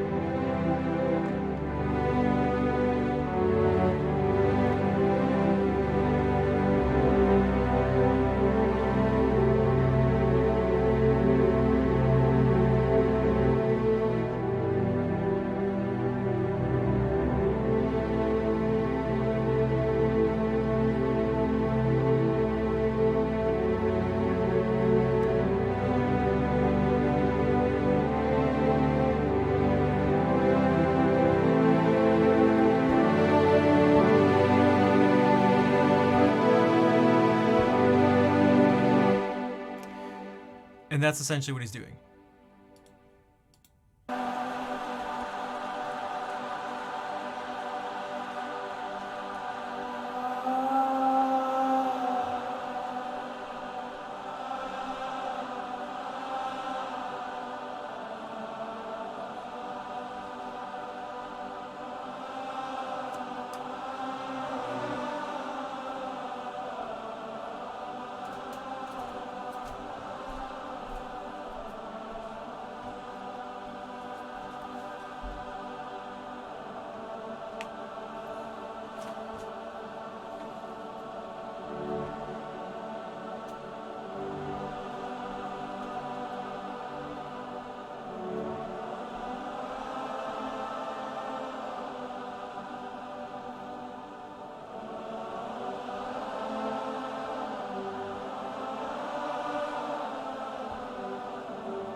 How do they know?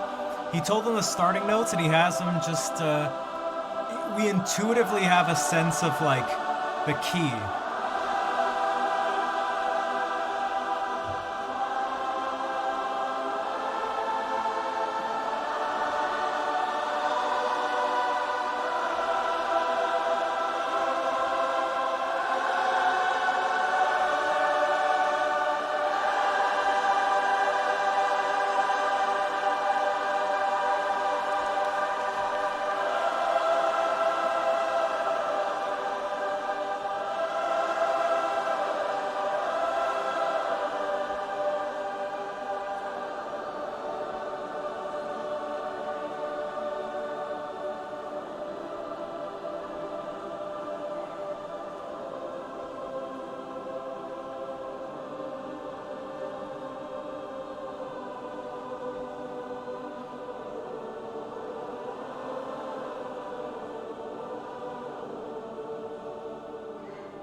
You know what I should have had you do? I should have had each of you pick whichever notes you wanted to start on. I bet you would have been able to follow along.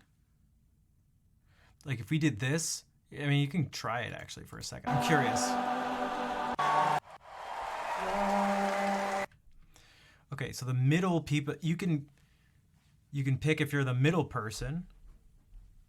Is this a pre-recorded background track? Nope. So if you want to be the middle people, you could play the... You can sing this G. I did this in one of the concerts. This is how he started out the concert. He came out and did this, except we did it in F, but he just came out and went.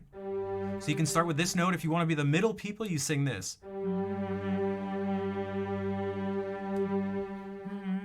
That's the middle people. If you want to be the lower ones, it's oh. So we have the people on the left, and the people on the right are.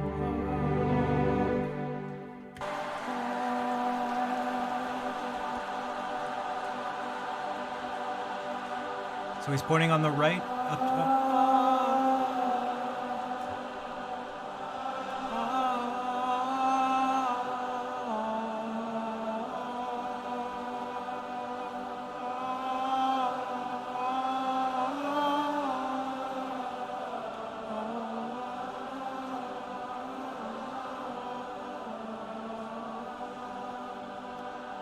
Oh, we're not going to be able to see him every time.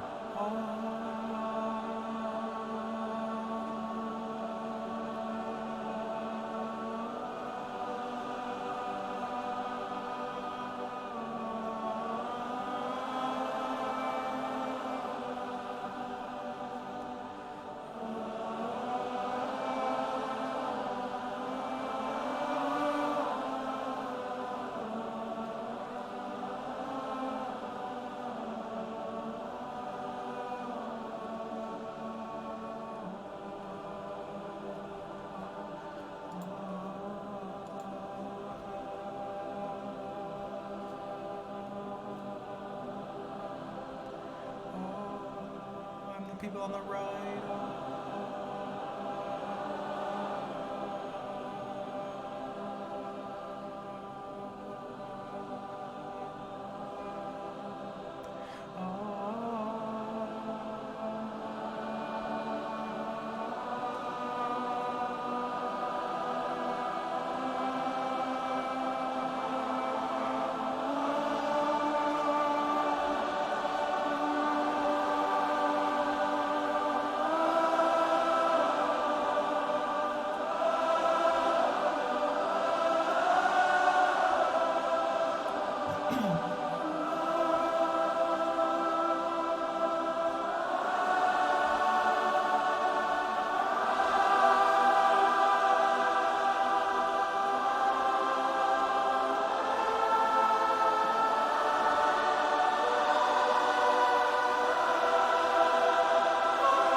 Were you able to follow it all?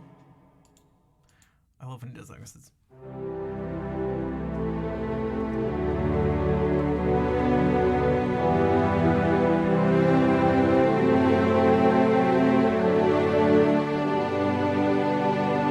It's so simple, but that's all this. It's all this is. You start on C. Then these two move up. And this one.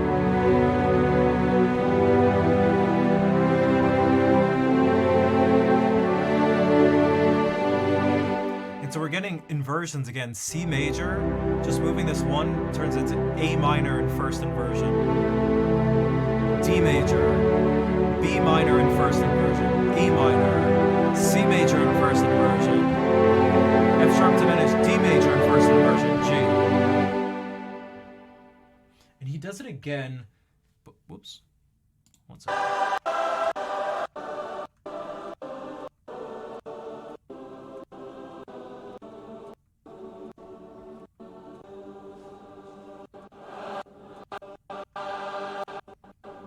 Oh, where was the first time? Whatever. Now, what's really cool is that, okay, tiny little story time. At the end of the concert, he had us all take out our phones. And he had us all sing in one word on one note. And it was the word you, and it was an F. And that's all he said. He said, you're gonna sing you, you're gonna film yourself doing it. There's a QR code you can scan on the way out. It'll take you to a website, you can upload the file. And that's it. And so this is what he did with that.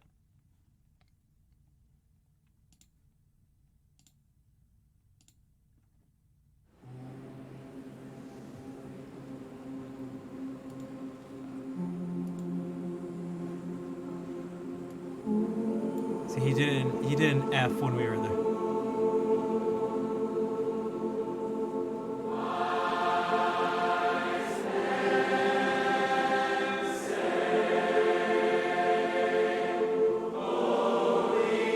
And he took the audience choir thing that we'd all do at the beginning and used it as the accompaniment.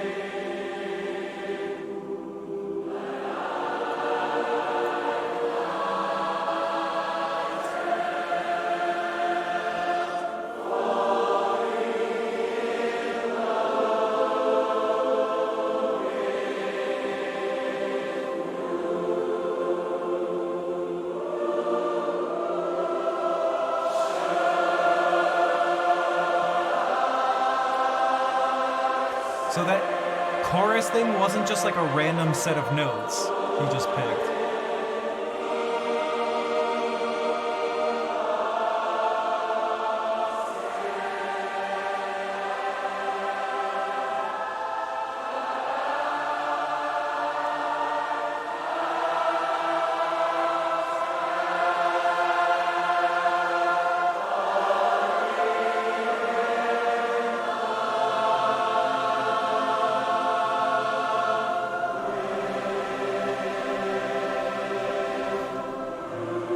And this is the one I was at.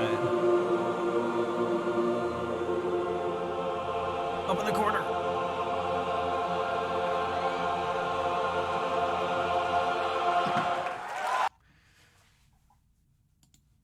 And so when I saw this come out, I was like, holy shit. Because I had no idea he was going to put it together like this. I thought that was, I feel like using the word clever isn't a good description.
I should probably head out. I will play the ending song first.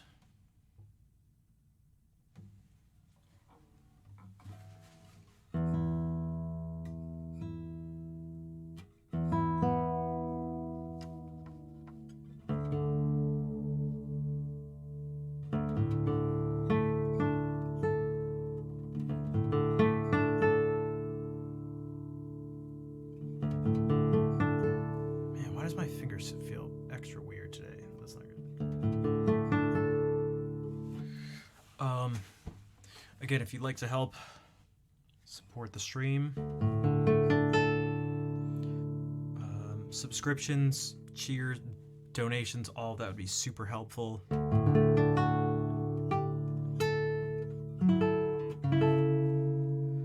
If you can't afford,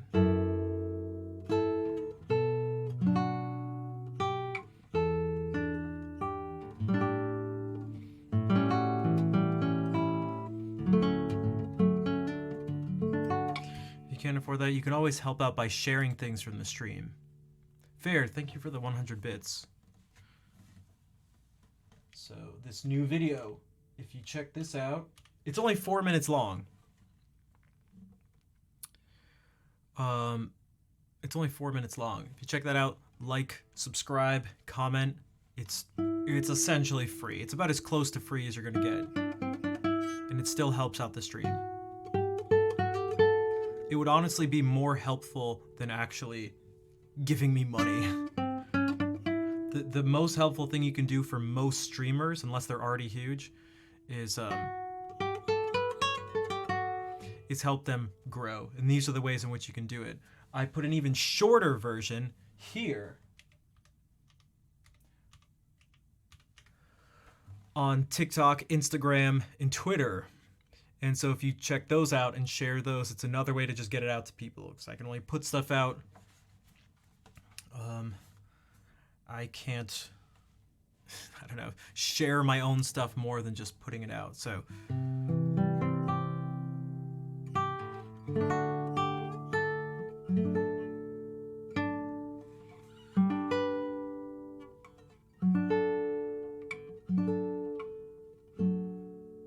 wait, are you serious? Are you serious? Are you serious? Yo, tell me to go to twitch.tv/snap. Play her a celebration song. Are you serious? You mean she won $2 or $2 million? She won $2? Oh. I thought you meant 2 million. Oh my god, $2? Oh, what's that after taxes? You're reviewing your VODs? Do it. Look, I'm hoping this stuff, I'm hoping people seem to respond well to this on Instagram more than other places. I'm actually curious. I don't know if this is a good thing to do or not. Is it gonna? Holy, this may be my worst TikTok video ever. Holy shit, 17 views. Okay, guys. Ay, ay, ay.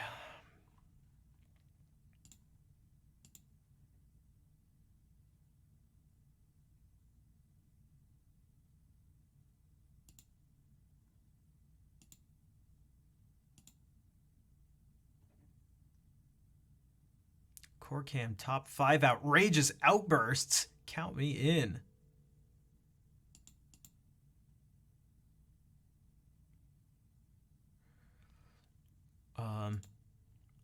Let's look at this for a second.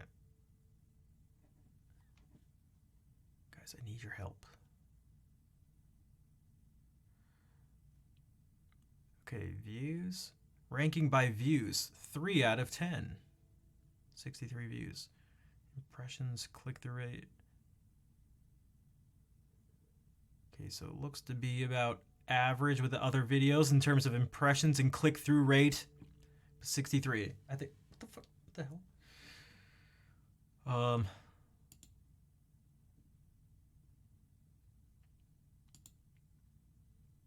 If we can get to more watch time, I can also start to monetize things on YouTube too.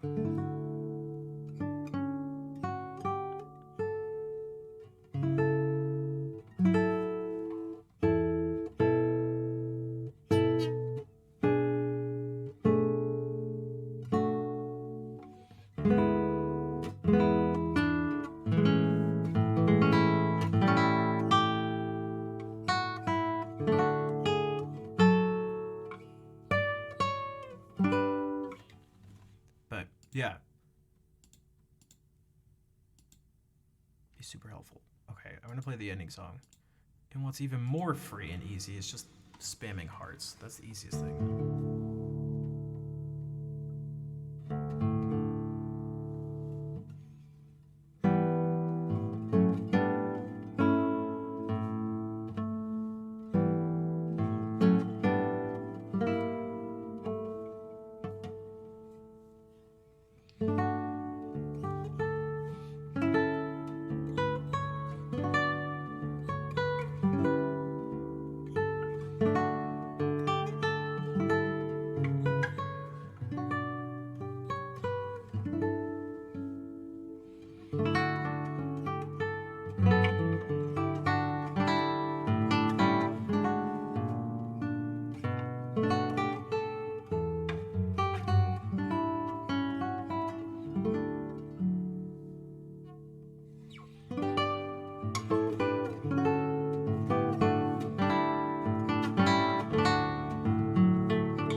Thanks, everybody. Whoops. Thanks, Gramophone. Sorry, I closed something. Shit.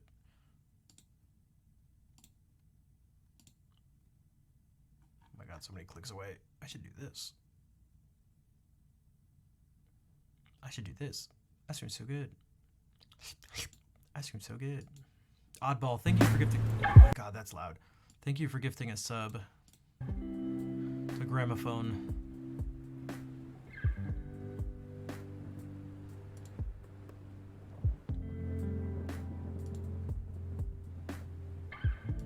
Okay, I'm gonna find someone to raid.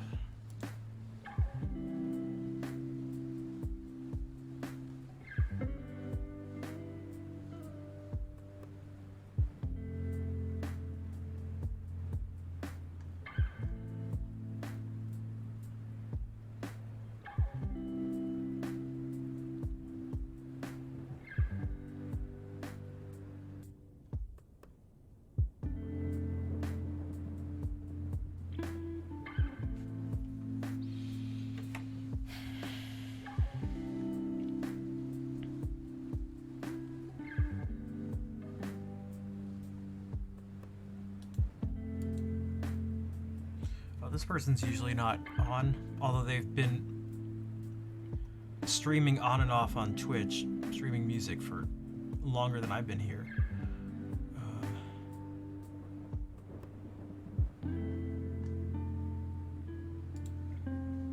That person is Jacob Edwards. He plays the bass. Yes, that is a bass that he's playing. You'll see.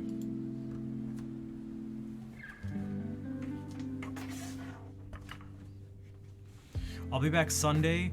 I won't be here Monday. Oh god, I may not be here next week. I don't know what is happening, but the entire first floor has to be sanded and stained.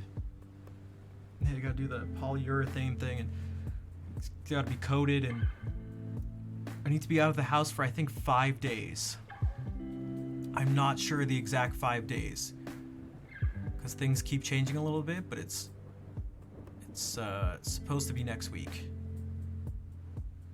So that's another thing to pick. So that'll be, and of course I'm thinking like, oh, that's gonna be subs lost and all this stuff, like not streaming, and so obviously I'm super anxious. I don't even have a thing to stream. I'd have to take my whole computer and everything, which like, I don't feel like doing, but I don't know, maybe I should. If I'm gonna be gone for, if I'm gonna be in a hotel for 5 days, maybe I should just bring it. I don't know. Whatever. I'll let you guys know anyway. I will at least be here Sunday, so. But bear with me. This is the final stretch of the craziness. This has been going on since October. Oh my god. It flooded in October. God, dude.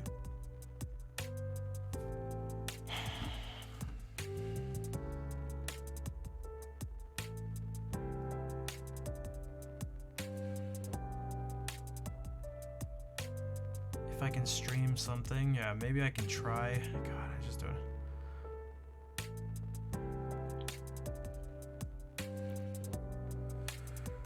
I don't know. I'll let you guys know. I don't know. I can't think about it right now. I can't think about it right now.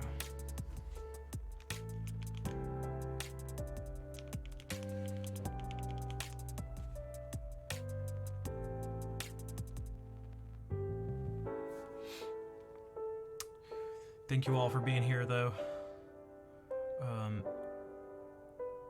Yeah, copy those raid calls. I will be back Sunday. Thanks for letting me share this stuff about Jacob. He's had a huge impact on me, so I'd like to, well, share this stuff. Hey, thanks, Airwield. You are very welcome, Cramp. I'm glad you're able to find the stream. I hope we can see you around again soon. Thank you, everyone. Fair, Elena, Cramp, Airwield, Gramophone. Yeah, I'll be back on Sunday. Let's say hey to Jacob. A different Jacob, Jacob Edwards. Can you imagine if Jacob was streaming right now? Yeah, I will see you later. Take care, everybody.